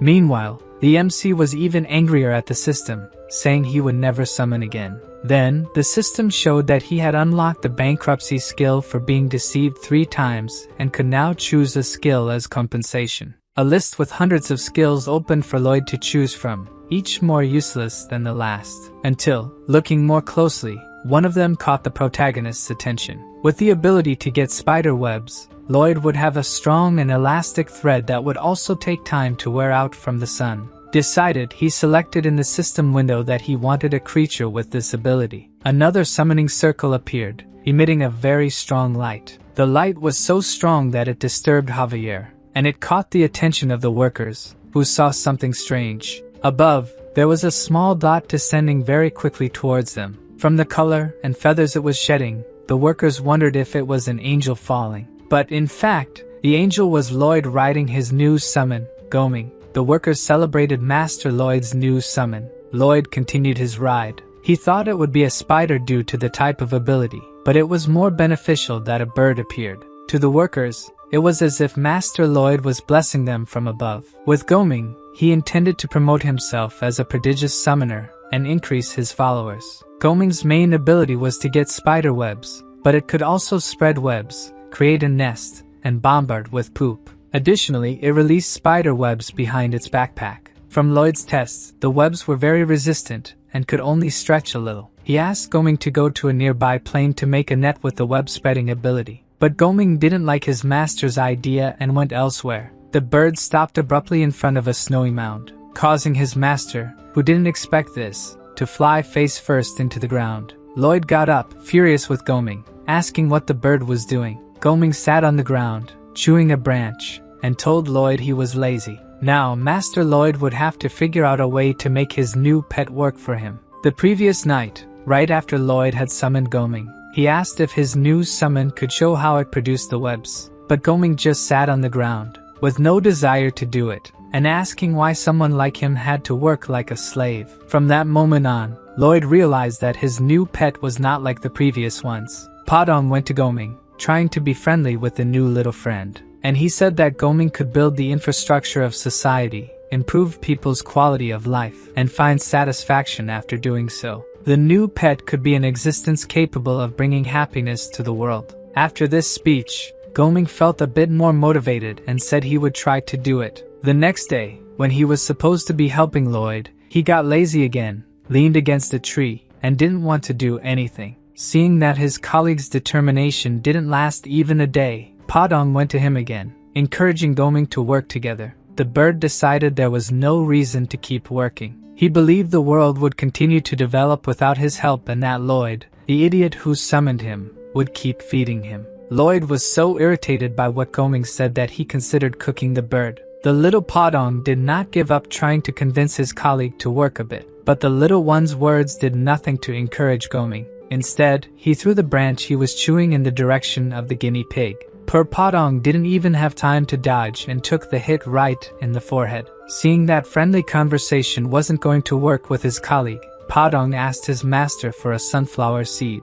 After that, an explosion could be seen in the forest, and Goming was trying to flee in panic. But before he could do so, Padong, now giant, grabbed the bird by the leg. The bird, desperate, screamed for help as the guinea pig started punching him in the mouth. Even Lloyd couldn't believe the scene he was witnessing. His pets weren't supposed to do something like this. At that moment, Padong practically swallowed his colleague, who was giving his last screams of despair. Fortunately, the taste of the bird must not have been very good, and he was spat out by Padong. Wiping his lips, the guinea pig asked if his colleague wanted to do it again. Proving he was just lazy and not stupid, Goming was now determined to work. Satisfied with the decision, Padong gave an evil smile just like his master would. Not that Lloyd wasn't also pleased with his pet's persuasive power. Back to the works. The first step was to dig a trench. Step 2 was to have Bibyang sift the fine sand with a giant sieve. Step 3 included using Goming's labor. After filtering the sand, the plan was to have the bird weave webs in a mesh pattern. In step 4, Padang encouraged Goming not to become lazy again, while Lloyd shouted from atop the bird for the white cavalry to start their part. Lloyd's loyal followers were in position, fully dedicated to their master. Step 5 was to use the sand to cover the web and repeat the process until everything was covered. In step 6, after covering all the sides, they would pour stones and gravel into the gabion. Monitoring the work from above, Lloyd noticed that the first section was ready. At this rate, they would finish before spring. Once they sold the land to the refugees and the construction of the apartments accelerated, everything would be ready by the following year. With this, Lloyd's dream of ending his life as a worker was close to coming true. The days passed with everyone working hard to finish Lloyd's final project. Not long after, the construction of the county's terraformed farm was completed. And with that, Lloyd, lying in a flower field, earned the title of Leader of the Tired. To enjoy his new retired life, Lloyd spent the day playing chess. His opponent was none other than himself. Javier appeared, asking if he really found this fun, and Lloyd tried to hide that he was enjoying his new life. It was the first time Javier had seen Lloyd play since that day, and according to the master, there was nothing left to do. They had already improved the wizard's magic, and now their work was much more productive. Everything was going well. This phrase triggered some old memories of his original world. In them, his father said that he should always reconsider if everything was going well. Remembering his father's words left the MC petrified. Then, Lloyd decided he needed to do something before putting Javier to sleep. He needed to be sure that everything was indeed going well. Alone, he invoked the system that gave Lloyd the option to get a spoiler of the story's end. And to make sure the future was secure, he selected that he wanted to see this spoiler. Suddenly, Lloyd finds himself alone in a completely dark place. Gradually, the darkness is replaced by what appears to be his room. When Lloyd turns around, he sees himself lying in bed with Javier standing next to him. It seems Javier is giving some kind of massage to Lloyd, but he soon realizes this massage isn't normal. Javier is using magic, and from what Lloyd can tell, if Javier continues doing that, it will kill his future self. Worried, he approaches Javier, asking him to stop before his other self's heart explodes. But as he gets closer to the swordsman, he notices that Javier is in tears, desperate, in a way Lloyd has never seen. The Lloyd of this future is very weak, with a cadaverous face. Seeing himself, Lloyd wonders what happened. What could have led him to end up like this? Meanwhile, the other Lloyd asks Javier to stop his efforts, as both know it's useless. But Javier doesn't stop. He remains determined to do everything he can to keep his master alive. Lloyd, with great difficulty, says that he is actually not the Baron's son. But Javier interrupts him, saying that he is the hero who protected their home and saved countless lives. This is how he will pass on his master's story. Without the strength to do anything more, the Lloyd of the future meets his end. His pets, all gathered around him, begin to cry over the loss of their master. And since they were all summoned by him, as soon as he leaves this world, they also begin to disappear. Our Lloyd, who continues watching his horrible future, tries to stay calm. This isn't the first time he's seen his end, and he needs to analyze this situation. Since this Javier isn't much different from the one he knows, this future must not be far off. This Lloyd is very thin. He might have suffered dehydration, but for what reason? Javier carries Lloyd's body, and from the landscape, all this should happen in the spring. Our Lloyd keeps following the swordsman, analyzing where he is going. At the end of the path, Javier reaches a place full of bodies scattered on the ground. Lloyd looks at what seems to be a real massacre. Even the Count and his wife are bandaged among them. Then, Javier starts spreading oil over everything, and shortly after, he appears with a torch. Now we begin to understand what is happening. As he intends to burn everything, it's likely some kind of contagious disease has spread and infected all those people. Lloyd concludes it must have been some epidemic that caused all this. But when he thinks about what disease could do such a thing, he has no idea. He doesn't even know if it's possible for a disease. He wasn't a doctor in the other world. Suddenly, Javier starts talking to Lloyd, something that should be impossible. He says that his master asked that when he was cremated, Javier should say these words. With a lost look, Javier says his master's last words, "Remember Vienna." The swordsman's words shock the MC even more, who discovered this terrible future. Then, Lloyd returns to the present. The spoiler of the end is over, but the last words spoken by Javier linger in his mind. Perhaps it was a coded message. And it must really be that because that Lloyd already knew how the end would be. So this might be a message for himself, something related to epidemics. Suddenly, Lloyd stops walking in circles. Things are starting to fall into place in his mind.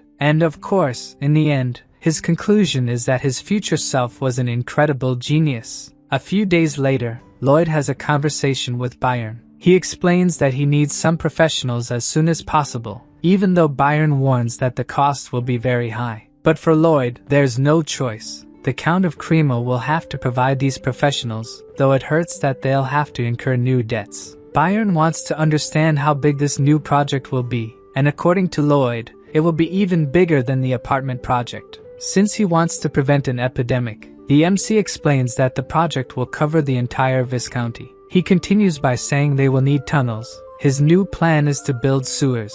The tip Lloyd gave before he died was about Vienna, where the population grew significantly during the Industrial Revolution without the city having sewers. Thus, people's waste was simply dumped into the river, where it would normally dissolve and decompose naturally. But the brutal winter caused a terrible disaster. With the river frozen, the waste didn't dissolve and remained solid, polluting all the water. And in this way, cholera emerged in that place. Looking down at the Viscounty, Lloyd reflects that the same will happen to them if the river freezes. Just when he thought he could enjoy his life as a rich retiree, he has to go back to work. Anyway, no matter what comes, be it diseases or demons, he will achieve his dream of retirement. Even so, knowing that he is in debt once again dampens the MC's spirits. In addition to worrying about paying the employees, Lloyd also needs to think about the cost of accommodations and other things. The poison of so-called indebtedness consumes the protagonist's thoughts. Meanwhile, near the construction site, we see the love-struck orc. He has just spotted Officer Greg flirting with a girl. The officer is telling the girl that ever since she arrived in the Viscounty, his heart has warmed like the sun. The girl starts to laugh at his silly words but still likes them. This scene becomes increasingly strange for the orc, who continues watching from a distance. From the smile the girl gives the officer, we can see that she likes him. The orc also notices this and becomes completely enraged at the officer's actions. Suddenly, a soldier appears saying that Byron is looking for Greg, forcing him to say goodbye to the girl. As the officer goes to meet Byron, the orc calls out to him. The orc is so angry at the human that it's as if flames of fire are coming out of him. Then he asks how the officer could do something like that, but Greg doesn't understand what he means by that. Kuga, the orc, shouts in disbelief that the officer could court a girl when he already has Emily. The officer doesn't like what he hears and asks what the orc is talking about. What did he mean by someone like Emily?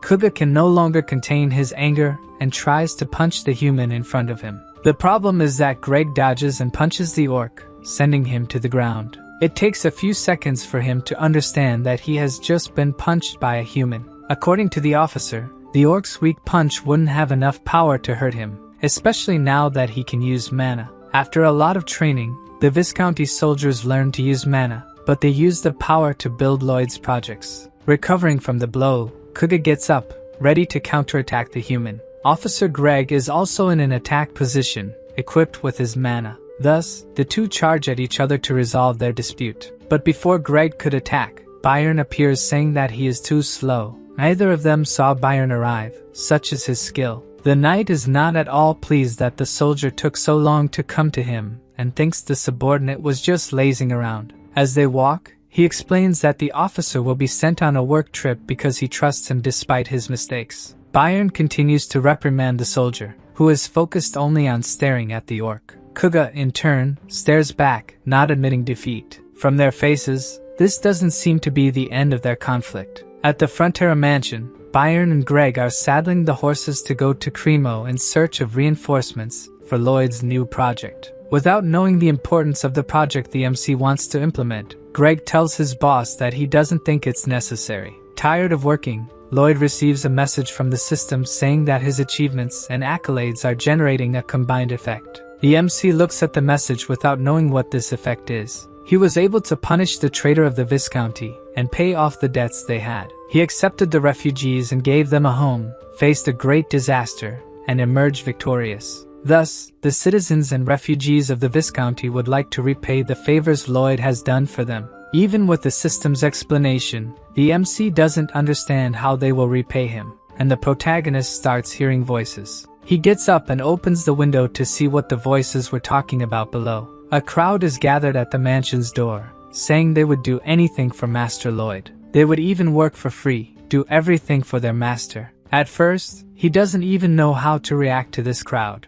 Then, the MC gives the best possible response, shouting for all of them to shut up. This proves they would really do anything for him, as the crowd immediately falls silent. He reminds the crowd that he never gave them anything for free, so they better not even dream of working for free. To avoid this, he will make a contract immediately. After hearing these words from the MC, the crowd becomes even more devoted to him. Inside the mansion, away from the others' eyes, Lloyd wipes his tears. Elsewhere, a carrier pigeon is arriving with a message. It came from spies the Sultan sent to the west, to the village taken over by the domino of monsters. In the village, they found a strange bird capable of opening the skies, a beast so powerful that it destroyed the land, another with the ability to swallow an entire sea. They also found a snake that devours mountains, and finally, a monster whose roar echoes in the skies. The workers of this place can defeat orcs with just their hands, and the old men are faster than the wind.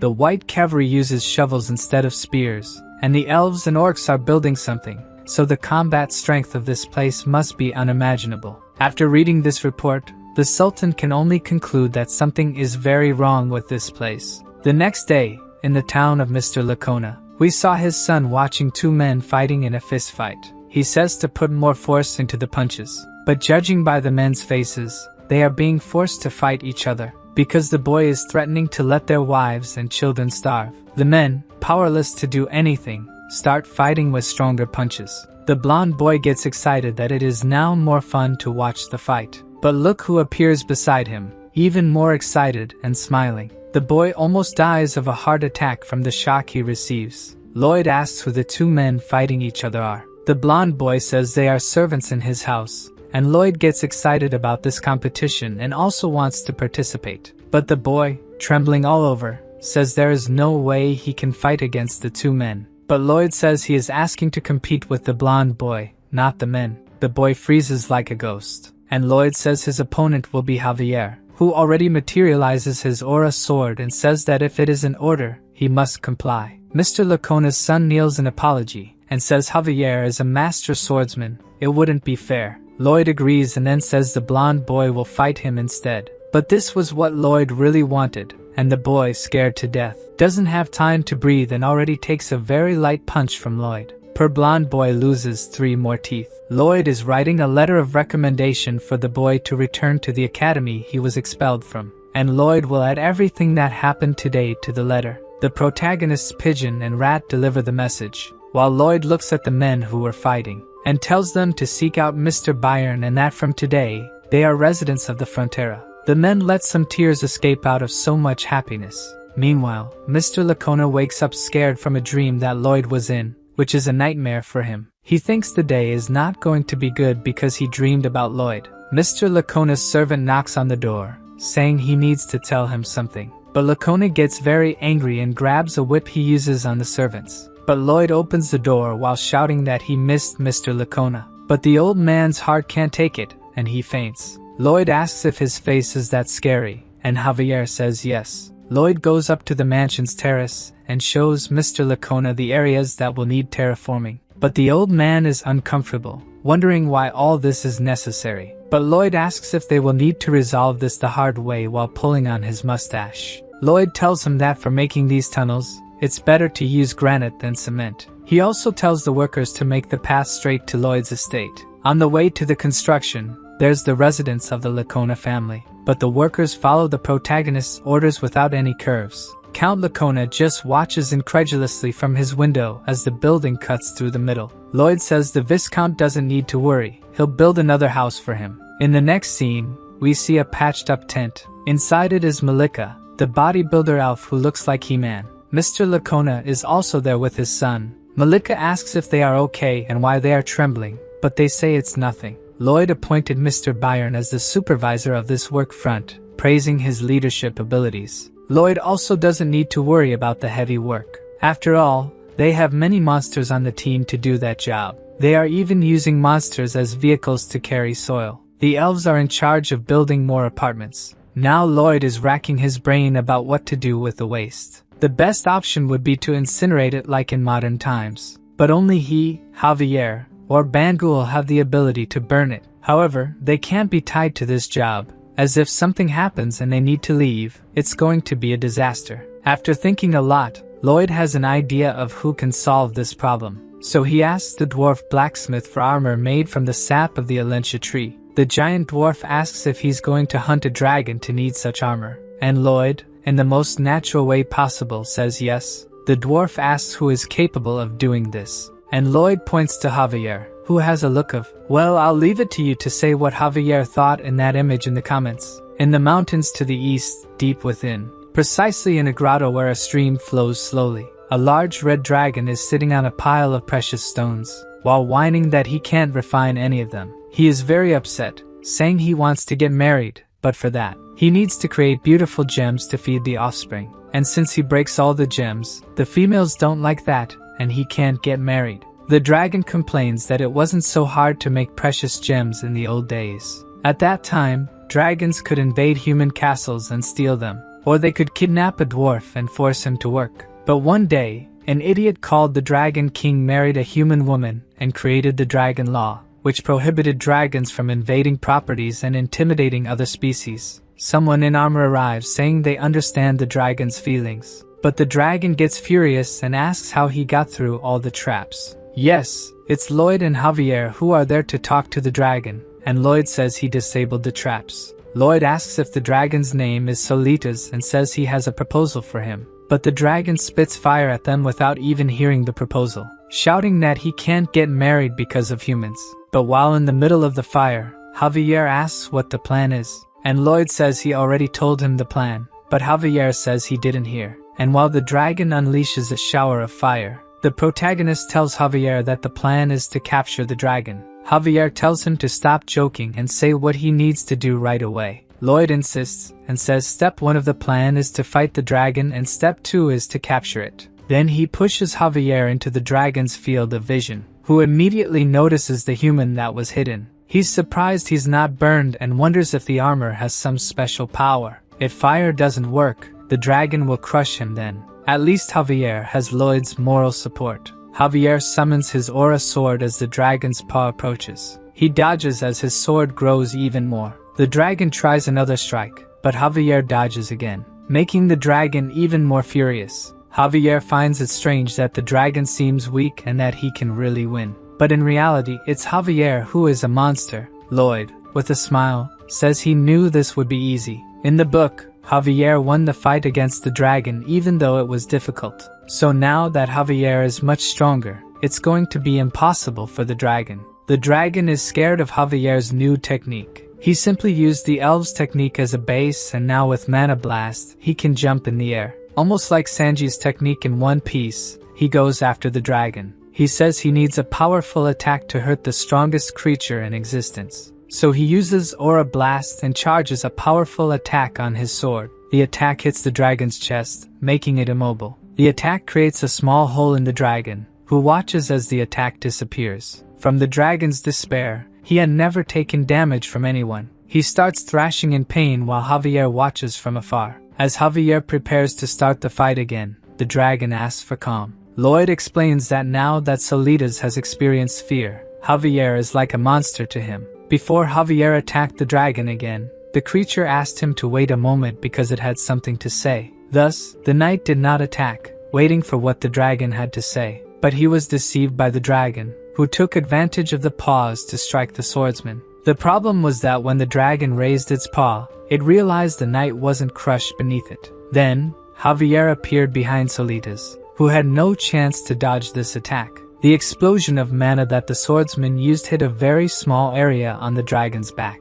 Even so, Solitas roared in pain, as if he could be defeated with just one attack. Javier continued attacking the dragon relentlessly, not giving it any chance to counterattack. As the fight had been going on for a while, Lloyd lay calmly on the ground, watching. Everything was going as planned, and he knew what Solitas would do next. The dragon blew a puff of smoke in Javier's direction. It seemed like he had a plan in mind when he launched this attack. Covered by the smoke, Solitas took advantage of the fact that no one could see him and transformed into a human. Then, he ran away in fear, trying to get as far from Javier as possible. He hid behind some rocks, thinking he hadn't been noticed by his opponent, and he used some kind of mental power to teleport out of the cave. But before he could do that, a lightning bolt appeared out of nowhere and struck him on the head. He fell to the ground, thinking he had set up the anti-teleportation trap himself, and felt like a complete idiot. Then, the dragon realized someone was approaching him. Lloyd arrived politely and introduced himself again as the son of Frontera,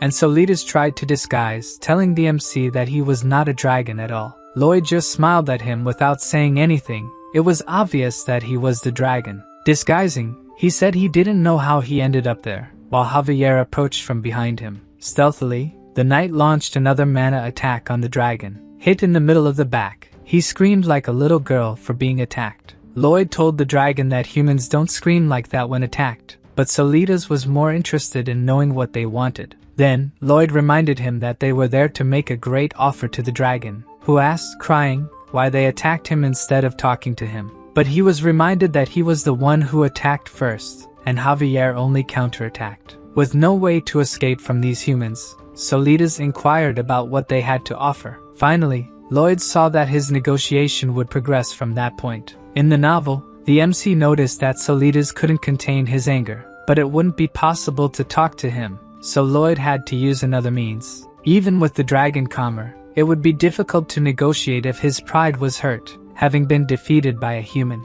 Then, Lloyd shouted at Javier, calling him a reckless idiot. He belittled the swordsman, showing that he had the audacity to hit a wise dragon. This attitude from the master caught Javier by surprise. He had no idea what Lloyd was saying, and Lloyd didn't stop, stating that if the dragon weren't magnanimous, the two of them would have turned into barbecue. Finally, he asked the swordsman to kneel and raise his hands, asking for forgiveness. Surely, Javier wasn't in the mood to do what his master had just asked, and Lloyd kept pressing, ordering him to kneel immediately. With no choice, poor Javier was forced to do what his master ordered. While kneeling, the MC asked Solitas to sit so they could start talking. Completely on his knees, he asked to ask a question to the Lord Dragon. Finally, Lloyd abandoned the polite smile and went straight to the point. Solitas' desire was to get married, wasn't it? The dragon blushed and asked how the human discovered that. The MC didn't answer but said the dragon couldn't get married because he couldn't refine jewels. Once again, the dragon didn't understand how someone could know this, nor how he was found. Then the protagonist made his proposal. He would help the Lord get married in 10 years. This speech made the dragon so happy that he didn't even question how Lloyd would do that. Quickly he came back to himself and wanted his questions answered by the human. But Lloyd kept saying things that made him blush. Like dragons, they could send love letters telepathically to each other, or even make a heart with their tails illuminated by moonlight. With Solitas seduced by the idea of romance, the MC soon presented a contract for him to sign, showing that he could just sign at the end without even reading what was written. As soon as he heard the dragon sign, Lloyd's expression became demonic again. He took the contract from Solitas' hands before the ink could dry. Then he reminded him that there was a very interesting dragon commandment. If any dragon dared to break a contract with humans, he would be burned by the Dragon King's breath. At that moment, Solitas' instinct told him that he had just signed a contract with a real demon. Back in the county, the farmers noticed that Master Lloyd had returned from his work trip, and as always, he brought something new with him. They thought Lloyd would bring a dragon, but instead, they just brought a weary young man. After all, there was no way to bring a dragon. Walking ahead of Solitas, the MC celebrated that he had just conquered his dragon. Lloyd introduced the young man to someone, but the person wasn't convinced he was a dragon. He explained that the dwarf could confirm by looking at Solitas' body, which exuded smoke. The dwarf asked if the dragon was really bad at crafts, and he confirmed. By Lloyd's contract, Corjadus would teach him how to make jewels, and in return, Solitas will incinerate the waste from the sewage facilities once a day. As a legendary creature, he was not at all thrilled to have to incinerate human waste. Knowing this, the MC said it would be difficult for such a grand creature to accept doing that. For this reason, he pressured him to sign the contract. Otherwise, Solitas would lose the chance to learn how to make jewels. And not knowing how to produce jewels would make it much more difficult for him to get married. Despite being proud, this couldn't be more important than the chance of marriage. Totally bound to the contract with Lloyd, the dragon surrendered and called for the dwarf. Humbly, he said he would be in Corjadus's care. Being a dwarf, he never thought he would have such a majestic student as a dragon. According to Solitas, dragons are indeed more powerful in terms of power. But the dwarf is definitely the best when it comes to craftsmanship. So he asked Corjadus to teach him. From afar, Lloyd thought that no matter how silly he was, the dragon was still quick to adapt to the situation. Corjadus accepted the disciple but warned that he might be a bit harsh with him. The dragon didn't mind. He had already decided he would do everything to improve his skills. Then the dwarf's face turned scary, and he ordered the student to stop loafing and go get the materials. Solitas almost cried and asked if the dwarf was really talking to him, and Corjadus retorted for him to go quickly. Frightened, the new disciple ran off to do what his master ordered. Meanwhile, the MC was satisfied that in this contract, both parties would benefit. Solitas managed to trade his pride for the best education that exists in the world, and Corjadus could enjoy being the first in the world to abuse a dragon. Lloyd lost count of the experiences he had with contracts that were unbelievably disadvantageous, but he had to sign them. Those who offered these contracts must have known that he had no choice but to sign. For the MC, this was nothing short of violence. In a real contract, both parties must benefit. However, he didn't take his eyes off the jewels that the teacher and student discarded on the ground. Even though both benefited, there was no problem if he managed to gain a little more. Leaving with the jewels, a system message appeared saying he had managed to transform another tragic destiny. Solitas's fate was to lose his horns in the fight against Javier, and leave it extremely wounded, having received fatal injuries.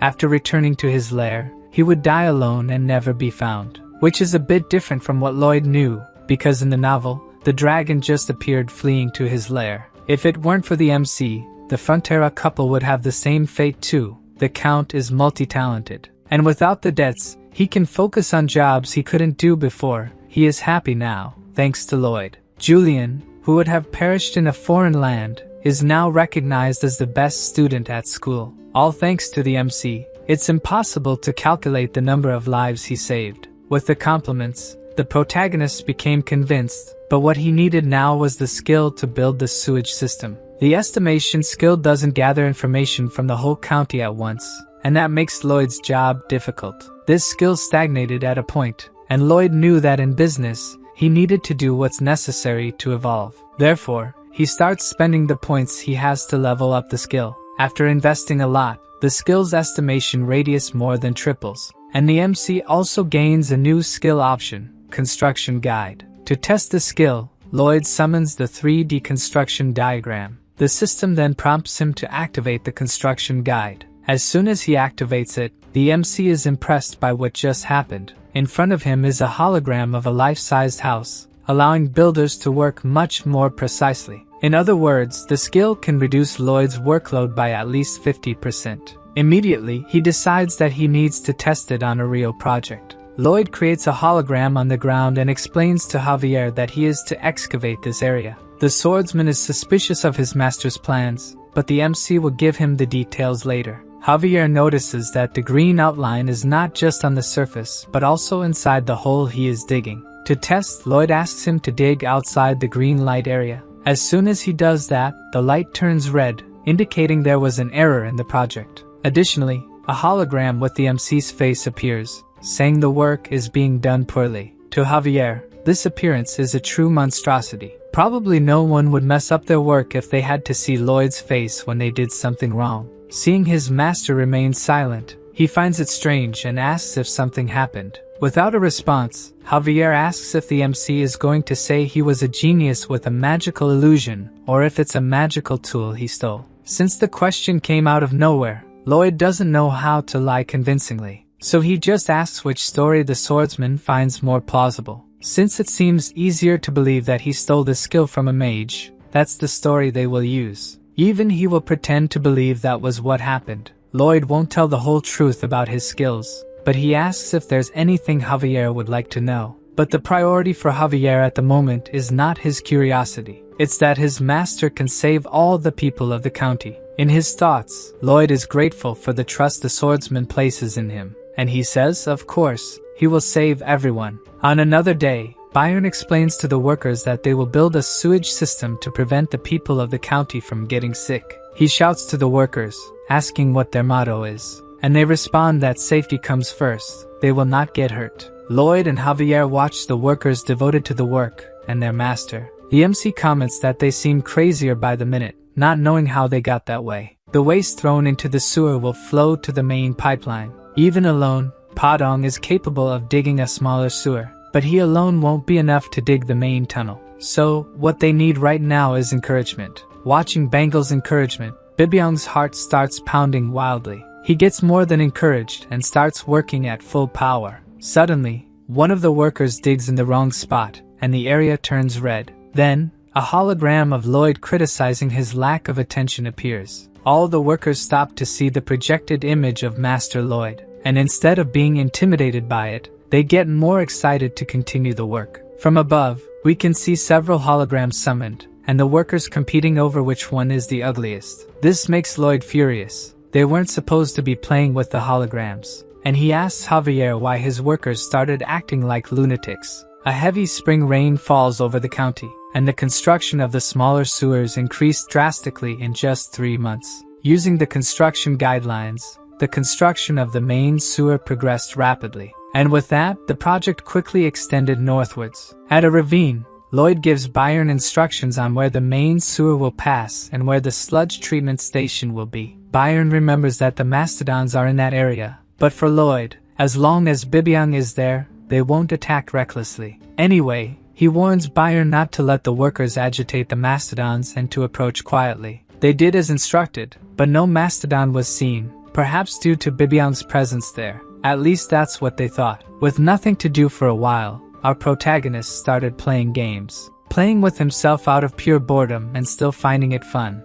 Until Padong appears, looking sad and asking why his master seems bored. Then he starts explaining something very seriously to him. From what Lloyd could understand, his pet found something very strange. A crowd of workers is gathered around a large hole with something at the bottom. Lloyd arrives, asking for passage through them to see the hole. And when he gets closer, he falls completely silent. At the bottom of the hole is what was once a mastodon. Approaching it, it seems it hasn't been long, as if someone had killed and buried it there. The question is who would do this and why. Bibyong catches his attention by saying he smells something. Then Lloyd asks the workers to dig a bit more in that area. They barely start, and already find something that catches their attention. From the edge of the hole, the MC is astonished by what he is seeing. Down below, dozens of mastodons in the same state as the other one were unearthed. This kind of thing wasn't in the novel, so he is no longer sure about anything that is happening. But there was something in the novel that resembled this.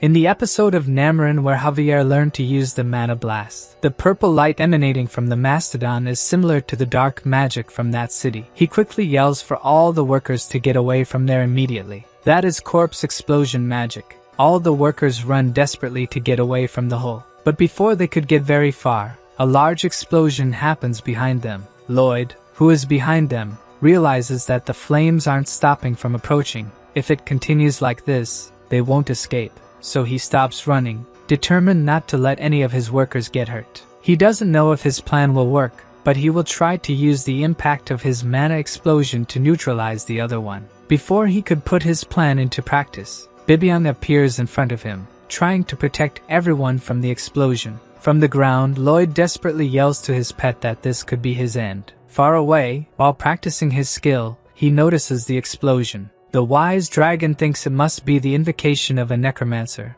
The magic must have used a creature larger than a human. Thus, the scammer Lloyd must be in trouble, but he is not sure if he should help him. On the other hand, he sees someone who doesn't think the same way. Nearby, Javier is running, trying to reach his master as fast as possible. Since the swordsman went to Lloyd, the dragon doesn't think he would be of any help, as he knows how strong the knight is. Back at the explosion site, Bibyong is unconscious, and the MC is trying to wake him up. The workers, thrown to the ground by the explosion, look back and see something sinister. Even Lloyd is worried about the scene he is witnessing. At the explosion site, mastodon corpses are floating, as if they had turned into some kind of zombies. The herd of zombie mastodons descends to the ground, and Lloyd, holding the still unconscious Bibyong, doesn't know what to do to protect his workers now. The herd must have been buried deeper than the bodies that exploded, and their number is much larger. As if it weren't bad enough that these creatures have come back to life. One of them screams as if commanding the others. Then the whole herd starts running towards Lloyd. Realizing it will be hard to escape them, the MC yells for the workers to run away, and they waste no time trying to distance themselves from the pursuing herd. Further away from the workers, Lloyd notices something wrong ahead of him. The leader of the white cavalry gathered his men, wanting to stop the zombie mastodons. He shouts at his men and he will fight to protect the people and Frontera County. Knowing that this won't work, the MC orders them not to do it. Fortunately, he is heard, and the cavalry retreats and resumes fleeing. Running, Lloyd thinks about what he can do to keep distance from their pursuers. He spots Byron and asks where they are. The knight reveals they are in the field, but we don't know who they are. Then the protagonist calls Podong to delay the mastodons. The guinea pig distances itself from its master, heading towards the zombies. As it approaches, the mastodons become alert to the new enemy. Podong is much larger than the resurrected ones and prepares to attack. He hits one of the mastodons with the Podong explosion, and the creature is thrown into the middle of the herd by the force of the attack. The guinea pig continues attacking, landing elbows, and kicks capable of sending its enemies flying. The mastodons don't just take hits, they also attack, momentarily forcing Podong to retreat. Then he starts preparing a new attack. Podong delivers a series of blows to the mastodons, with names like Plum Blossom Fist. From afar, his master watches in awe at the guinea pig strikes. Despite the attacks, they don't retreat and hit Podong in the belly. Several other zombies join into attack, pushing him back. But that won't be enough to defeat him. The guinea pig manages to throw all the attacking mastodons into the air. He barely does this when another creature appears, sinking its fangs into the fighter's leg, even giving his best to fight against the entire herd. They are too numerous, and little by little, Podong is being overwhelmed by them. Suddenly, Lloyd's voice echoes, catching the creature's attention. The shout was so loud that they stop to see what's happening. Lloyd is at the end of the ravine with a small mastodon. He tells the herd that he has one of their calves, and that he will turn it into ham in just a few seconds. This definitely caught the attention of the zombie mastodons. The MC continues his threat, saying that the herd must be feeling nervous and irritated right now. If they don't get to Lloyd soon, he will tear the calf apart. Then the herd starts screaming, wanting to save their calf, and they run towards the protagonist at full speed. Lloyd's plan worked, and he managed to get their attention. He grabs the calf and runs. The calf, which is actually named Pending or something like that, wasn't part of the herd. In fact, it was one of the calves under Mr. Byron's care. From the hint given in the novel, mastodons are docile creatures that don't attack humans, unless their calves are in danger. In that case, they become true beasts. Faster than the zombies, Podong catches up with his master, and Lloyd says they will head through the valley, and asks the guinea pig to lead them to the forest to hide until everything is over. The ravine is empty after the zombie mastodons go after Lloyd. Only the workers remain there, feeling saved once again by Master Lloyd. Meanwhile, in the forest not far from there, Goming is being lazy again, sitting on a branch and humming, until suddenly, a hand appears and captures the poor bird. The hand belonged to Javier, who needs Goming to grow up to take him north. Back at the ravine, Podong is still running from the zombie mastodons. As he is very tired, the zombies are slowly catching up to them. To buy some time, Lloyd prepares a mana attack, and launches it at his pursuers, hitting one of the leading mastodons. A purple light starts radiating from within the creature,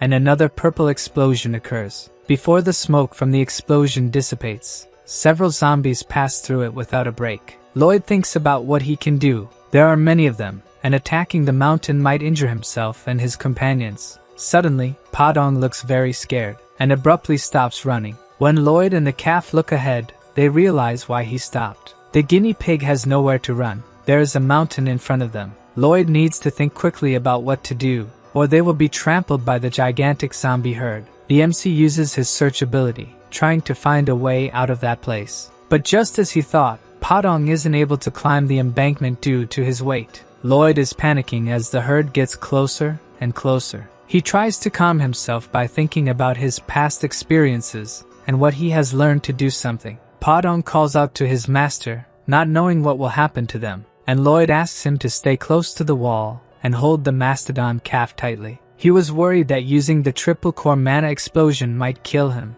but actually, this is the trick to getting through this. So, the MC gathers his mana for the decisive attack, and invokes the triple core mana explosion. A gigantic flame shoots out of his shovel. The flame rises toward the mastodons, with the 3 tongues of fire reaching toward the sky. The heat from the explosion was so intense that Lloyd's shovel almost melted. Very tired from using something so powerful, the MC falls to his knees with the shovel by his side. Meanwhile, the mastodons haven't slowed down and are very close to the group.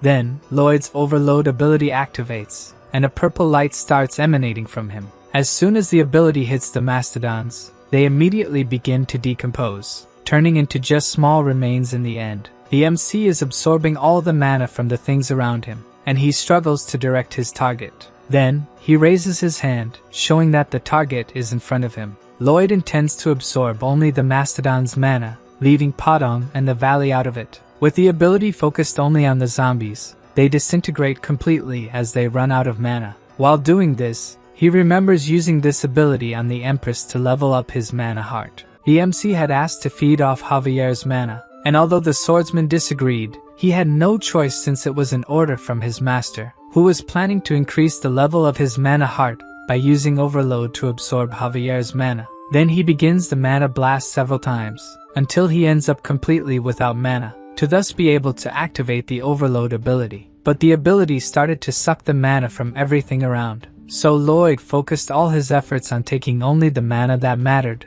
Javier's. Even having his mana sucked, the swordsman showed no concern, while the MC laughed diabolically that he would take every last drop of mana from his servant. That is until a system message showed that his body couldn't withstand this type of mana, and he fell to the ground, powerless after his plan failed. Then, with a satisfied smile, Javier asks if the master is alright. After failing, Lloyd learned to establish a direction and target, and now will take all the mastodon's mana. While doing this, several of his abilities are improved, such as his expanded mana heart. The problem with this absorption is that the mana from these zombies is rotten, making it necessary to use more powerful rotations of his mana core to convert this rotten energy. The system warns that the mana heart was damaged and then healed with purified mana. Right after, the process repeats, and the mana heart ability evolves several times. The mana heart continues to be damaged and healed in turn, until the ability's rank is updated.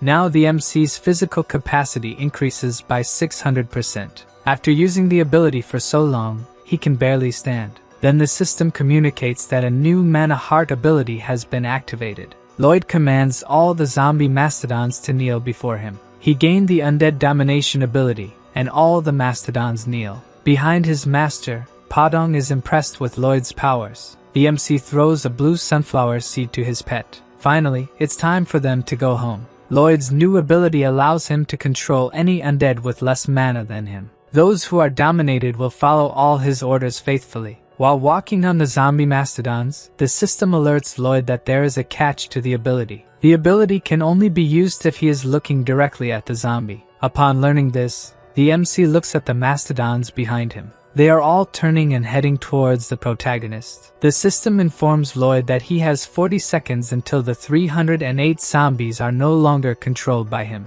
Thus, he, Padong, and the calf begin to run desperately. They have only a few more seconds to escape, before being caught by the zombie mastodons. But time runs out before that, and Lloyd embraces Padong and the calf, trying to protect them. Suddenly, a white rope descends from the top of the ravine. Somehow it attaches to Lloyd, pulling him and his protected ones up, avoiding being crushed by the herd. Catching his breath, the MC looks up, trying to see who saved him. Goming is flying above him, and used his web-spinning ability for the rescue. And mounted on the bird is Javier, who has finally arrived. the swordsman activates his aura sword ability, commanding Goming to start the attack. Even though he's completely disheartened about having to do this, he does what Javier wants and flies higher, getting very close to the walls of the ravine. Standing on top of him, Javier uses the aura sword to destroy the walls. All this happens while Lloyd is trapped by the web, swinging from side to side. Javier's attack on the walls causes hundreds of rocks to fall towards the herd, which, when hit by the rocks, explode.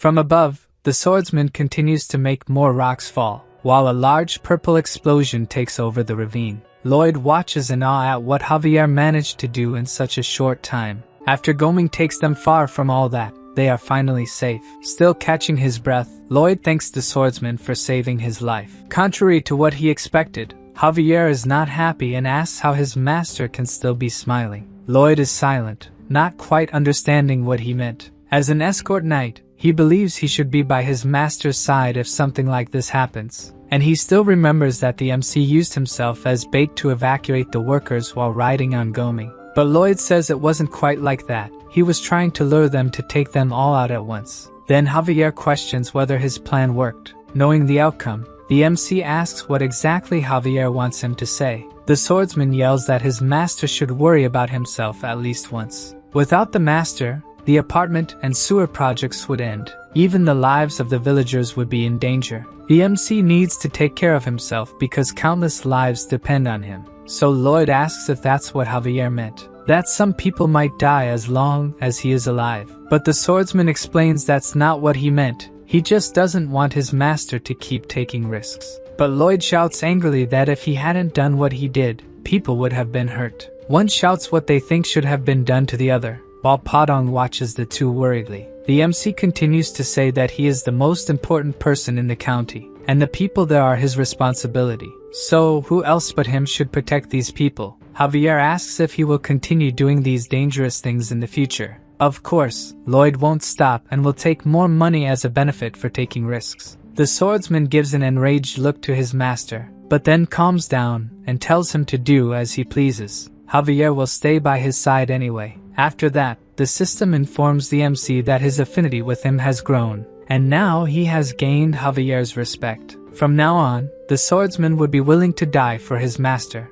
Knowing this, Lloyd gives a smug smile to his loyal servant. What they need to figure out now is who summoned the mastodons. It could be retaliation from Asfahan for the monster Domino, but as far as the MC knows, there is no necromancer there with the power to do this. Based on the information from the novel, the only mention of using dark magic was regarding the walls of Namarin. For now, it's better to stop the work there and look for clues. Lloyd's guess comes from the chapter about the walls of Namarin. If he's right, he just needs to find evidence, and he can hold them accountable for all the property damage. Sometime after the attack, the workers are digging a huge hole for Lloyd. He continues trying to find evidence, even though it's like looking for a needle in a haystack. Somewhere in that hole should be a conductor used in dark magic to control things. Suddenly, a soldier appears on horseback calling for Master Lloyd. Count Cremo just came from the west, looking for him. In a room at the Frontera mansion, Count Cremo starts the conversation by suddenly talking about marriage. This leaves everyone present at a loss for words, until Lloyd explains that the Count is not his type. In fact, the Count wants him to marry his daughter and, not liking to beat around the bush, got straight to the point. After the MC left, the Count wondered if there would be a better son-in-law than him, and now that he's famous, he must have received several proposals. So he got worried and decided to come straight to the county. But Lloyd explains that he hasn't received any marriage proposals. At that moment, the Count draws his son's attention to something, and throws dozens of letters with marriage proposals onto the table. The MC is amazed at the quantity. His father was waiting until he was less busy to show them. Upon seeing all the letters, Count Cremo says they are all insincere for not coming in person as he did. Before he could continue, Lloyd interrupts him, thanking him for his consideration, and apologizes for not being willing to do as the Count wishes. The Count does not accept this response. The MC is already 27 years old. With the Count's sincerity, Javier struggles to keep from laughing at his master in front of everyone,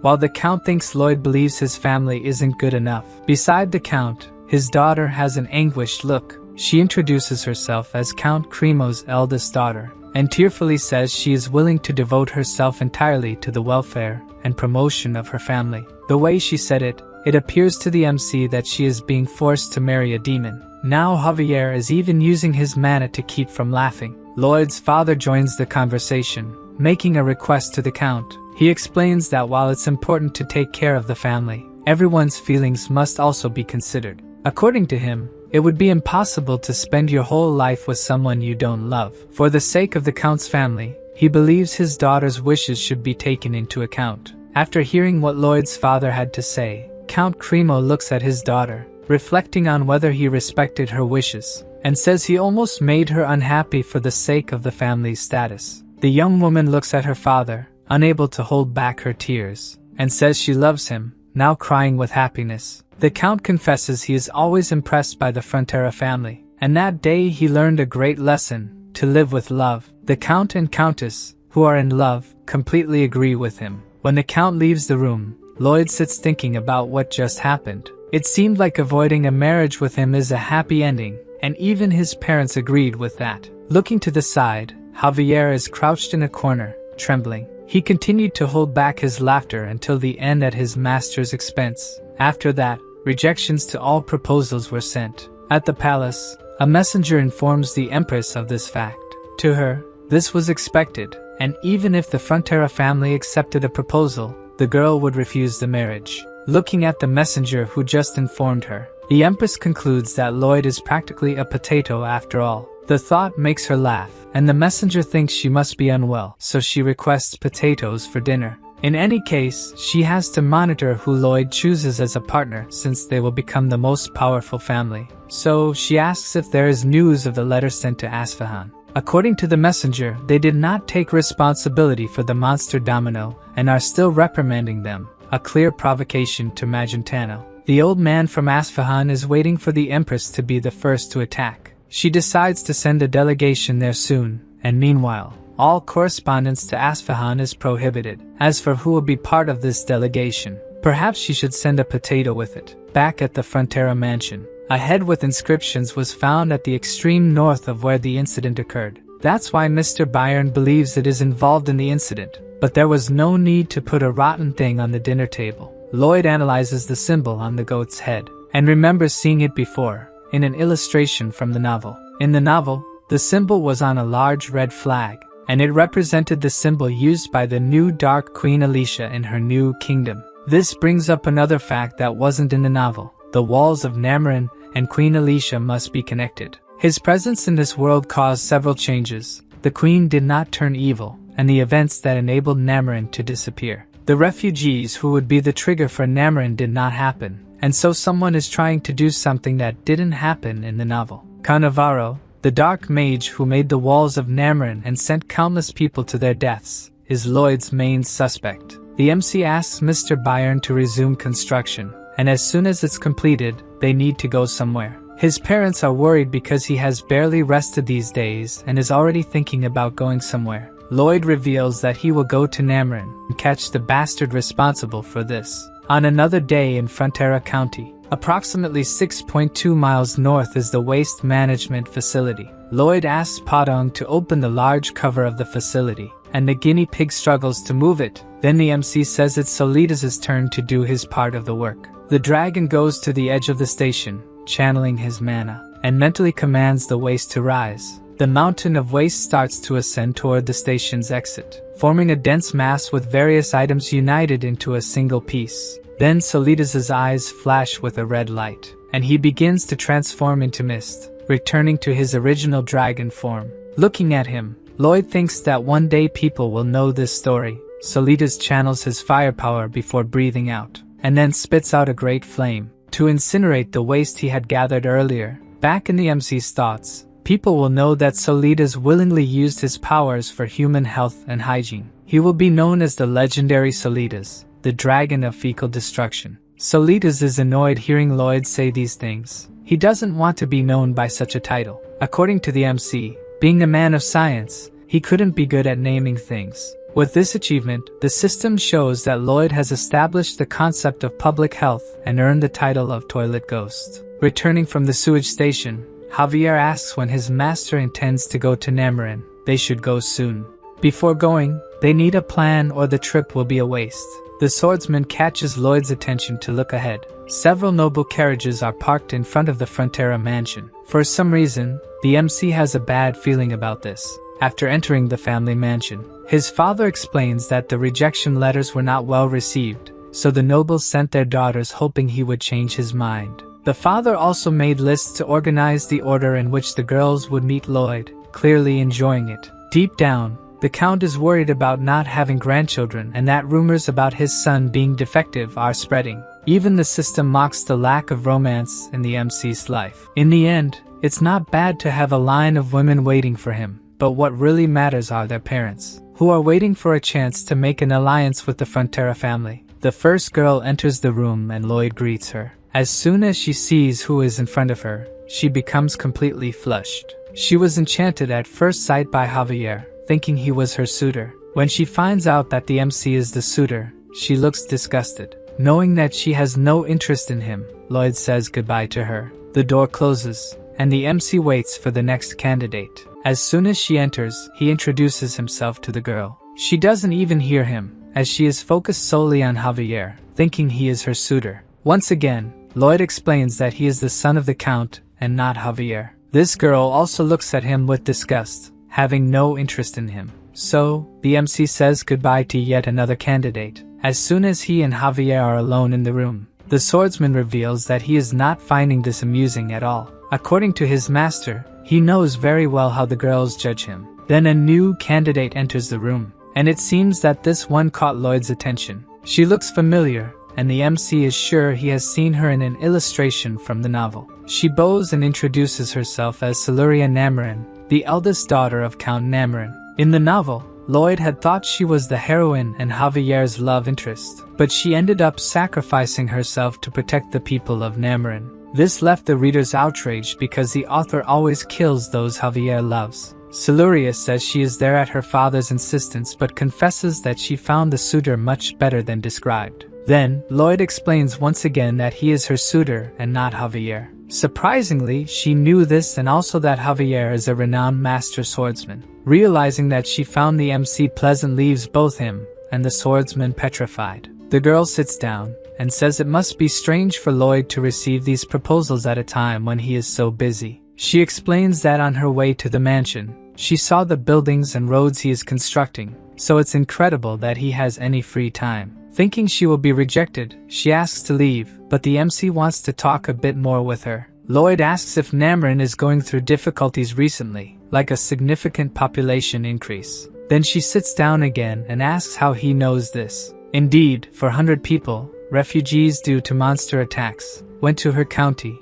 led by someone. Just as Lloyd imagined, Namarin's walls are a spell designed to absorb the vital energy of those within them. They were built to trap the refugees needed for Cannavaro's spell. The MC had thought all the refugees had gone to his county, but some ended up in Namarin. If things happen as in the novel, thousands of people from that place will be sacrificed. And all this to summon the knight who calls for death, the Knight of Hell. According to the novel, no matter how strong a master swordsman is, he is no match for a Knight of Hell, which means the destruction of that territory cannot be contained. This is much worse than Lloyd had feared. On another day, the MC is ready to begin his journey, and Javier is holding a basket full of letters. These are letters given to him by the girls before they left. Lloyd asks what kind of letters they are, and the swordsman explains that they are love letters. He realizes that his master may have never received such a letter, and he confirms that he really never has. Not everyone can be as handsome as Javier,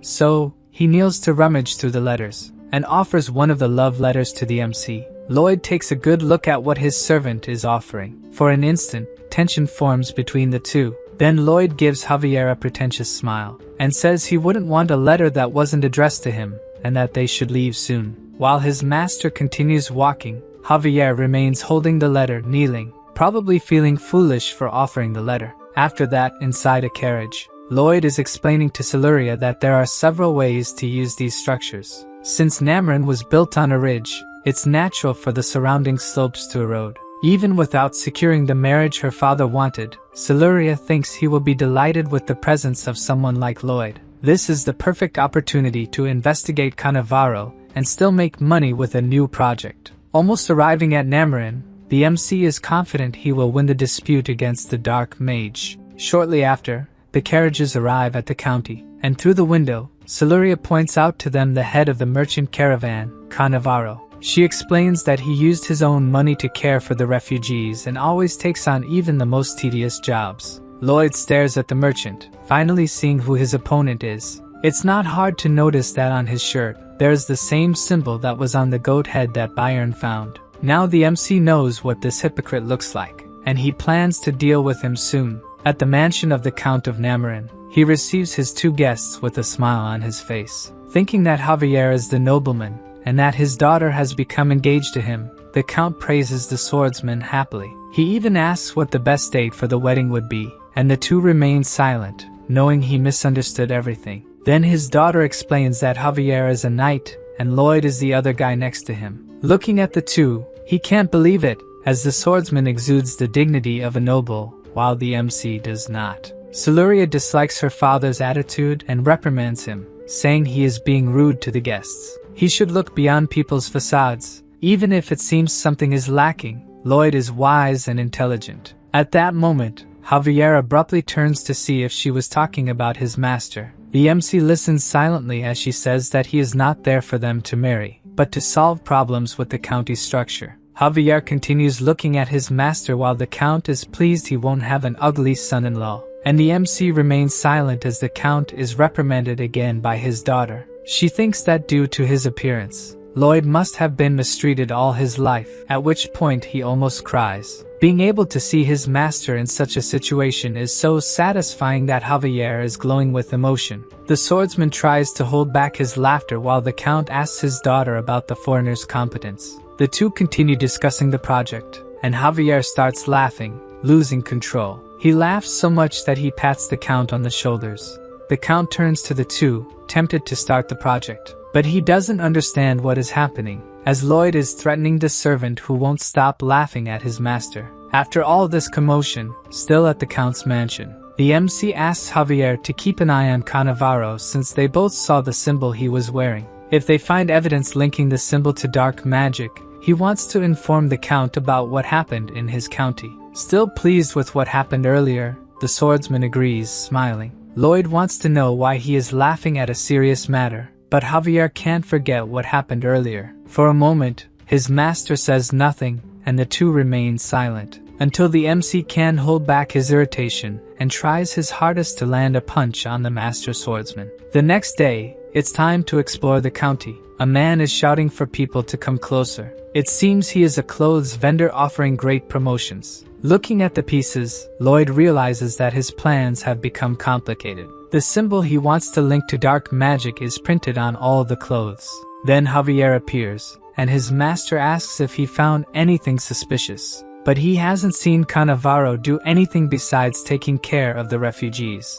So, the swordsman wanted to investigate the merchant's house, but it is guarded by a magical lock, which he could easily break, but he might be caught doing so. He also discovered that the symbol on the clothes is from the wandering minstrel, and because it is very popular, it is sold in all the big cities. Lloyd thinks that maybe they need to find the minstrel, but if the wall is built in the meantime, it will be the end of them. The novel didn't give details about how the wall's magic is produced, so it will be more challenging to figure out and stop it. Maybe the MC should send Javier out of the city. He could break the wall, but Siluria would meet the same fate as in the novel. The novel mentions a Grand Master, much more powerful than a Master Swordsman. Without knowing how to become this great master, the MC cannot train Javier to become one. Continuing the conversation, the swordsman says they should keep investigating Cannavaro. With that lock, he has something to hide. Javier reveals that there is another way for them to get in. His master just needs to be patient and trust him. The eroded slopes of Namarin need anchors. These should be buried deep in the ground to stabilize the soil. It would be good to use something like screws, but the technology of this world doesn't support something so precise. Since the delivery of what is needed will take time, Lloyd sends the planning for his project to Corgidus first. While he waits, he will research a bit more about the local topography. Some people pass by him, commenting about a beauty. The MC finds it shameful that they talk about such things out loud in the middle of the city. The girl is at a Cannavaro food stall, and this wasn't in the novel. Getting closer to the stall, there are many people, and he wonders if they are only there because of the girl. He then moves into the crowd to see what they are looking at. As he gets a bit closer, he doesn't quite understand what he is seeing. The beauty people were referring to his serving soup to the crowd, and she looks too muscular for a girl. In fact, the green hair of the beautiful girl gives a clue about her identity. With a disillusioned look, Lloyd concludes that she must be his bodyguard. Suddenly, she glances at the crowd around her,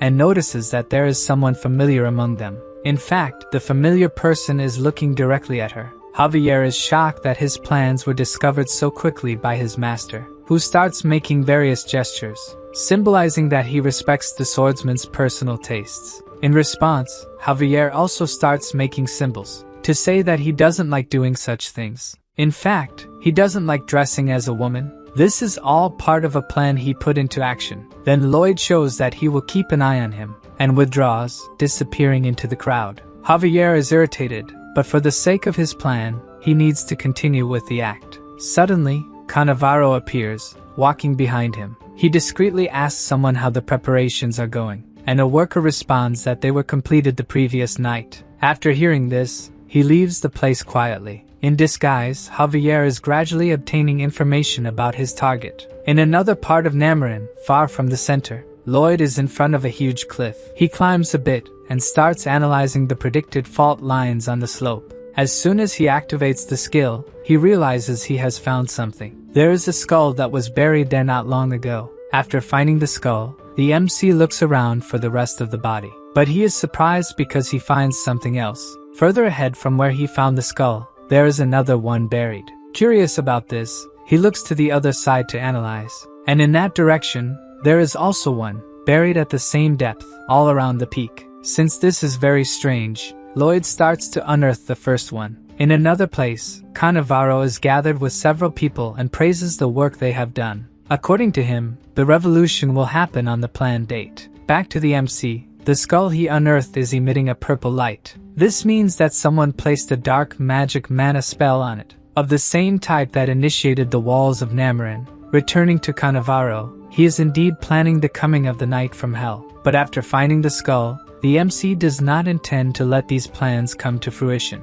So he activates his mana absorption ability, purifying the mana he absorbed. After doing this, the skull becomes white again, with no magic left. Then the MC picks it up and notices a purple stone fell from it. The stone must be the real source of the magic, while the bones served as a vessel. To discover what kind of stone it is, Lloyd uses his research ability on it, and his eyes light up as soon as he finds out. The stone is so precious that it alone is worth a year of Mr. Byron's salary. Thus, the other skulls might have the same inside. As soon as he unearths another, he finds another stone, and another one shortly after. Lloyd starts to smile madly, digging after discovering the precious stones. All he needs to do is dig a bit, and he will find money. It's incredible. By the end of the day, he even managed to level up a skill by digging, and filled his backpack with 30 precious stones, enough to hire Mr. Byron for another 30 years. The MC's desire to exploit the night for longer makes him feel sick even from afar. Satisfied with his haul, Lloyd wishes all his days were like this. Returning, he even considers raising Mr. Byron's salary. But before leaving, he looks in the direction of the skull.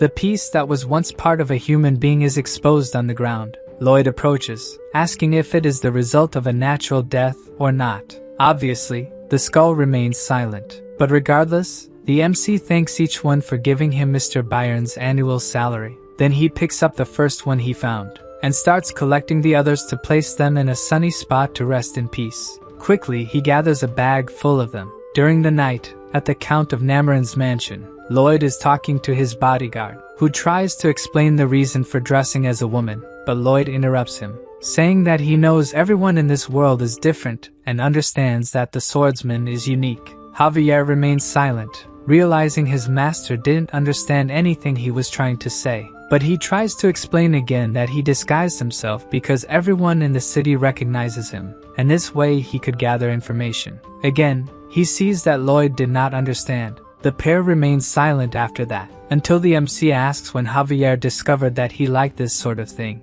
This time, the swordsman loses his patience and shouts that he didn't do it because he likes it. Lloyd sees no reason for him to be upset. It's not like there's anything wrong with that hobby. Returning to important matters, Javier was sent to Cannavaro's house while in disguise. In the basement, there was a door that led deeper underground. The first time he saw him, the swordsman thought he was a good person and that his master was wrong. But he must be hiding something behind so many doors.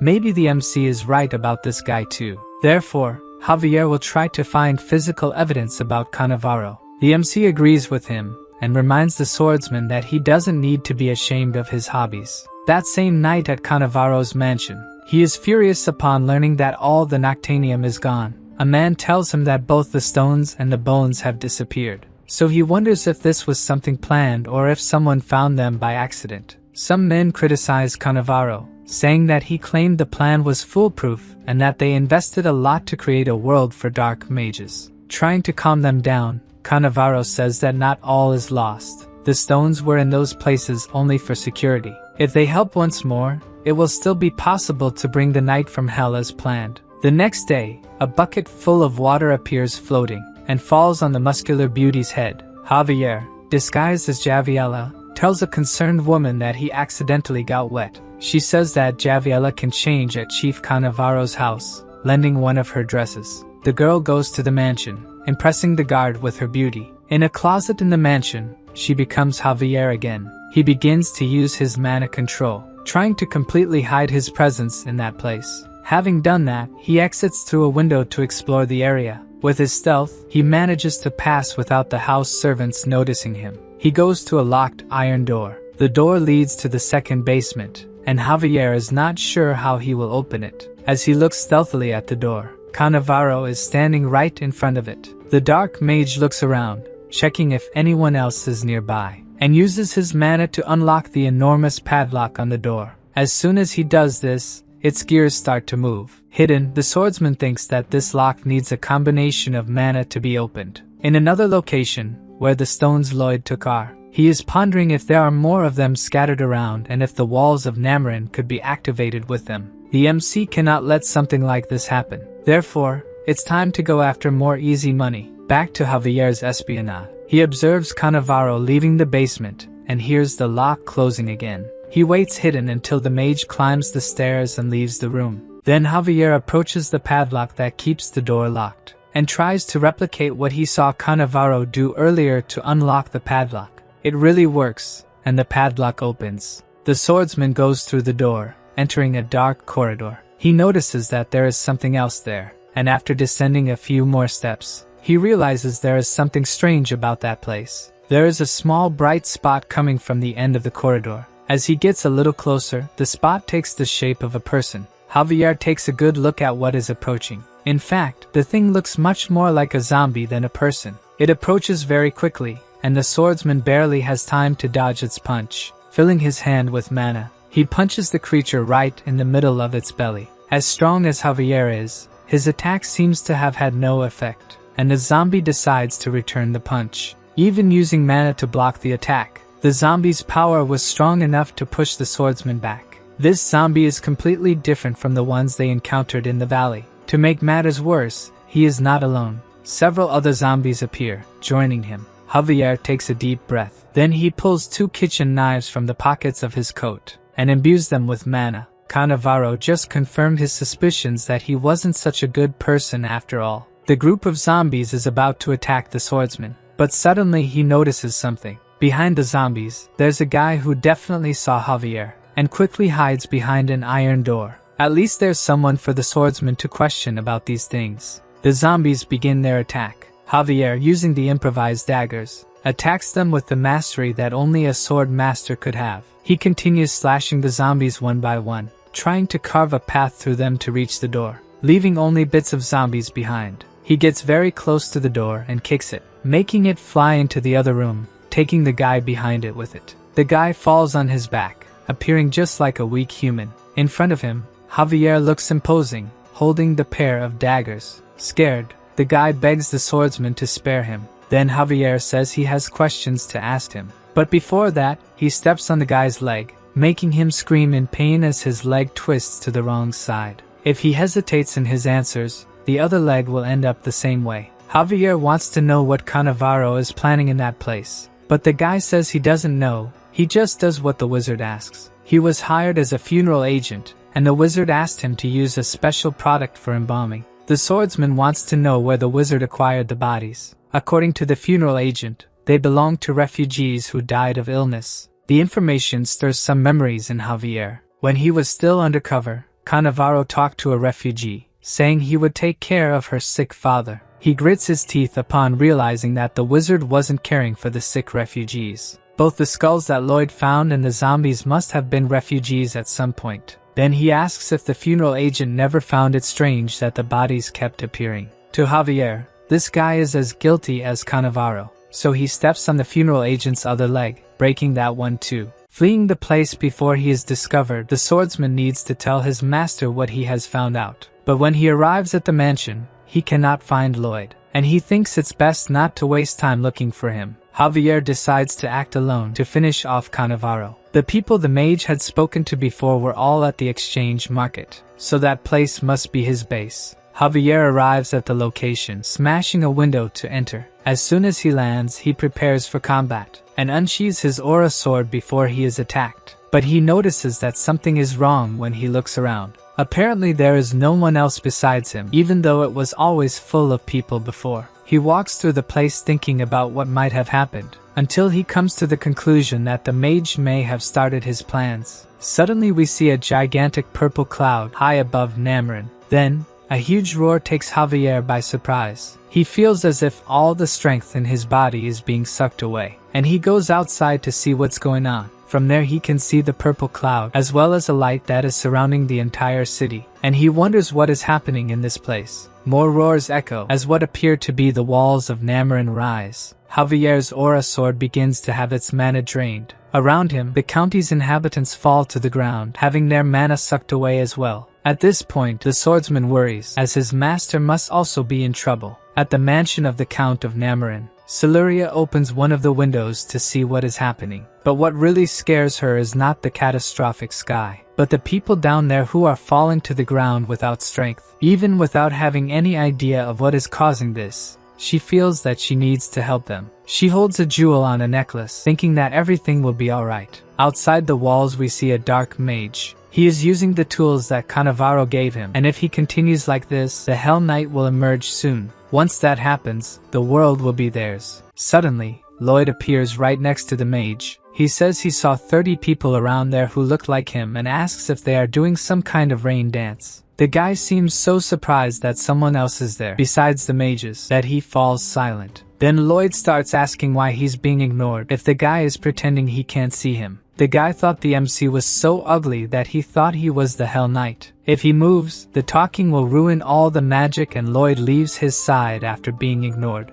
Out of the corner of his eye, the guy glances in the direction of the MC, who has his shovel raised, ready to test if the guy will really stay still. With all his strength he slams the shovel into the mage's face. But soon he realizes that the attack was not as he wanted. His shovel is all dented after the blow. This happened because Cannavaro put a protection spell on these mages. So the MC tries another attack, using mana this time. And now the dark mage is afraid to take the blow. After Lloyd's second attack, smoke starts to rise from the shovel, and he finds it strange that even his mana attack didn't have much effect. Even with 2 missing teeth, the mage is celebrating that the barrier around him is impenetrable. As things are not going as planned, the MC needs to focus on what he needs to do. He tries to absorb the mana that is in the mage's stone. But unlike the stones that were in the skulls, this one reacts to the absorption, leaving him unable to do anything. The MC asks if the mage doesn't move because he doesn't want to or because he can't, as it would ruin the spell. As always, the guy remains completely silent. Without an answer, Lloyd will just test his theory, returning to the city. More specifically to the City Hall building. A man is walking towards the building, passing by several fallen people without mana. One of them tries to grab this man's foot. The weakened man asks Cannavaro to help him, but the mage looks at him with disgust, calling people pests, and kicks the face of the poor man who was asking for his help. Looking around the city hall, there is a very large statue of a fallen angel. Cannavaro makes a small cut on his finger, and he says that the statue will become the portal to the Hell Knight, returning to the protagonist. The black mage is sweating coldly with whatever Lloyd is doing. The MC is focused on digging a hole, until he stops, tired from the effort. He dug up the entire area around the mage, leaving only a small space to balance on top of. So Lloyd starts to approach the mage, who starts to panic as he gets closer. The MC approaches with his demonic face until he almost touches the mage's face. Then he blows a puff of air in the mage's face, making him break the small portion of land that was holding him up, and fall to the ground, still motionless. Fallen, the mage panics, looking at the jewel around his neck.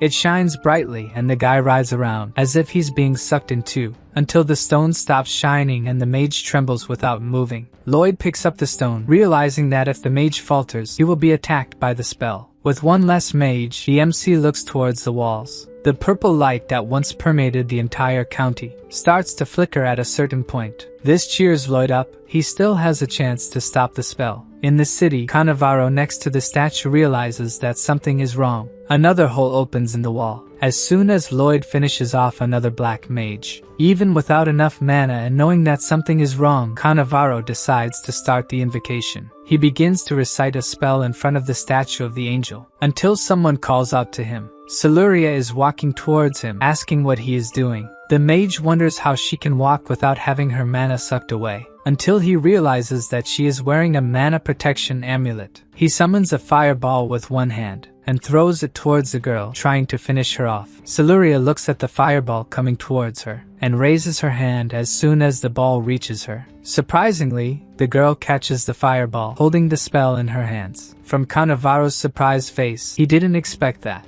Then the girl creates a much larger fireball from that one. Siluria calls the spell the punishment of the god of fire and throws it towards Cannavaro, who is about to be hit by it. The mage summons a protective barrier, surprised that someone so young is at such a high level of magic. Even with the barrier, an explosion happens as soon as the spell hits the mage. Further away, Siluria is catching her breath after using such a powerful spell. Cannavaro is lying at the feet of the statue after receiving the spell, and the girl approaches, wanting to know what he was planning in that place. The mage continues to recite the spell without answering her, who is surprised, not yet knowing what he is doing. Cannavaro stops reciting the spell and summons the Hell Knight. Suddenly, the statue begins to crack with a purple glow coming from within. Siluria, who understood the Hell Knight part, knows that something very bad is coming. Then the mage lunges towards her, wielding a sword. But from a hole in the middle of the ceiling, Javier emerges. The sword master cuts off the mage's attack before he can get close to the girl. Cannavaro is completely dumbfounded that someone would appear and stop his attack, while Javier gives him a serious look. The mage's severed arm hasn't even hit the ground yet, and Javier is already prepared for another attack. This time, Cannavaro uses a magic barrier to block the attack.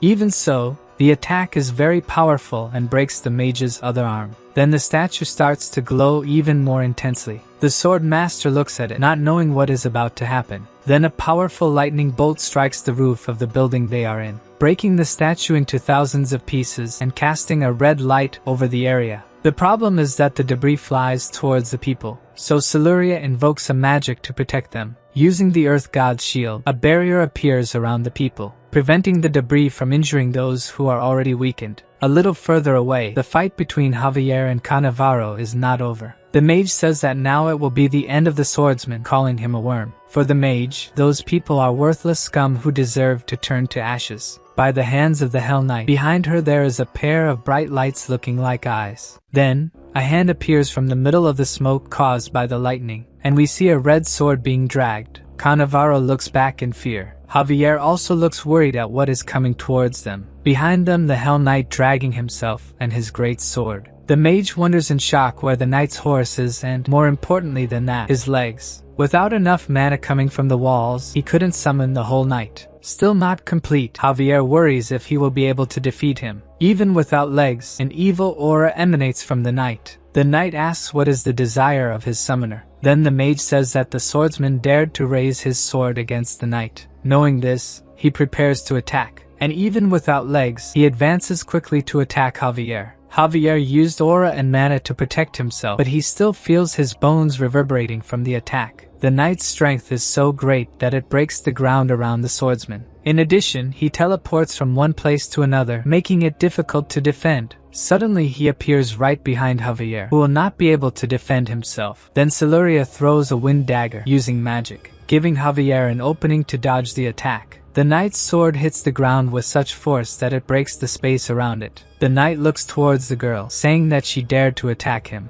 With the sentence, she knows that she will be his target now, and he really advances towards her. Javier behind him prepares a powerful attack using his aura sword. Before the knight reaches Siluria, he is hit by the attack, and his head, which was hit, disappears. With the impact, he is thrown away from the girl and remains motionless. Javier looks at his enemy, tired after using so much mana in an attack. A purple smoke begins to rise from the knight's body, which does not move, until it becomes just a pile of ashes. Unconvinced by this, Cannavaro says that this should be impossible. Then a sword is pointed in his direction. The sword belongs to Javier, who tells the mage that they were able to defeat the knight thanks to Siluria. Meanwhile, the people behind him are gathering to help the wounded and take them to the count's mansion. Javier says that the details about what the mage did will be discussed in the royal palace, and he will not be spared from execution. For some reason, the mage, who seemed breathless, starts to smile in a strange way, making the swordsman wonder what is happening. Cannavaro says that Javier is an ignorant who does not know what a being from hell is like. Now the sword master knows that something is wrong,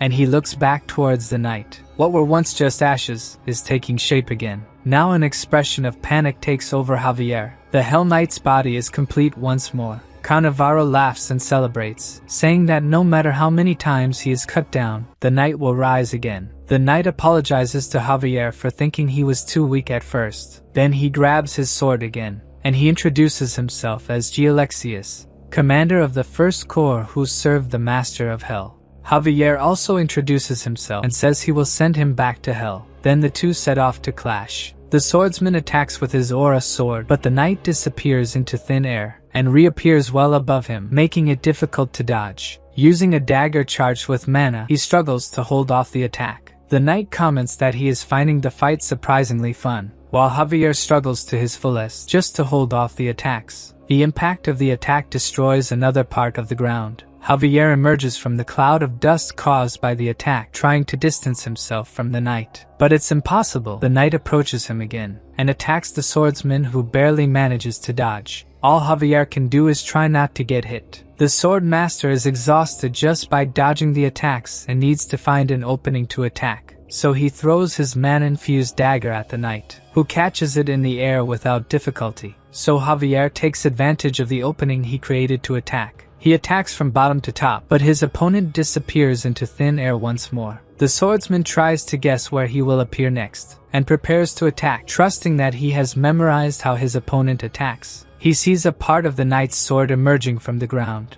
and attacks him, but the knight manages to deflect the attack using his sword. Already expecting this, Javier attacks him again. This time the knight won't have time to react, and his head is hit by the swordsman's new attack. So the knight grabs the swordmaster's leg. He knows that his opponent is trying to throw him to the ground and needs to reinforce his body with mana before that. The mana he absorbed from the knight is disrupting his mana flow. This prevents him from reinforcing his body with mana, and he ends up knocked down. Javier feels a terrible pain as he is thrown to the ground. The knight lifts him up again, just to throw the swordsman back to the ground with even more force. His opponent confesses that it was a pleasure to fight with him, and that he will remember his name with esteem. The knight raises his sword about to finish Javier off, saying that they will meet again in hell. Suddenly a voice yells at the knight, causing him to miss the attack. The knight turns to see who the stranger is who has appeared. Lloyd is holding the shovel to Cannavaro's neck and says that as far as he knows, if the summoner dies, he will go back to hell. The MC gives him 3 seconds to get away from Javier before he cuts the mage's head off. The knight thinks that there is something wrong with this human, for the expression on his face is terribly frightening. Surely Lloyd is not joking about what he said and could do even worse. The knight asks if Lloyd is also a being from hell, as the expressions in his face are like those of a being from that place. The MC just shows that his count is over, and is about to leave the mage headless. To protect his summoner, the knight casts a spell in their direction.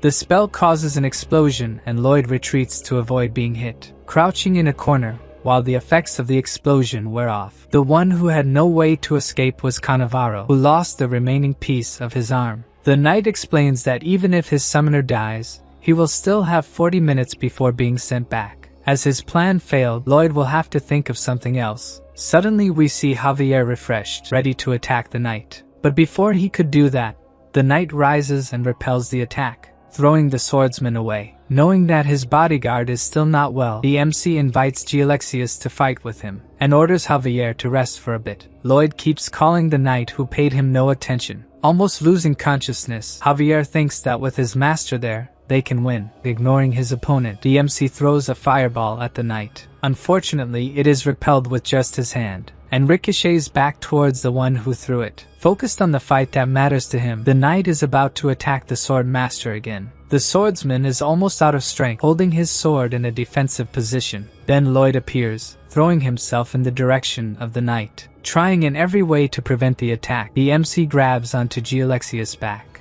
The knight warns him that he is a fool, his mana will touch his heart and kill him. Lloyd is not scared by what he said, and he warns that he has purified a good amount of dark mana recently. Gialexius, scared, asks what kind of creature this is. Lloyd absorbs his mana while he talks and activates his human lock mode, attaching himself to the knight. Obviously, Gialexius tries to remove the pest that has attached itself to him, but with macabre agility, the MC manages to dodge him. Realizing that he won't be able to get rid of the human by trying to grab him, the knight headbutts him back and this time hits his mark. Lloyd falls back but doesn't let go and grabs his opponent's legs. Desperate to get this thing stuck to him off, the knight raises his sword, trying to hit the MC from below, which doesn't work as he dodges, and appears again stuck to Gialexius' neck. No matter how much he shakes, Lloyd just laughs and doesn't let go of him. When he's tired of trying, the MC draws his attention to something. In the meantime, he has completely forgotten about Javier, who is ready to attack the knight, surprised that his opponent has recovered so quickly. As soon as he thinks about blocking the attack, Lloyd grabs his arms. With that chance, Javier attacks him, opening a gash in the middle of the knight's chest. Gialexius roars with anger at being hit, while the sword master prepares to attack again. This time the knight is faster and manages to disappear into thin air, reappearing from above behind Javier. The swordsman was already expecting this, and attacks again. Unfortunately, Gialexius disappears again. Then he appears in another corner, annoyed by the pest that won't come off him. He doesn't understand how Lloyd could stay there, even with him teleporting. The conversation gives Javier a chance to launch a new attack. The MC realizes that the swordsman is moving faster than before, but it's still not enough. In addition, he won't be able to purify the mana for long. He needs to think of something fast. Then a system message appears surprising Lloyd about being able to help him once. According to the system message, he can win if he sings. With no better option, that's what the MC starts to do, in a way that really makes it seem like the knight and he came from the same place. His horrible voice makes the knight feel like he has a fingernail scratching his brain. As Lloyd continues, Gialexius realizes that it's just a song, not a spell. But the MC's horrible voice sends the knight into a spiral of despair. He starts to spin around, focused only on the horrible noise. Lloyd realizes that the tactic is working and calls Javier to attack. The problem is that this sonic attack didn't just hit the knight, the sword master is also suffering. The MC remembers his parents telling him, as a child, never to sing. In a test, the music teacher even threw an organ at him, thinking he was purposely singing badly. Even in his time in the army, a priest thought a demon had appeared and threw holy water at him. As there is no useless skill, at least his lack of tuning served for this moment. At this point, the knight is already calling Lloyd a demon, desperate. Javier uses his mana to cover his hearing before he goes crazy from his master's voice, while the MC rolls in the air with the knight. Without stopping singing for a moment, Lloyd manages to knock the knight to the ground. The swordsman prepares to attack with his aura sword. Finally, the MC detaches from the knight who has fallen before being hit. Then it's Javier's turn to hit him in the middle of the chest, and use the aura blast to finish off his enemy. With the attack, an explosion of light hits Gialexius. A large area around them is destroyed by the impact. Lloyd barely manages to get away and avoid being hit. The knight's body disappears, but Javier remains kneeling breathless. The MC approaches him, saying that they won. But according to the swordsman, it's not over yet. Lloyd doesn't quite understand what he meant. Then Javier tells him to pay attention to the mana in that place. Analyzing the mana more carefully, the MC realizes that his bodyguard was right. Thus, the two remain alert to what may be coming. A purple smoke appears, taking the form of the knight. and Javier advises his master to stay behind him. But Lloyd says without concern that Gialexius will not rise again. The swordsman doesn't believe it, as he has already seen the knight regenerate after defeating him. Even so, the MC asks if he doesn't want to bet, as he is sure the knight is dead. Lloyd picks up his shovel from the ground, and bets that if the knight returns, he will call Javier master for a year. Otherwise, the swordsman will have to dress up as Javiella on the way home. The MC raises his shovel towards the ceiling, and fires a triple mana explosion combo, which opens a hole in the city hall ceiling. Almost out of mana, he kneels on the ground, as the Hell Knight continues to take shape. Then Lloyd uses Overload, and starts to suck mana with his ability. Javier is surprised to realize that his master is sucking the mana from the knight, who begins to disintegrate as he is caught by the ability. Gialexius claims that the MC will not be able to absorb his mana. Indeed,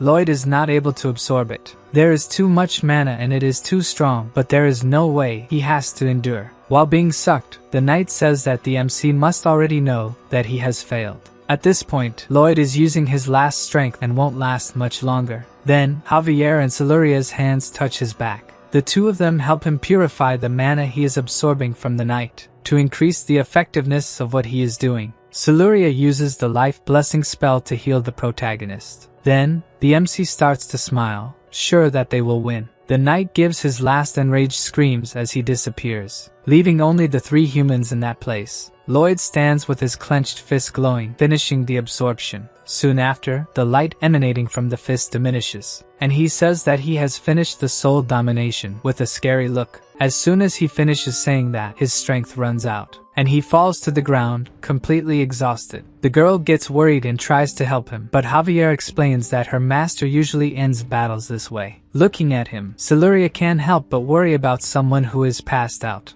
Unconscious, the system reports that Lloyd defeated Gialexius, which surprised the King of Hell, who now wants to meet him. A few days after all this commotion, Cannavaro was arrested and transported to the capital by the royal guard. At this point, Lloyd has a big problem. He can't continue with the construction. Due to the walls, none of the workers have enough energy left to work. If he had known that something like this would happen, he would have asked for workers from the county in addition to the anchors. Thinking about what happened won't help. He needs to find a way to make money, no matter how. As soon as Lloyd woke up, the system showed that he had received a new skill. His zombie domination skill evolved into a new type of independent skill. If the MC can dispose of zombies, he will no longer need to pay for workers. In addition, he also received the title of the Possessed Tenor. What he needs to know now is how to get zombies and if it's really viable. For now, the only thing he finds incredible is the power of hell that makes his eyes shine. The MC's poses in the mirror are interrupted by a knock on the door. He opens the door asking who it is and has something strange on the other side of the door. In front of Lloyd, there are several headless skeletons surrounded by a purple glow. There are dozens of skeletons scattered around his room. Trying to understand the situation, the MC asks who they are. Then one of the skeletons starts making noises, and a gelatinous head starts to form, saying that they are. The scene is disgusting even for Lloyd, who refuses to look at it. With a plaque, he explains that they are the ghosts of those who lost their bodies to the hellish enchantment. They felt the power of hell that materialized them, and came looking for him. The MC is surprised to know that they are happy to feel that he has calmed their souls. All those skulls that he had found before, and he buried respectfully, must have belonged to these skeletons. They have no memory of their life or a purpose, and would probably wander until they were exorcised. So they all kneel down, asking Lloyd to keep them together and let them repay his kindness. The MC asks if they need to be paid. He also asks if they need to be fed, but they don't have a digestive system. As for a place to stay, all they need is a large coffin. Lloyd thinks quickly about this new workforce. From that day on, they will be part of the Frontera skeleton squad. Finally, the MC has gotten the free labor he always dreamed of. Javier wakes up to his master's macabre laughter, and the first thing he sees is dozens of skeletons celebrating. Being something that his master provoked, he shouldn't have to worry about it, so it's best to just go back to sleep. The skeletons continue to work without ever getting tired, sleeping, or eating, and especially without receiving salaries, the part that makes Lloyd most happy. When the Count of Namarin went to see the construction, he ended up fainting because of the skeletons. So the MC explained to him that he is a summoning genius, but the Count did not believe it. If Siluria could be a genius using magic, Why couldn't he be one too? The Count thinks about it for a bit, and ends up apologizing for thinking that Lloyd would not have that ability. In winter, the anchors arrived and the cliff stabilization project reached its final stage. Sitting on a cliff looking at his own hand as the snow falls, Javier remembers when his hand touched Siluria's, the moment the two of them tried to help his master. It's like he felt something different in that touch. Then a familiar voice calls out to him. Siluria is right in front of him. The swordsman comments on the construction and that his master can give more details, but she reveals that she is there to see him. He doesn't understand what issues she would have with him. She says that she can improve her magic skills and maybe he could help since he controls mana so well. Javier would be more than happy to help her. The girl is happy and a little blushed that he accepted. From afar, Lloyd watches the two talking. They are sitting next to each other talking and laughing. This moment triggers some memories of the MC about the novel. In the story, the price for defeating the Hell Knight was Siluria's life. People stopped asking for his help, thinking that he brought death to those close to him. He was destined to live in loneliness without getting close to anyone, or he would end up taking that person to death. His unprecedented strength determined his lonely future. Fortunately, in this reality, Javier is smiling, living happily, and seeing that makes the MC happy too. Sometime after that, the construction was finished, and if repaired periodically, the Count would have no more problems. The troop of skeletons is packing up their master's belongings for the departure. Lloyd thanks the Count for paying the construction costs, and even a little more. The Count does not think the amount is enough, as he saved the county and the villagers celebrate it. The MC listens with satisfaction to the cries of gratitude. And what makes him even happier is knowing that with this amount he will finally be able to relax in peace. The Count asks one last time if Lloyd would not consider marrying Siluria and becoming his heir. But according to the MC, who wants to live a quiet life in the Frontera County, the Count already has a great heiress, who will soon be the greatest mage on the continent, Siluria. Finally, they say goodbye to the Count and his daughter. Before going, Javier takes one last look at Siluria, who was also looking at him. Then Lloyd calls for his bodyguard, saying that it is better for him to stay in Namarin, where he would receive better treatment and rise through the ranks faster. Javier questions whether some of the dark mana has entered his master's brain for him to be thinking this way, and he says he will remain a Frontera knight until the end. The MC asks what he would do if it was an order, and in that case the swordsman would disobey it and have to be executed. So, there's no way to go against his stubbornness, and the only option left is for them to return to the county together. In the snow-covered Frontera County, Lloyd's parents come out of the mansion to greet their son and are met with something different. This time, their son has returned accompanied by a troop of zombie skeletons. The MC tries to explain about the skeletons, but this is not his father's main concern. What really shocked the Count of Frontera was to see Javier dressed as Javiella. The swordsman is sorry for agreeing to that bet without thinking. Lloyd bet him that if the knight didn't return, he would have to dress up as Javiella when they got back. The Count slowly approaches Javier and hugs him, saying that he must have suffered a lot to keep this secret for so long.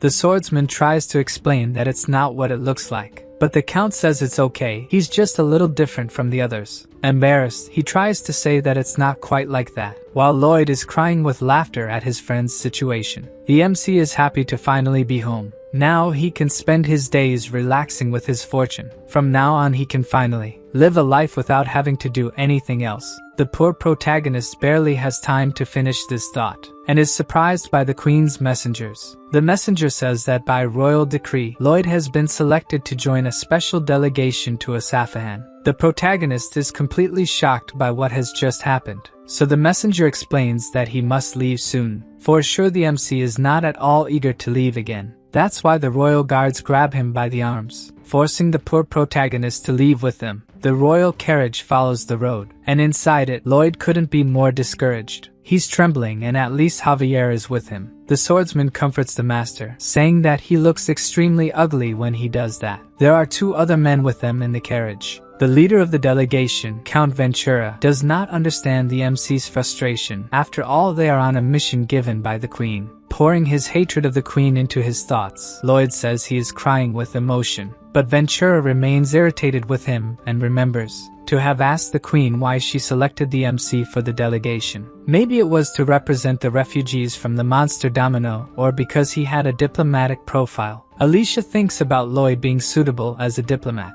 but that kind of thing had nothing to do with her decision. She assured him that when Lloyd was summoned, he would cry, saying that it would ruin his plans for a peaceful life.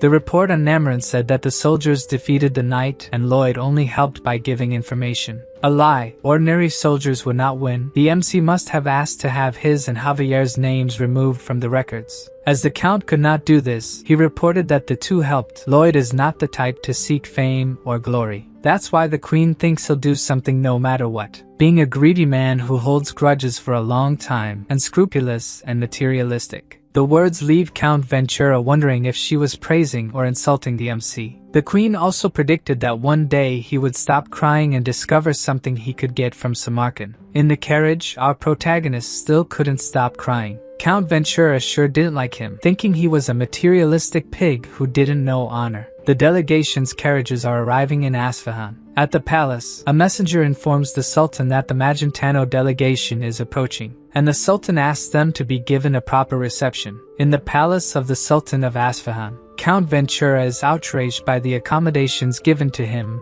and the other envoys. But according to a servant, there was no mistake at all. They are just following the orders of Sultan Samarkand. So Ventura demands to see the Sultan, ordering them to be introduced. The MC still hasn't recovered when the servant explains that Samarkand is very busy and it will be difficult to see him. They must wait at least 6 months to have an audience with him. The delay and unwillingness of the servant completely infuriate Ventura. Suddenly, the servant shows the Count a kind of pendant. It's a padishar. As long as he has it, he will have all the kindness the Sultan has to offer anywhere in Isfahan. To the Count, it just seems like they are offering alms to beggars. The servant claims that he is mistaken. Receiving the padishar is an honor. However, he throws the pendant on the floor when he says this. So the servants leave the room, asking the guests to make themselves at home. Ventura is enraged. For him, this treatment is practically a declaration of war. He wants the messenger to communicate with Magentano and other kingdoms about this and ask for a larger delegation. The Count hears from the messenger that Lloyd disappears and doesn't care. Another thing that disappeared was the padishar that had been thrown on the floor. During the night, in the kingdom of Isfahan, a poor girl is selling torches on the street. A man passes by her, almost knocking her over. Without having sold any torches, she looks for an alley to sleep in,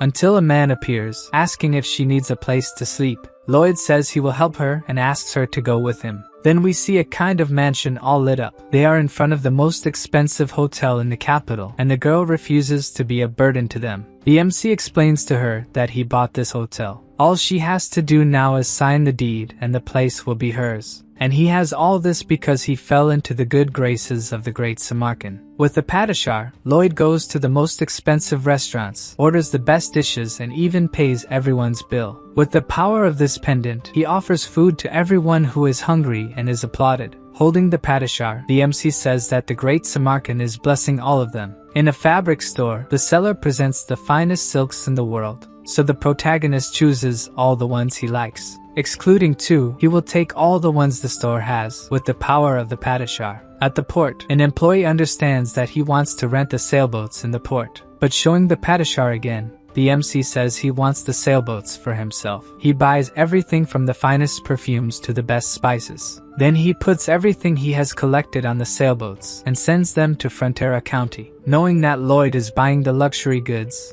a crowd of vendors goes to him. Determined to continue his shopping, the MC declares that Samarkand's grace will spread throughout the world. Then several soldiers appear, looking for him. Thus, the two are tied up and taken back to the palace, where they come face to face with the great Sultan, who is not at all happy that Lloyd has spent the equivalent of a year's palace budget. With his head bowed, the MC introduces himself, greeting the great and almighty Sultan Samarkand. Samarkand is shocked to meet the man who reversed the monster domino, recognizing that what Lloyd was looking for was a meeting with him. The protagonist continues to be threatened by a sword wielded by the guards. Samarkand is not happy with this encounter. With his head lowered, Lloyd knows he needs to avoid a war with the Sultan. If that were to happen, the Frontera County, located at the border, would become a battlefield. The Sultan acknowledges in his thoughts that the first one he would encounter in a war is the MC. Even with all the military strength of Isfahan, the fall of the Frontera territory is not guaranteed. Samarkand has no idea of their military power or what strategy they would use. Perhaps he should end Lloyd now. But looking at the situation a bit more closely, there is someone very powerful in that place. And even if they defeated Javier,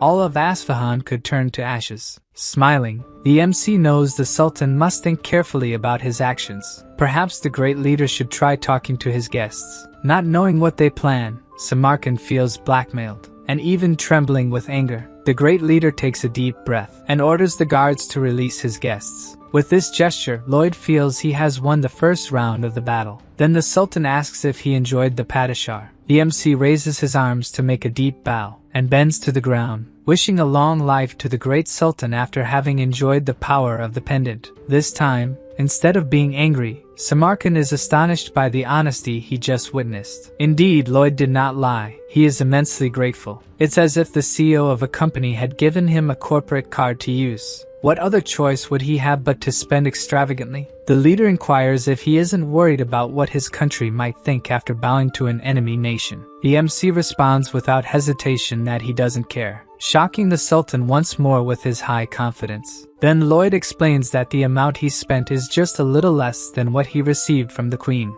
Incredibly irritated, Samarkand asks if he would be willing to betray the Queen if he paid more, receiving a positive response from the guest. The leader of Isfahan doesn't know what to think anymore. It's very difficult to understand someone like this. Either way, if the protagonist decides to serve him for money, he might not receive the Sultan's trust. Samarkand takes a long look at the two. The sound of his laughter echoes among the prostrated. He keeps thinking that the MC really dared to speak calmly with him, then asks why Lloyd did all this to talk to him, wishing to have him by his side. With this, the protagonist feels he has won another round, and asks if the great leader desires war. Samarkand responds that he desires it if necessary. The MC says that must be why he turns his attention to a foreign enemy instead of dealing with the drought. Certainly, the great leader did not expect outsiders to know about this. Lloyd proposes to end the drought in exchange for the Sultan seeing the Magentano delegation. The leader thinks for a moment about the proposal he just received, and asks him to continue with what he was saying, which means our protagonist won the third round. After that, he laughs while talking to Javier about the Sultan's face when he signed the contract with him. He hears from the swordsman that he tricked the Sultan with a high price, but that expense is nothing compared to a war. The drought in Isfahan and the lack of help from Samarkand caused the provinces to form a rebellion.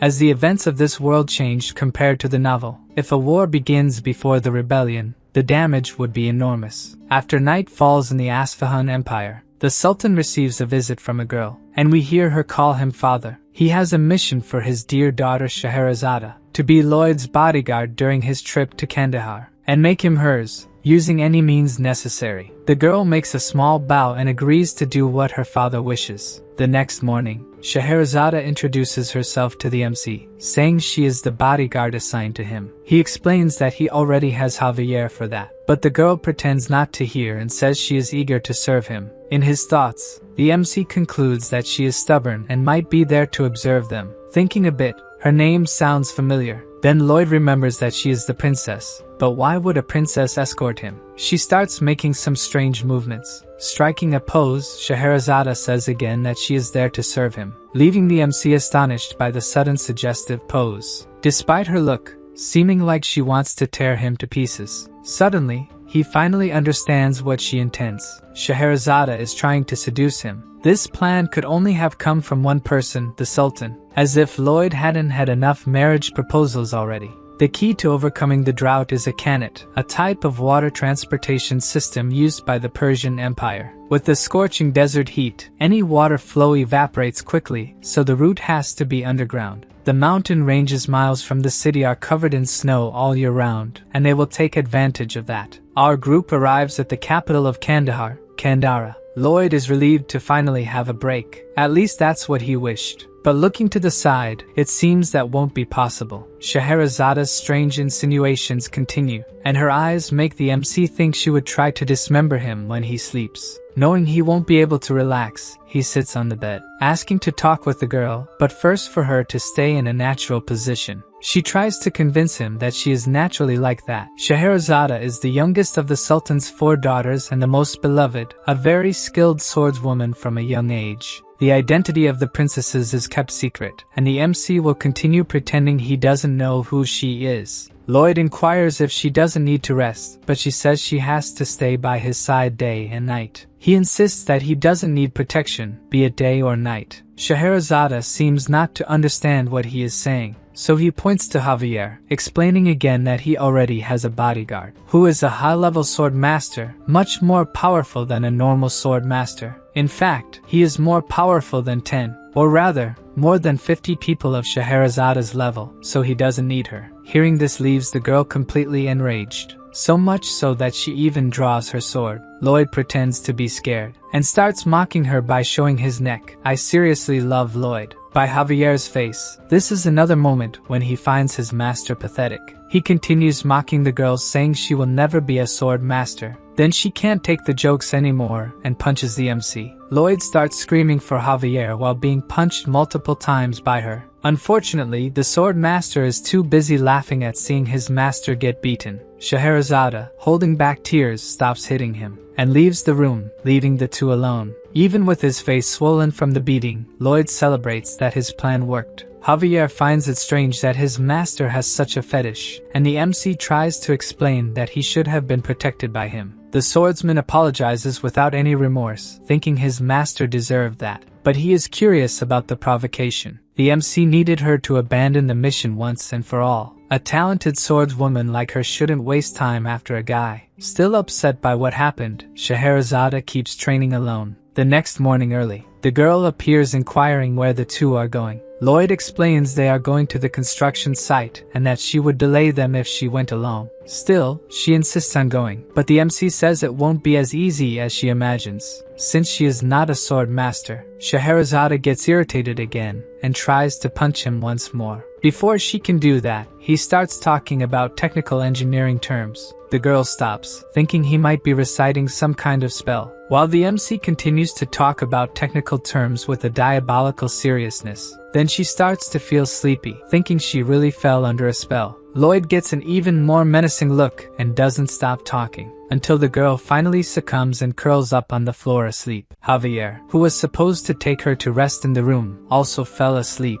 After waking up the swordsman, the two walk through the city, and are surrounded by the residents' gazes, who all seem tattered. They comment on the suspicious looks, as they came from the capital, which was not caring about their situation. They will need the help of these people to push this project forward. Smiling, Lloyd doesn't think it will be hard to get their cooperation. Then he shouts in the middle of the crowd. Immediately, all his pets appear, ready to work for their master. First, Lloyd asks Javier, Padong, and Bangul to build an inlet tank in the city center, while he sets off with Goming and Hamong, heading to the snowy mountains to the west. The bird drops Hamong in the snow-covered mountains, and the yellow hippo sucks up a large amount of snow, being taken back by Goming, who struggles to carry the heavy companion. Down below, the other pets have finished building the tank. Then Hamon starts dumping the melted snow, filling the new reservoir with clean water. People look at it in amazement. They will finally have water. As they start to draw the precious liquid, Lloyd appears,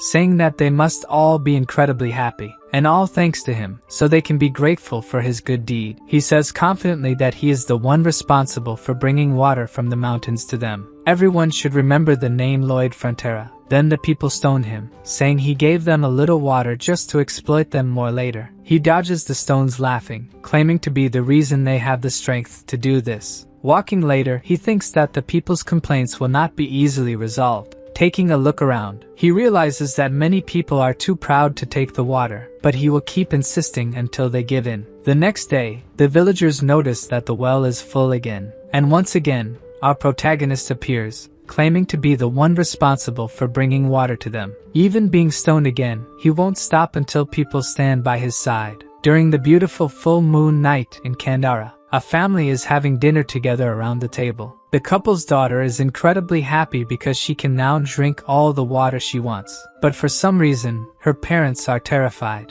The reason for this is Lloyd standing outside their window. With a serious face, he points to the water the family is drinking, and then points to himself, reaffirming that he is the one responsible for bringing the water. What he achieves with this is traumatizing a family that was happy until then. In the following days, he continues to do this kind of thing, trying to instill in people's minds that when they think of water, they will immediately remember him. Walking again through the city, he meets the same resident as before, and once again, the guy catches his attention. The guy removes the scarf he uses to protect himself from the sun, revealing a beautiful black mane. Knowing he has one another person to his side, the MC gives his strange smile, and the guy returns another strange smile. From atop the well's tent, Lloyd shouts water to the people, and in return, they imitate the strange face he always makes. To make sure people understand his point, he shouts again. And once again, everyone responds with a strange smile and saying his name. Not satisfied, he continues shouting to reaffirm being synonymous with water. Javier asks if the master has not hypnotized those people, but according to him, this is the result of his marketing. If water is good and he is synonymous with water, then he is also something good. And he starts joking with the swordsman, who finds it not funny at all. Then momentarily, Lloyd feels depressed. But either way, the foundations for what he plans are ready. The MC sets up a table near the well, inviting people to work on the construction of the underground waterway. One of the candidates asks if meals are included in the contract. According to the MC,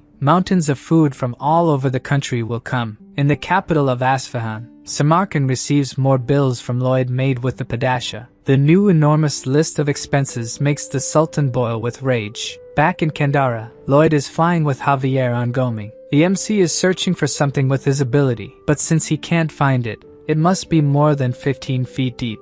Even if he hires the necessary people, it will take too long to dig a 22-mile waterway. What he needed now were the underground tunnels made by the rebels. Returning to the city, Lloyd thinks there is only one way to find this tunnel. Night falls, and at the place where they are staying, Scheherazade is asking Javier to leave, but the swordsman stands in front of the door and does not move, even when she says there are rebels in the area. It's too dangerous to leave the MC alone. Javier agrees that she is right, but as his master said he would be fine, he will believe it. The girl says the guard should be by the master's side to avoid unexpected dangers. But the swordsman says it's not quite like that, for his master is always right. Now we see the room where Lloyd was empty. He must have been kidnapped by the invaders. Scheherazade considers Javier too stubborn, so she moves quickly, trying to pass by him using brute force. But the sword master easily stops her attack, praising her skills. Obviously, she is not happy at all for not being able to attack him, so she attacks again several times, and he defends each one, while preventing Scheherazade's attacks. Javier gives several tips on how to become a sword master to her, who does not think she needs his training. The swordsman is doing this because it was a request from his master. As soon as she knows this, she wonders why Lloyd would do that. In another part of the city, the MC is surrounded by kidnappers who want to know what kind of scheme he is doing in the city. Since he has a sack on his head, it's impossible to understand anything he tries to say. Then the guy who seems to be the leader makes a sign, and the sack on Lloyd's head is removed. Something catches the leader's attention as they start to remove the sack. The protagonist has a serious look. A strange sensation takes over the leader. Although they are the kidnappers, the MC's diabolical face makes it seem like they are the ones who have been kidnapped. Lloyd says that to reveal what he is planning to do in that area, he will need to explain how he got there. But before that, he would like to be untied. Claiming to be a weak person who wouldn't be able to escape from them, he insists it wouldn't be a problem if they released him. Noticing the MC's calm demeanor, their leader asks if Lloyd was already expecting them to show up.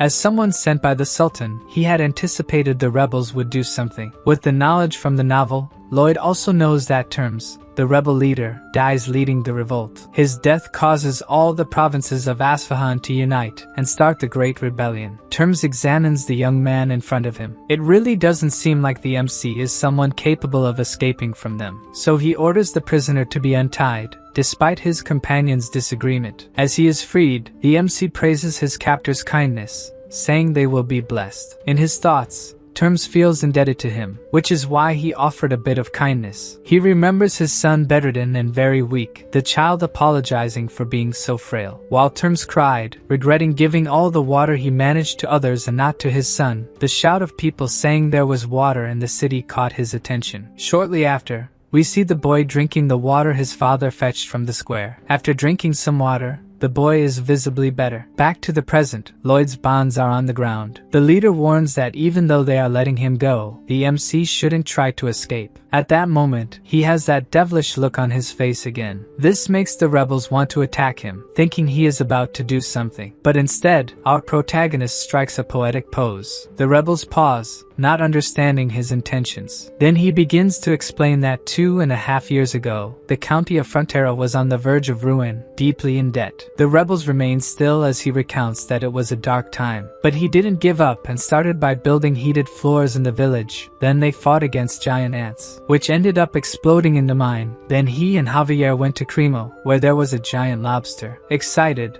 the MC explains the size of the giant lobster's head that they defeated. The rebels are surprised to learn about the protagonist's feats. He continues telling about Javier's incredible battles. At this point, the rebels are already eating popcorn to follow the epic story, excited about the sword master's deeds. Then the leader realizes something with these stories, wanting to know where the MC is going with them. But Lloyd explains that he hasn't reached the good part yet. The leader gets irritated because even his companions didn't like him interrupting the story.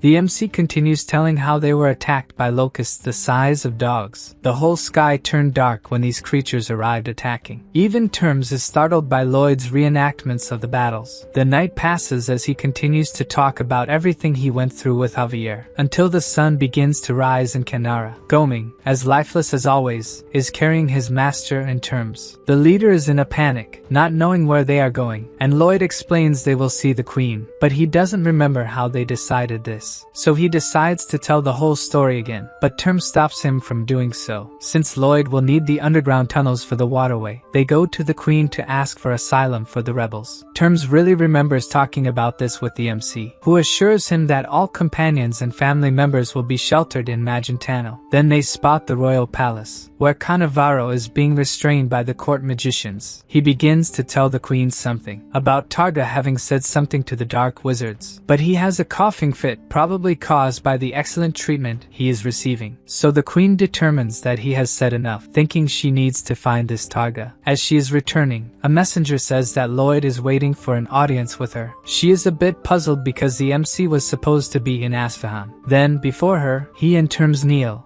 asking for asylum for the rebels. Without much thought, the queen grants asylum to all of them and their families. Lloyd thanks her, while the rebel leader is surprised by how easy it all was. He can hardly believe that the MC brought him to the queen and secured asylum as if it were nothing. Even though things didn't go as she expected, the queen is happy that her orders are being followed. Thanking him for the compliments, she begins to talk about an old saying that says skilled men must work until there is nothing left of them. Her words leave our skilled man extremely worried. Changing the subject, she says that Cannavaro's interrogation has progressed and she will need his help soon. With a bitter face, he says he will gladly help the queen and is tired from the long journey. Then Alicia approaches, inquiring if he missed her, as she wanted him to come back to see her. Her question makes Lloyd start to sweat. Holding his face, she asserts that he is not a selfish person who comes to her only when he needs something, and feigns ignorance when she says she wants to see him. Who would have thought that the greatest enemy to our protagonist's peaceful life would be the very leader of the nation, Queen Alicia? Back in the kingdom of Asfahan, Javier continues to block the door to his master's room. Having spent a good amount of time there, he struggles to stay awake. Just like Scheherazade, but unlike her,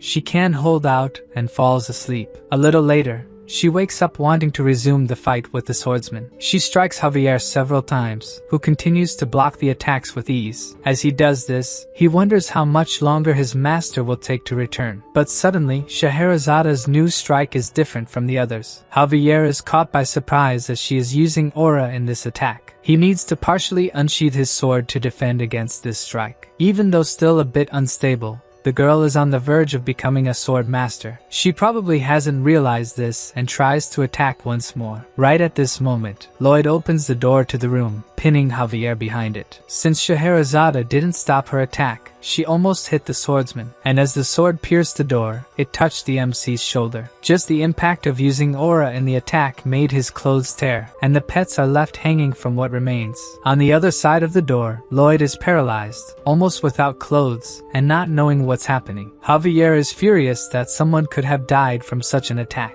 while the princess doesn't recognize the MC. Only after looking closely at him, she realizes who he is. Immediately she wants to know where he was, but he raises his hand towards her and starts talking about engineering theories again. The psychic attack quickly takes effect, and she begins to feel sleepy, until she falls asleep peacefully on the floor, avoiding having Lloyd explain everything that happened to her. Then he turns to Javier, calling him to start the construction. But the swordsman was also affected and fell asleep. Wasting no time, the MC starts his plan by mapping the underground tunnels with his ability. Then they check which tunnels they will drill or close to make a straight path. The third step is to close the tunnels for use during the day, and open holes in the ones they will use at night, needing to be careful or everything could collapse. Then for the final stage, several hooded figures appear. Lloyd celebrates that these people arrived just in time. Terms asks who they are, and according to the MC, they are workers coming from the county of Frontera, necessary for this project to be completed. The group of skeletons, as always, is pleased to help their master. He explains that a gigantic amount of water is behind a wall. To see if they understood, he asks what will happen if they dig in that place. The skeletons know they will be swept away by the water if they do that. Since ancient times, people have risked their lives to make a canet. More precisely, they gave their lives for it. Usually, the oldest of the workers was chosen. This person should deliver the final blow. That would release the water trapped behind the wall. There was no nobler sacrifice than this, giving one's life for the community. This time Lloyd decides that the one who will have the honor to do it is Tords, who was brought to Asfahan by the skeletons. Even though the MC is proudly anticipating what will happen, Tords is sweating cold, not at all willing to make this sacrifice. Lloyd doesn't ask if he wants to or not and runs off, saying he will never be forgotten. So Tords chases after him, wanting to be swapped with one of the skeletons, but the MC doesn't want to make them die again. The guy is completely desperate and considers that the swordsman could do it and survive. But Javier has only one change of clothes and can't get them wet. Even to the system, he is more demonic than the devil. Speaking of the devil, the guy seems totally swamped with work. It seems he has just been informed by his messengers from above. Helkeros, the king of hell, wants to see how Lloyd will finish. Back in the scorching desert of Asfahan, after some discussions, the leader of the skeletons, Turtleneck, volunteered to deliver the final blow, which didn't make his master very happy, as he preferred Tords to do it. As soon as the leader of the skeletons strikes the wall, the water begins to gush through the tunnels, carrying him along. After the tunnels, it flows into several pipes that will direct this precious resource to the people who need it. Facing water-filled paths, people celebrate that they will no longer go thirsty. Then we see a child carrying a water pot. He goes to Lloyd and catches his attention, then offers him the water he brought to the village. Our protagonist thanks the boy for giving him water. Then the child takes the opportunity to ask something that made him curious. Why does this man keep walking around almost without clothes? Lloyd gives a gentle smile and replies to the boy that buying clothes is a waste of money. After opening the central waterway in Kandara, several other villages were connected to it. Almost at the end of the project, the system gives him the title of top-ranking person who only wears underwear. The title grants him 100% resistance to dehydration in all hot regions, which doesn't seem very useful now that he plans to relax from now on, without going anywhere hot. Suddenly, Terms appears and Lloyd asks if he's ready for the long journey to Magentano. Then the leader of the rebels kneels before him, leaving our protagonist bewildered by the warrior's gesture. Terms says that the MC saved countless people, stopped the drought,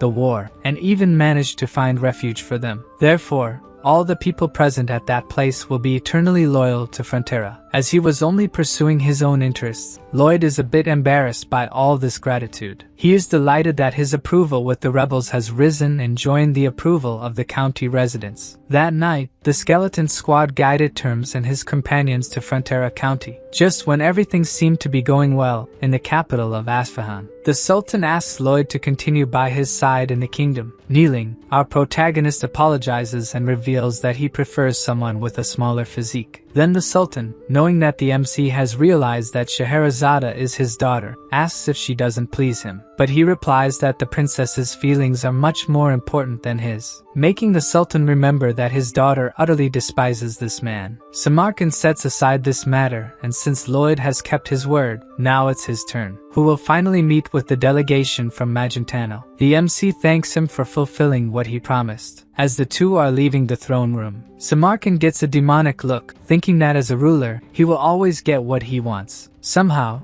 he still plans to take the protagonist for himself. With a brief look back, Lloyd seems to have understood these thoughts of the Sultan. Moving on, the Sultan is sitting with the members of the delegation. Count Ventura is thinking that it was thanks to the MC that they managed to have this meeting, so they cannot lose this incredible opportunity. First, the Sultan apologizes for the suffering caused to Magentano due to his mistakes. The apology surprised the nobles who did not expect such a proud person to apologize. Samarkand promises to pay for the damages from the monster domino and will take measures to ensure it doesn't happen again. The nobles listen silently as he says he will inform Magentano about these measures, and if it happens again, he will pay double. Count Ventura knows that all this goodwill will come at a price, so he thanks the Sultan for his generosity, undertaking to convey what he said to the Queen. But Samarkand interrupts to say that he wants something in return, leaving the Count apprehensive about what the Sultan might ask for. And he wants nothing less than Lloyd Frontera. After the meeting,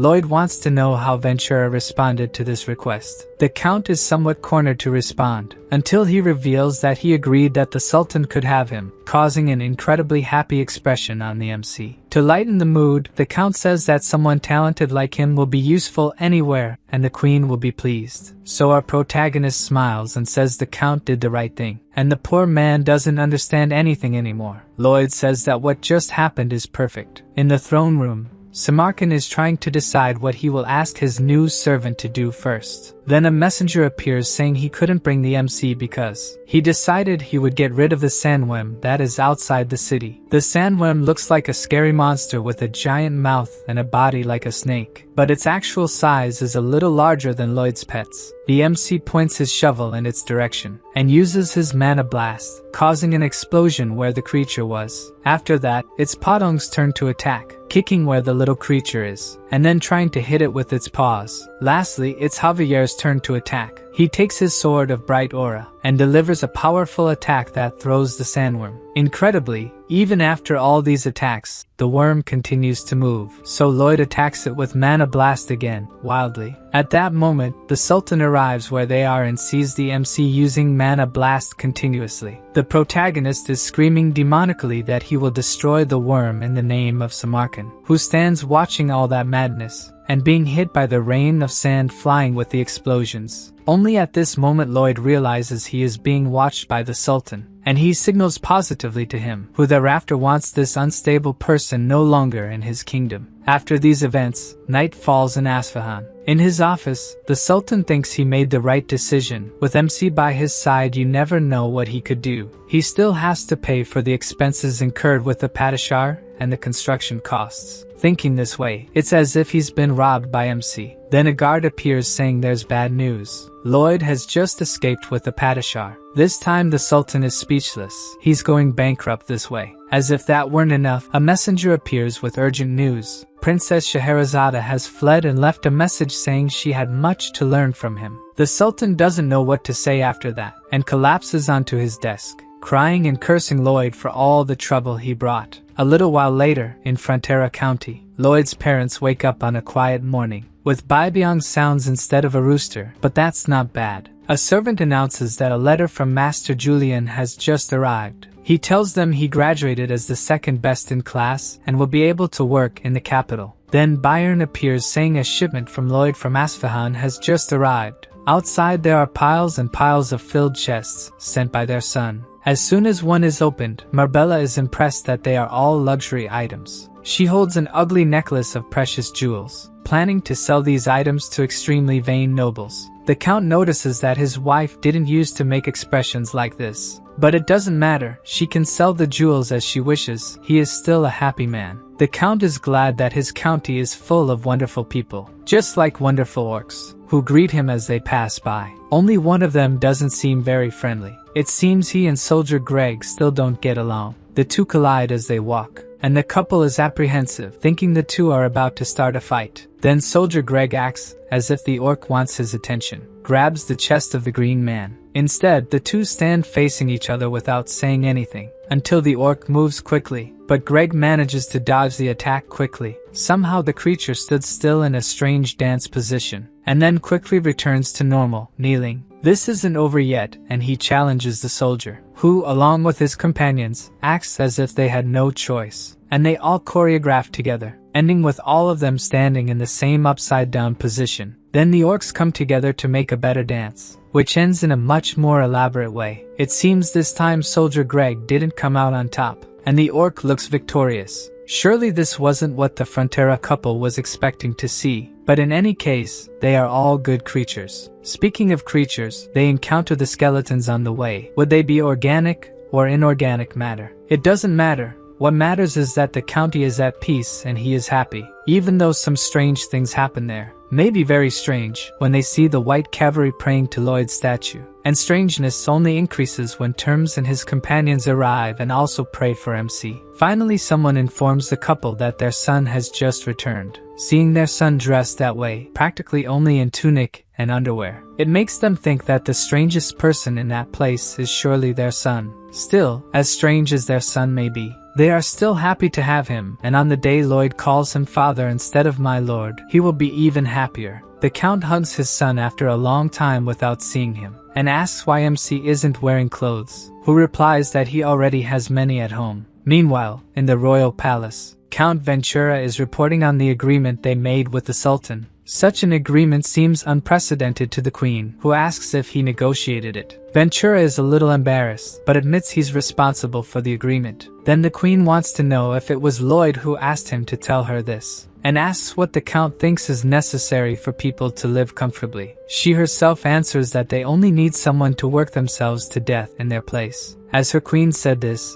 Count Ventura fully agrees with what she said. Although this agreement resolves many things, Magentano and Asfahan have been enemies for a long time. How could they establish a relationship of trust? While the Queen thinks about this, Scheherazade has just arrived in the county, thinking about how she will take this state from him. Unaware of any of this, the Count is pruning the garden plants, and is surprised when someone appears calling for him. He has no idea who the girl in front of him is. Then Scheherazade introduces herself, and the Count wants to know why she is there. The girl explains that she is there to see Lloyd. The Count, still in shock, doesn't understand what she wants with his son. She takes a deep breath, and tells the Count that she needs this man to sleep at night. The Count takes a moment to understand what she is saying. As soon as he understands her words, he is incredulous. This must be the most unbelievable thing his son has ever done. We see the protagonist lying on a dirt floor. Gradually, his consciousness returns. He is at the edge of a cliff, questioning what place this is and why it is so dark. Suddenly, a light appears, illuminating his face, along with a thunderous noise that alarms him. A giant fireball is rising in front of him, which gradually takes the shape of a human body. The immense fiery body stands still in front of the protagonist, until it says it is a pleasure to meet Lloyd Frontera. In fact, to meet Suho Kim. The MC thinks that no matter how real it seems, this must be just a dream. So he asks who this talking fire figure is. From within the fire, the person says they are the one who sees true nature, the ruler of the fire of hell, the king of hell, Helkeros. Lloyd bows, saying he didn't know he was in the presence of royalty, even though he thinks it must be a dream. From within the flames, the leader of hell laughs,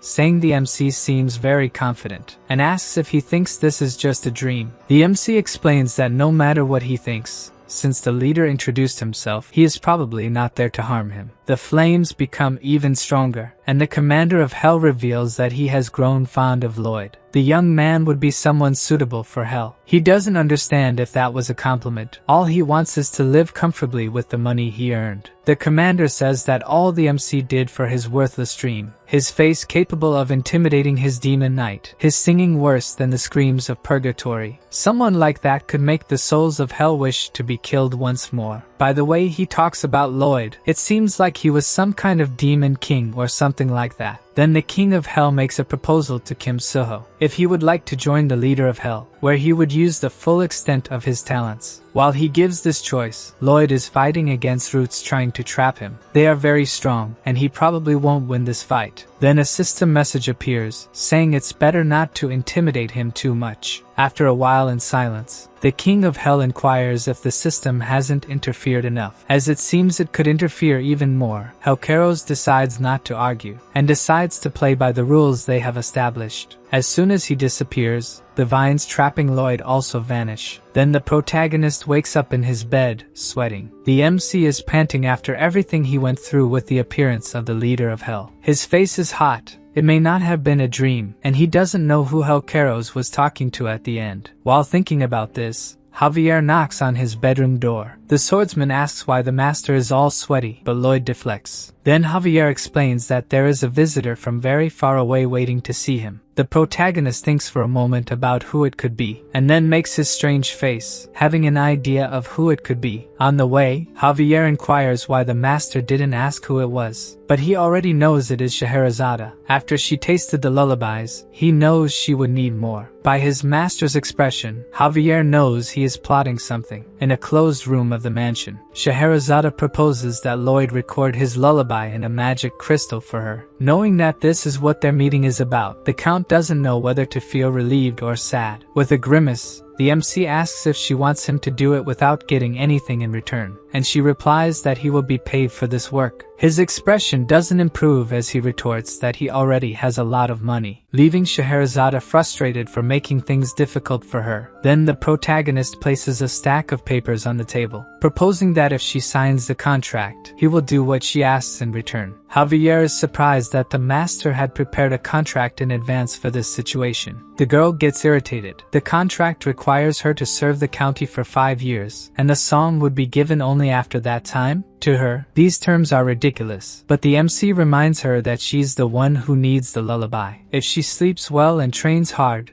she can become a sword master, but of course, it depends on whether she accepts or not. Javier realizes that when the master asked him to train Scheherazade, he probably had this in mind. A system message appears saying it's because of such actions that the demon wanted to be friends with him. Scheherazade is furious, knowing he planned to do this to her, but he ignores her complaints. Then, unable to hold her anger, she delivers a powerful punch to the MC's face, and leaves, calling him a piece of trash. A little after this argument, the girl is walking through the forest, still angry with Lloyd, thinking that if she signed the contract, she could become a sword master and be recognized by her father. Suddenly, something pulls her out of these thoughts. She's been walking through the forest, and now doesn't know where she is. The girl needs to find a trail. Then, from behind a tree, she sees something, a shiny brown mane, which makes her look more closely at who is in front of her. None other than the young Lloyd Frontera. The young man has an apprehensive expression. Scheherazade wonders who he might be. Julian remains thoughtful in silence, while she thinks he looks fragile and weak, like a herbivore that could be devoured by a predator. Then, suddenly, his expression changes,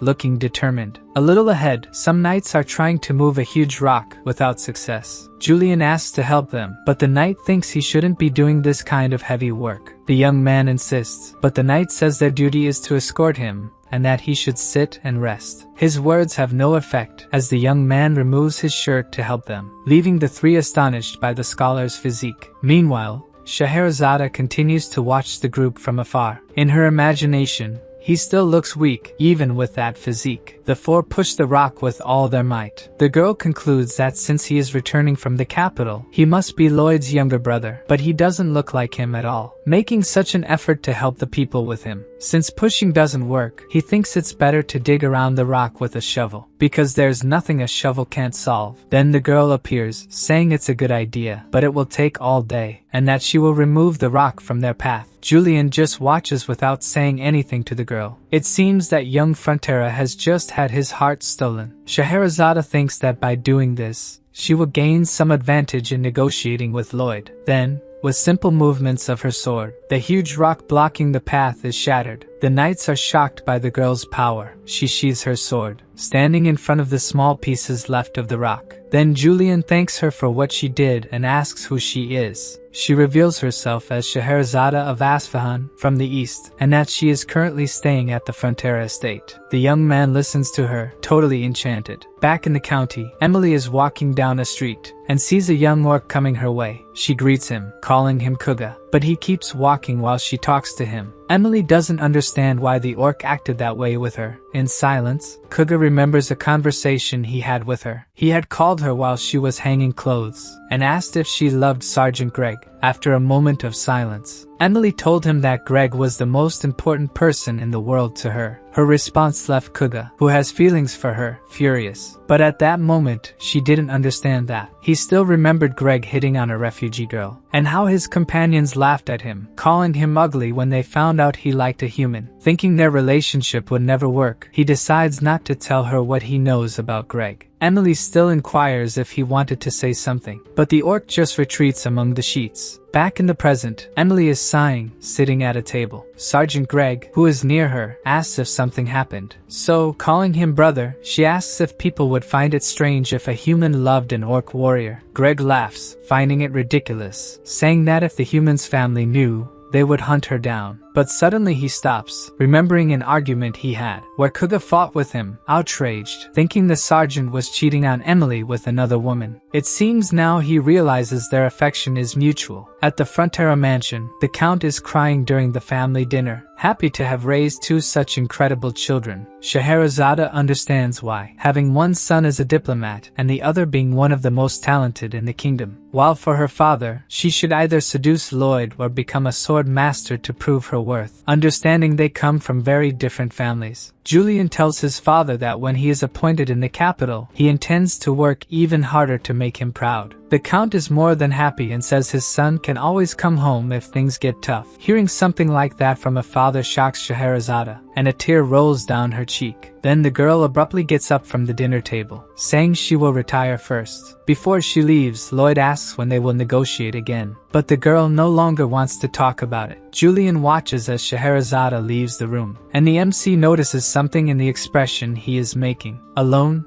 Scheherazade cannot hold back her tears. Then later that same night, Lloyd sees something through the mansion curtains. The girl seems to be sneaking away in the middle of the night, but something else catches Lloyd's attention. His brother appears, running toward Scheherazade. From a distance, he seems to be asking her to stay. The MC cannot stop watching that scene, especially when the girl seems embarrassed by Julian's words. Lloyd is delighted by the luck he had in seeing this. Downstairs, Julian asks where Scheherazade is going at this hour. If she is not leaving the county, the girl hesitates a little, and ends up saying she was just going for a walk, leaving the young man relieved. Since she has luggage, it seems she was leaving. Disguising, Scheherazade ends up saying she was just carrying her meals. Her answer surprises Julian, and he says eating so many snacks so late will harm her sleep. Embarrassed, she says she will not eat them all and most of what is in the backpack are picnic tools. Anyway, the young man feels relieved, because he was worried about her, considering how she acted at dinner. His words make her almost cry again, and Scheherazade says she is okay now, thinking that maybe she could stay in that place for a few more days. Meanwhile, Lloyd continues enjoying watching the two downstairs, until Javier appears, almost scaring him to death. Since it's time for the lullaby, and he didn't show up, Javier went to look for the master. He asks why he was making such a face watching a couple in love, and the MC doesn't understand how he knew that. The swordsman has seen many people fall in love, and the women always look at him lovingly. Lloyd remains expressionless. Hearing Javier finds it strange he never had this kind of experience. The sword master makes it clear he is not willing to ruin Master Julian's love, but according to the master, he will act as a cupid in this case. After his last conversation with the queen, he realized he has many enemies, including Queen Alicia, who wants him to work for her until the end. And the love between these two will be the key to getting out of this. The next morning, Bibiang is waking everyone up with his morning screams. And in the village of Frontera County, someone just greeted our lovesick orc. Sergeant Greg inquires if he is Kuga, and the orc responds that he doesn't want to fight with the sergeant anymore. Then the human puts his hand on the collar of his shirt and throws a paper airplane towards the orc. It hits him right in the forehead. After that, Greg tells him to go to the place written on the plane that night to clear things up. Kuga reads what's written on the paper silently, and says that an orc warrior never runs from a fight. At night at the Frontera mansion, Julian continues to think about Scheherazade, with her hair more radiant than silk, her eyes like pearls, and the sadness in her heart that she hides using strength. Then Lloyd appears beside him, asking if that's not what they call love. Julian feels as if the MC had read his mind, and Lloyd asks if something is wrong, but the young man just blushes without saying anything. Lloyd starts to annoy him, until he asks what the MC wants. Then he reveals that he will record the lullaby for Scheherazade the next day, and after that she will leave. After that, he starts to leave the room, repeating what he said before, that she will probably leave, leaving Julian even more distressed. In the village, Greg was saying something about when the orcs arrived to his companions, and suddenly they appear. Thinking they are plotting something against Kuga, an orc questions that Greg is a coward because the fight should be one-on-one. With a delirious face, Greg wants to resolve this relationship between humans and orcs now. Back at the Frontera mansion,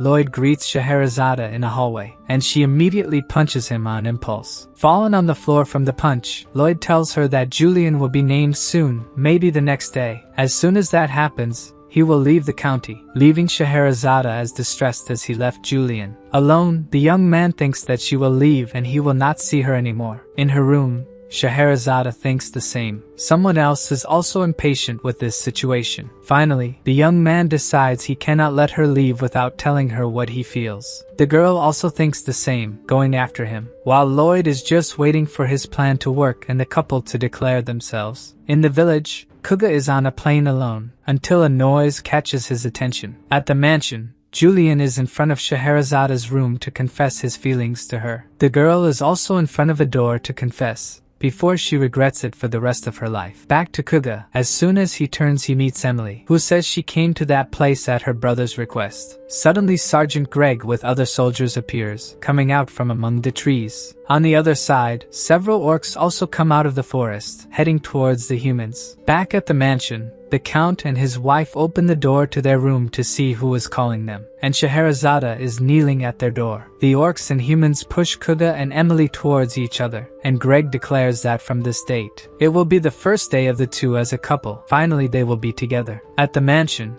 Scheherazade kneels even more and asks the couple to entrust their youngest son to her. Knowing this, Lloyd thinks that once the two are together, the queen will no longer have as much power over him. Suddenly we see a large sinister castle surrounded by a valley. The queen is at the door of the old castle of the dark sorcerer Targa. She raises her hand to her army, commanding them to attack the castle with full force. Behind her fly thousands of red arrows. Most of them pass through some kind of magic barrier and set the castle on fire. Inside it, several dark mages try to defend the castle and protect their master Targa. Thus, a battle between knights and mages erupts. Then a large creature appears. Just the weight of its paw is enough to break the ground. The soldiers at its feet ask what kind of monster it is, and the queen's mages attack it with the fire god's punishment. Even being attacked, the monster does not retreat, stepping on the soldiers in front of it. Realizing that the attack is not going well, the queen orders the soldiers to retreat, leaving the castle, while the monster continues to roar and attack. Outside the castle, the soldiers are regrouping and counting the wounded, until they realize the queen is not there and look towards the castle. Queen Alicia is alone facing the creature. She wields her sword imbued with aura, and after a war cry, launches a large attack that reverberates towards the monster, which is hit squarely by the queen's attack. As soon as it is hit, a kind of green gas begins to escape from it, and Alicia covers her nose, because it might be poison. This was done with magic, but it doesn't matter. She trained her body to get used to poison. Thus, she walks towards a door, making an effort to open it. Queen Alicia is fully aware of what awaits her on the other side. At the feet of a giant dragon head stands the dark wizard Targa, enraged at being found by the queen. The queen asks if he is Targa. He nods, acknowledging that he is the one she seeks. Outraged that he plans a rebellion against the kingdom, she declares that she will decapitate him, doing so with just one swing of her sword. With that, his body falls at her feet, and she thinks that everything is finally over. But suddenly, she feels a severe headache. As it passes quickly, she wonders what just happened, and we can see that one of her eyes is different. Something is wrong with her. A little later,